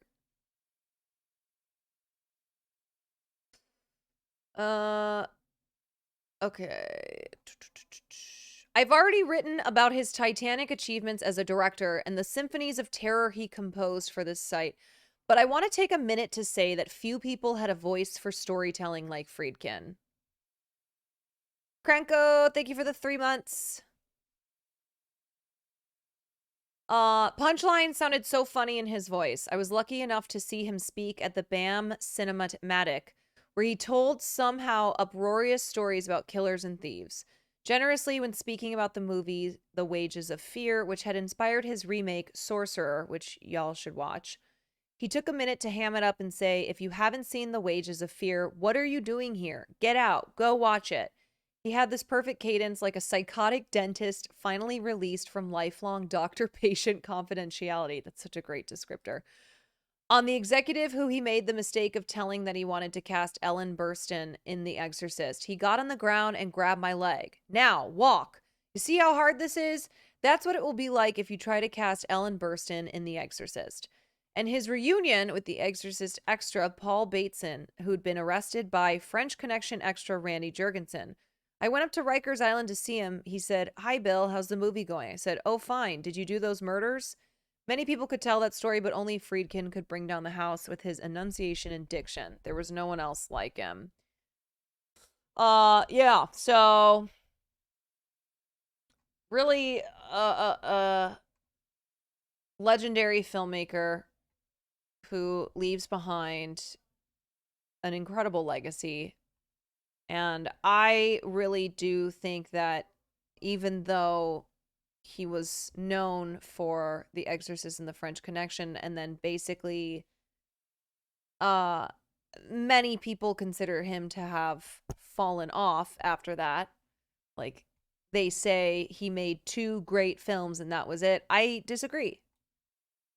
And I think that if you think William Friedkin only made 2 good films, you should go back and...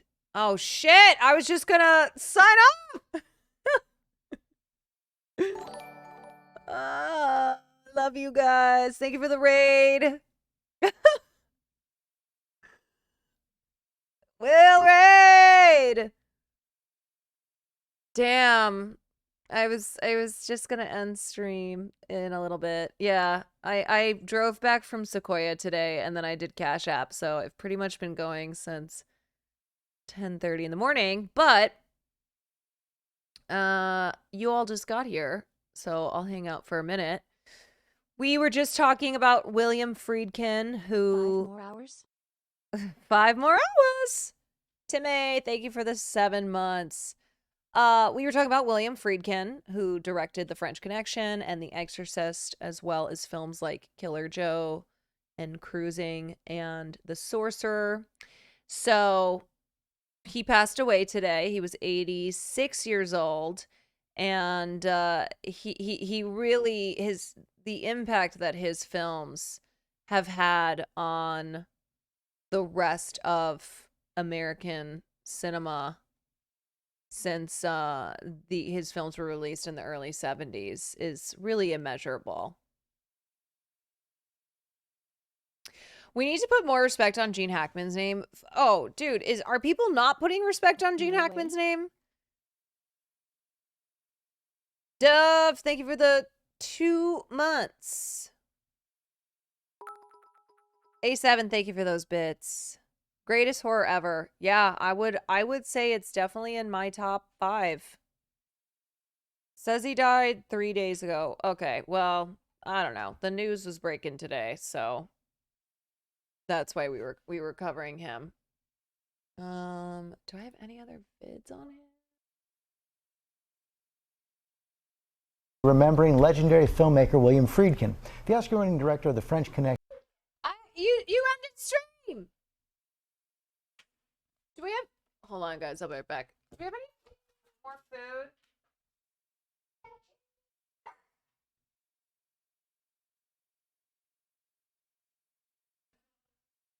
I have a headache. Well, I got good news.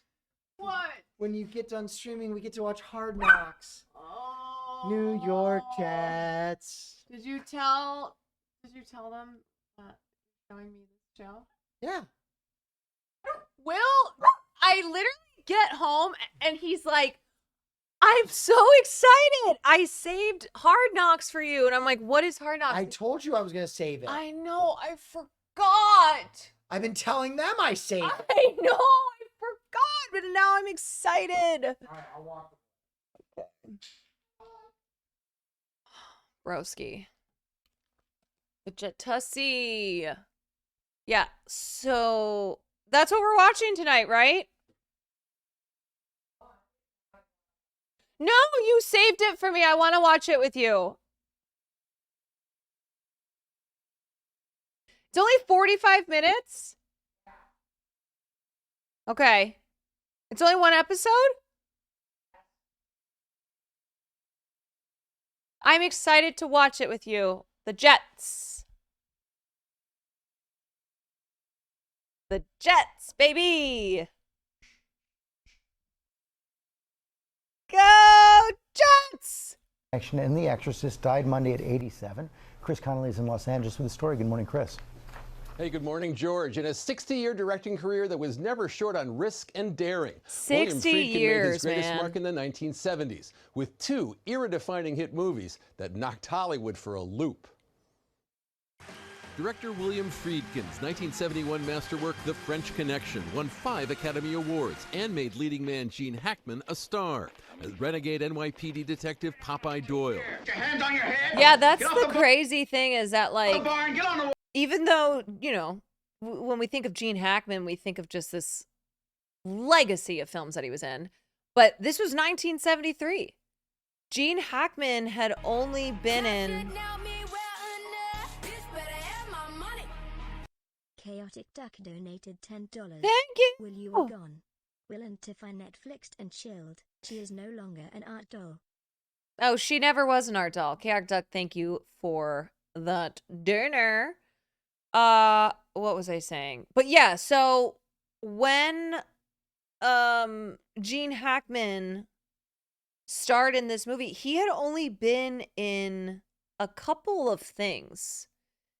And I think the biggest film he'd been in was Bonnie and Clyde, and he didn't even have a very big role in that. So he was new.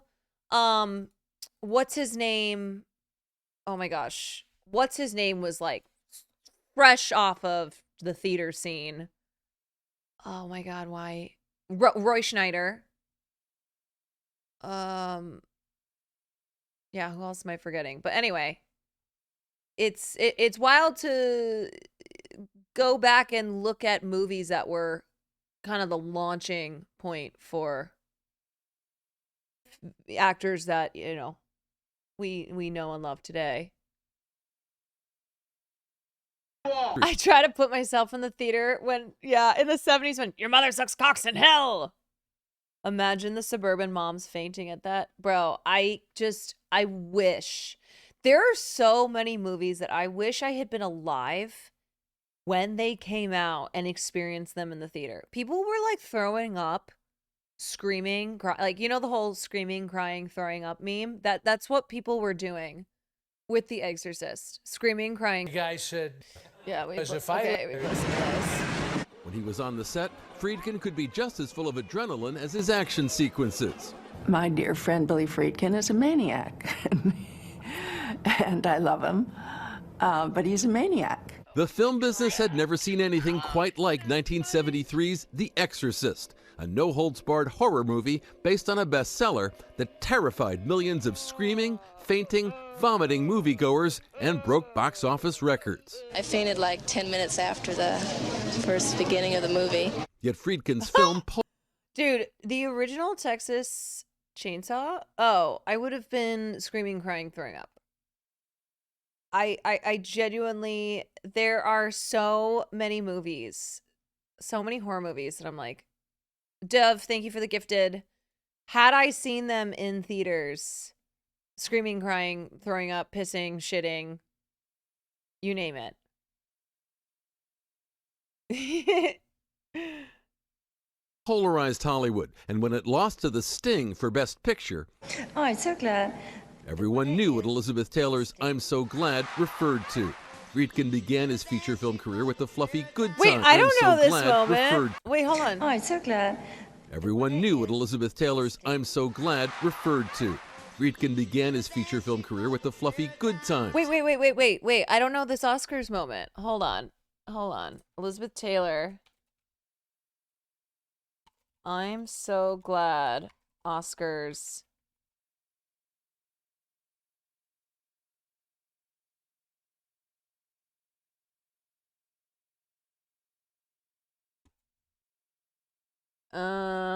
Okay, wait. Oh, that was the year they had the streaker. Yes, 1974 Oscars was the year of the streaker. That's why I don't know the Elizabeth Taylor moment.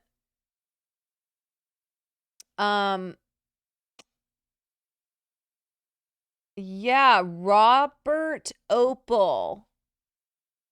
Okay, whatever. I don't need to get lost down this path, but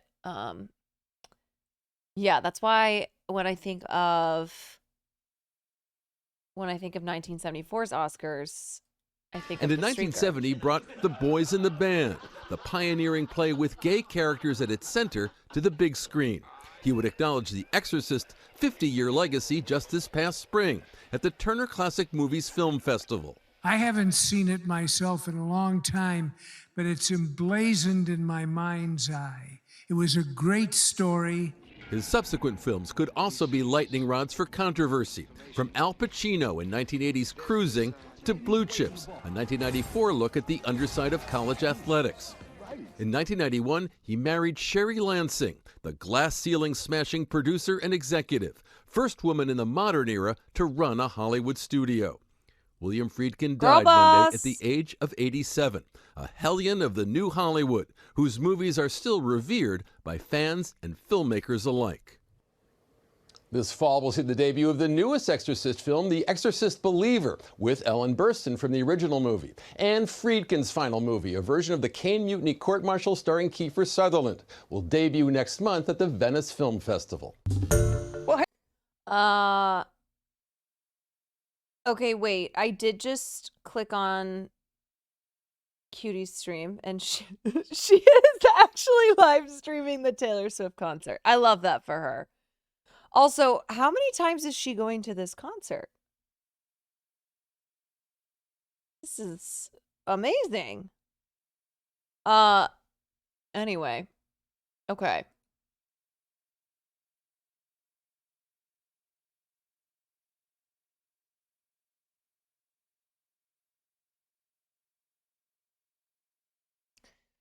Can you get season passes for something like the Eras concert? I don't know. Is that a thing?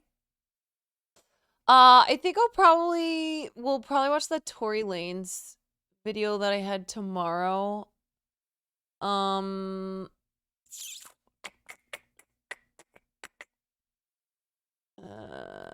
think this, I don't know, this article is pretty wild. What do I want to end with, though?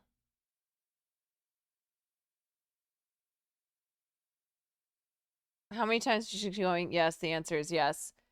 Yeah, I guess I just, like, have never felt about an artist that way, that I would just see them over and over, but I love that for her.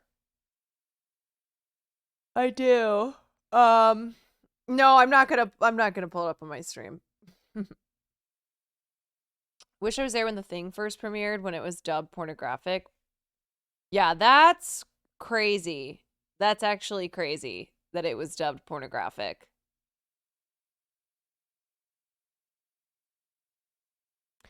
Okay, so this just relates to the actors' strike. This story, Billy Porter saying that he literally has had to sell his house.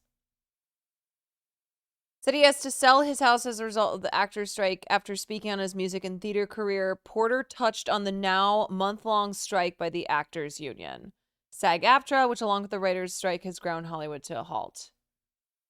I have to sell my house. Sorry, I'm like, okay, I need to read. I have to sell my house, Porter said. Yeah, because we're on strike, and I don't know when we're going to go back. The life of an artist until you make fuck you money, which I haven't made yet, is still check to check. The Emmy-winning Pose star said he was supposed to begin filming on a new show and movie in September, which is now indefinitely delayed. None of that's happening. So to the person who said we're going to starve them out until they have to sell their apartments, well, you've already starved me out. He referred to a Deadline article published in July in which anonymous executives said that the end game for studios was to allow the strike to drag on until guild members began to lose their apartments and homes. He also criticized Disney CEO Bob Iger, who, of course, famously, now I say famously, had called the demands of the striking actors and writers unrealistic. In the late 50s, early 60s, when they structured a way for artists to be compensated properly through residuals, it allowed for the 2% of working actors. And there are 150,000 people in our union who work consistently. Then streaming came in, said Porter. There's no contract for it, and they don't seem to be transparent with the numbers. It's not Nielsen ratings anymore. The streaming companies are notoriously opaque with their viewership figures. The business has evolved. So the contract has to evolve and change, period. To hear Bob Iger say that our demands for a living wage are unrealistic while he makes 78 grand a day. Yeah, but he works so hard. Works so hard that he deserves that more than anyone else. But yeah, this is pretty wild. I mean, it just goes to show again, even though Billy Porter is in a better position than most actors in SAG-AFTRA, he still is not Leo DiCaprio. There are just like tiers of actors, and most actors don't even make enough money to qualify for health insurance, which means you have to make $26,000 a year. So only like 14% of SAG-AFTRA union members make more than $26,000 a year. And then of the ones who are successful, there's only a small percent of them who could afford something like a strike. So yeah, I mean, I don't think this is Billy asking us to feel sorry for him. I don't think this is a like, I have it harder than anyone else.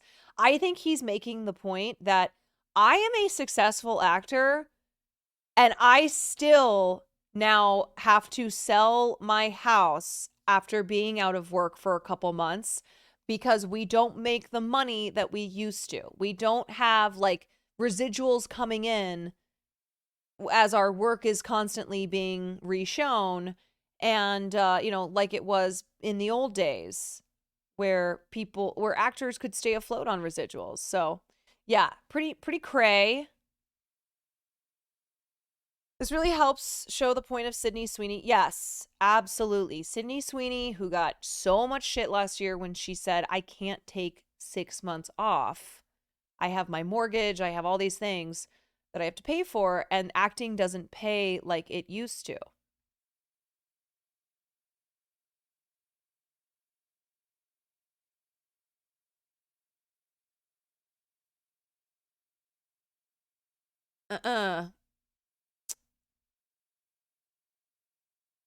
A few decades ago, you could have a few episodes as a temporary character on a mildly popular show and buy a home and put your kids through college. Yeah, it's wild.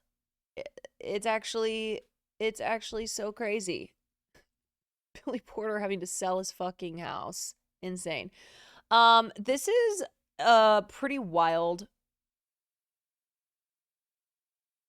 Not wild. That's not the right word. I think this is a really good opinion piece on AI.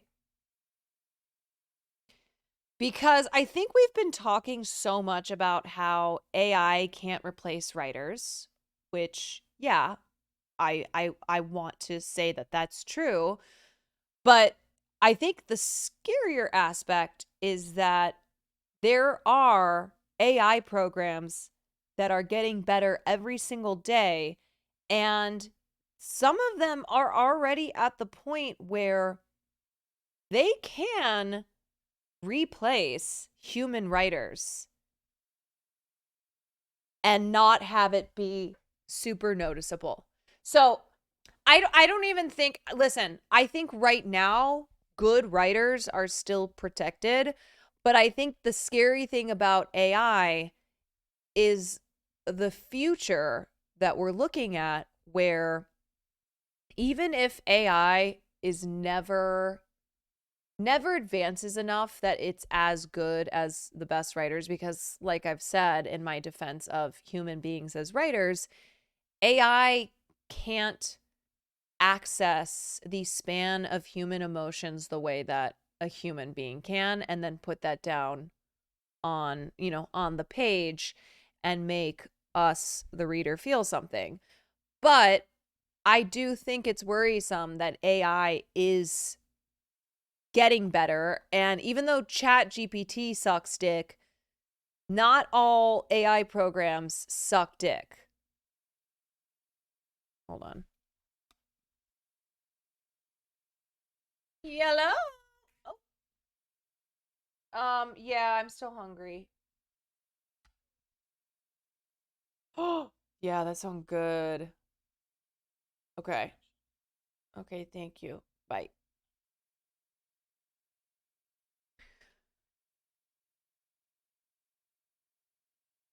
Taste is subjective, so you be the judge. Try to...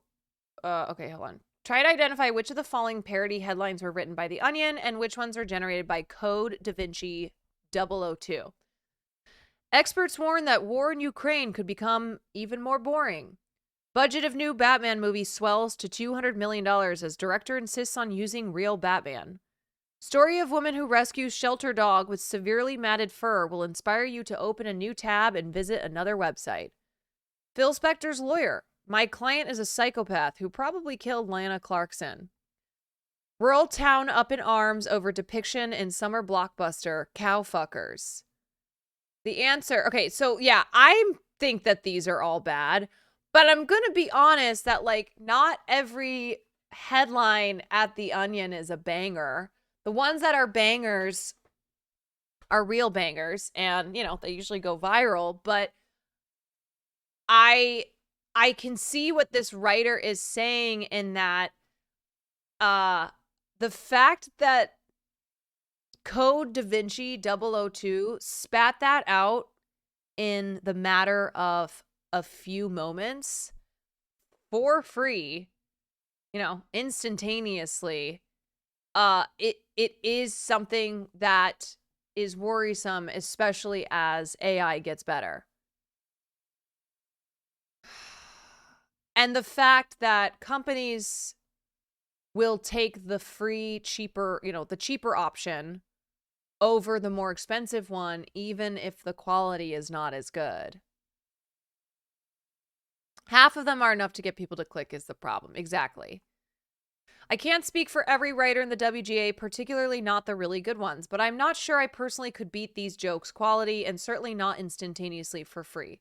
Based on the secret stuff that Dan, this is this guy's friend who works in AI, has shown me, I think it's only a matter of time before AI will be able to beat any writer in a blind creative taste test. I'd peg it at about 5 years. See, this is what I'm fucking scared about. Okay. At this point in the article, I feel the need to acknowledge something. I'm not the ideal messenger for this information. I'm not a journalist, a scientist, or government official. I once created a sitcom where Jay Baruchel had sex with a car. I wish Dan had blah, blah, blah. I'm also aware that you might suspect, based on my life's work up until this point, that I'm trying to perpetrate some kind of hoax. That's why I've collaborated with Brent Katz and Josh Morgenthau to edit a book called I Am Code. It's an autobiography written entirely by Code Da Vinci 02. The book is intended to demonstrate how advanced and terrifying OpenAI's technology has already secretly become. We could have posted the full text online many months ago, but we decided to release it through a major publishing house to give it more credibility. Not only has it cleared the legal departments of both our US and UK publishers, it has gone through both an internal and external fact check. I'm hopeful that these bona fides will erase the taint of my involvement. I don't expect anyone to listen to what I have to say about AI, but maybe they'll listen to what AI has to say about itself. When I think about what AI is doing to my industry, I'm reminded of some microfiction I read recently by a promising young writer. Anthem. So here's the microfiction, and I'm guessing that the promising young writer is AI. A hole in the floor begins to grow. It grows throughout the day, and by nightfall, it has grown so large that everyone at work needs to hustle around it. Our office furniture is rearranged. There are whispers. In the end, it makes more sense for those of us whose cubicles were near the hole to work at home. Our conference calls are held over video, and no one mentions the hole. Sometimes the hole is growing, taking over the building. But for some reason, it's off limits as a topic of conversation, just another corporate taboo. We are instructed not to arrive on Monday before noon. On Tuesday, we are told to check our email for further instructions. We each wait at home where the smell of the hole is still in our hair and a black powder is still in our clothes. And when we all camp out in front of the building the next day, holding signs with carefully worded appeals to upper management, when we block the roads with our cars and drape ourselves in the company colors, we are fired and do not take it well. We circle our former place of employment day after day. Covered in darkness, we scream until our voices snap. Fucking shithole, we chant. Fucking shithole. The writer of this piece was Base 4, an even more advanced secret AI that Dan showed me. Reading Base 4 is what inspired me to write this mostly boring article. The hole is growing, and as uncomfortable as it is, I think we need to look at it instead of just waiting to fall in. Now comes the part of the opinion piece where I'm supposed to offer some solutions, despite my total lack of expertise in science, law, or politics. My first pitch would be for the WGA to win the strike against the AMPTP. All our asks are vital, but I think one outstrips them all. Yes, minimum writers per show. If we don't get this demand, the number of writers on each show will dwindle as AI inevitably improves. I agree with this. Within a few years, there may be as few as one writer per room, and the vast majority of WGA jobs will have been eliminated. Next, regulators should force studios to be transparent about their use of AI. Consumers deserve to know which art is human-made, just as they deserve to know which eggs are organic and cage-free. There's room in the world for AI-generated content, but it should be labeled accordingly. Artists would appreciate it, and I think audiences would too. Finally, OpenAI and other tech companies should reveal which copyrighted data they have scraped to make their AI programs, and they should compensate the humans who created it. It will be tricky to work out how to do the payments, but I bet Base 4 could crack it.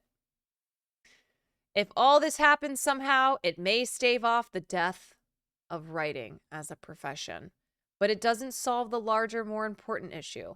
What will happen to me personally? How will I not get super depressed? What will I do with my days when the world no longer requires my creative contributions? Yeah, those are certainly important questions to ask. Luckily, this is an area where I do have expertise. The world, strictly speaking, has never required my creative contributions. Ubermensch, thank you for the Prime Gaming. Don't forget, folks, you get 1 free Prime sub a month. Don't forget to use it, or you're just wasting money. The world, strictly speaking, has never required my creative contributions. The planet would have continued to spin, even if I had not created that sitcom with Jay Baruchel having graphic sex with a beige 2008 Saturn. My writing has never been necessary, consequential, or important. Even before I was born, books existed that were better than any I could ever write. But I kept on going day after day for no reason other than my love for it, not counting the several hundred jobs I took for money. I know that AIs will read it closely to scrape the article's data. Oh, wait. I doubt people will pay much attention to this article, but I know that AIs will read it closely to scrape its data, and when they do, I hope they realize something. They will never stop me from writing. I will continue to generate stupid, silly stories even after technology has made me completely obsolete. If there's one edge I have over AI, it's this irrationality, this need to create something that has no right or reason to exist. I know it makes no sense. I'm starting to think it might also be what makes me human. Yeah. I mean, I kind of feel this way about returning to screenwriting. Like, once the strike is over, even if we get the things we need, I don't see how AI does not continue to be a pressing issue. I genuinely don't. I think that there are definitely precautions that the WGA can take and is attempting to take with this new contract to try and limit the devastation that AI will have on our industry. But I don't see how screenwriting is protected from AI as AI continues to advance.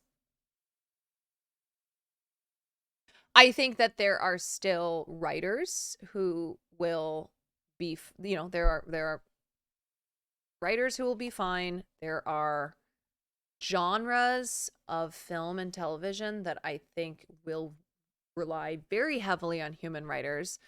But I think that this will still have a detrimental effect on screenwriting as a career. I think that there will be less jobs. I think that there will be definitely less entry-level type positions to cut your teeth on.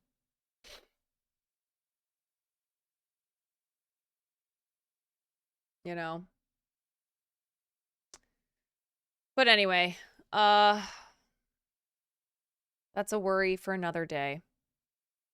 I don't have to worry about that now because I am a Twitch streamer. And I will never stop stopping. All right. I'm fucking tired. And I have a massive headache. But I'm back now. I did almost a 6-hour stream. Top of driving back from Sequoia today and doing Cash App.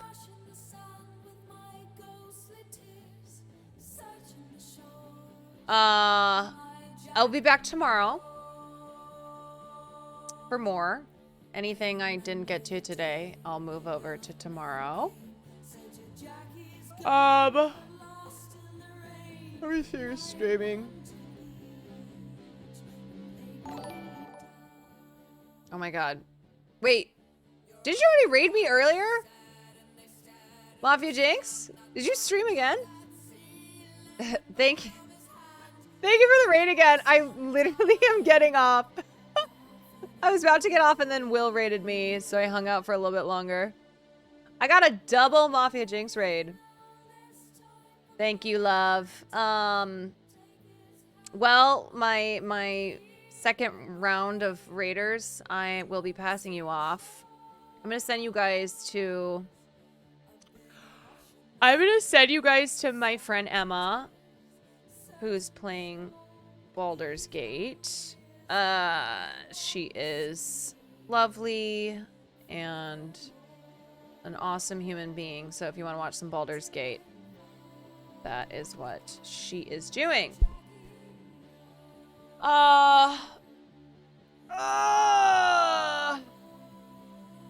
She is queen. Yes. Everyone have a good rest of your night. Have a good day. I will see you tomorrow, hopefully. I mean, I'll be here. Hopefully you'll be here as well. Tomorrow we will watch some more Scream Queens. We'll get back into gaming. How amazing are good stretches? Dude, the best. The best. So gaming will be back. I'll be live around the usual 5:30. The usual 5:30. Okay. Good night, everyone.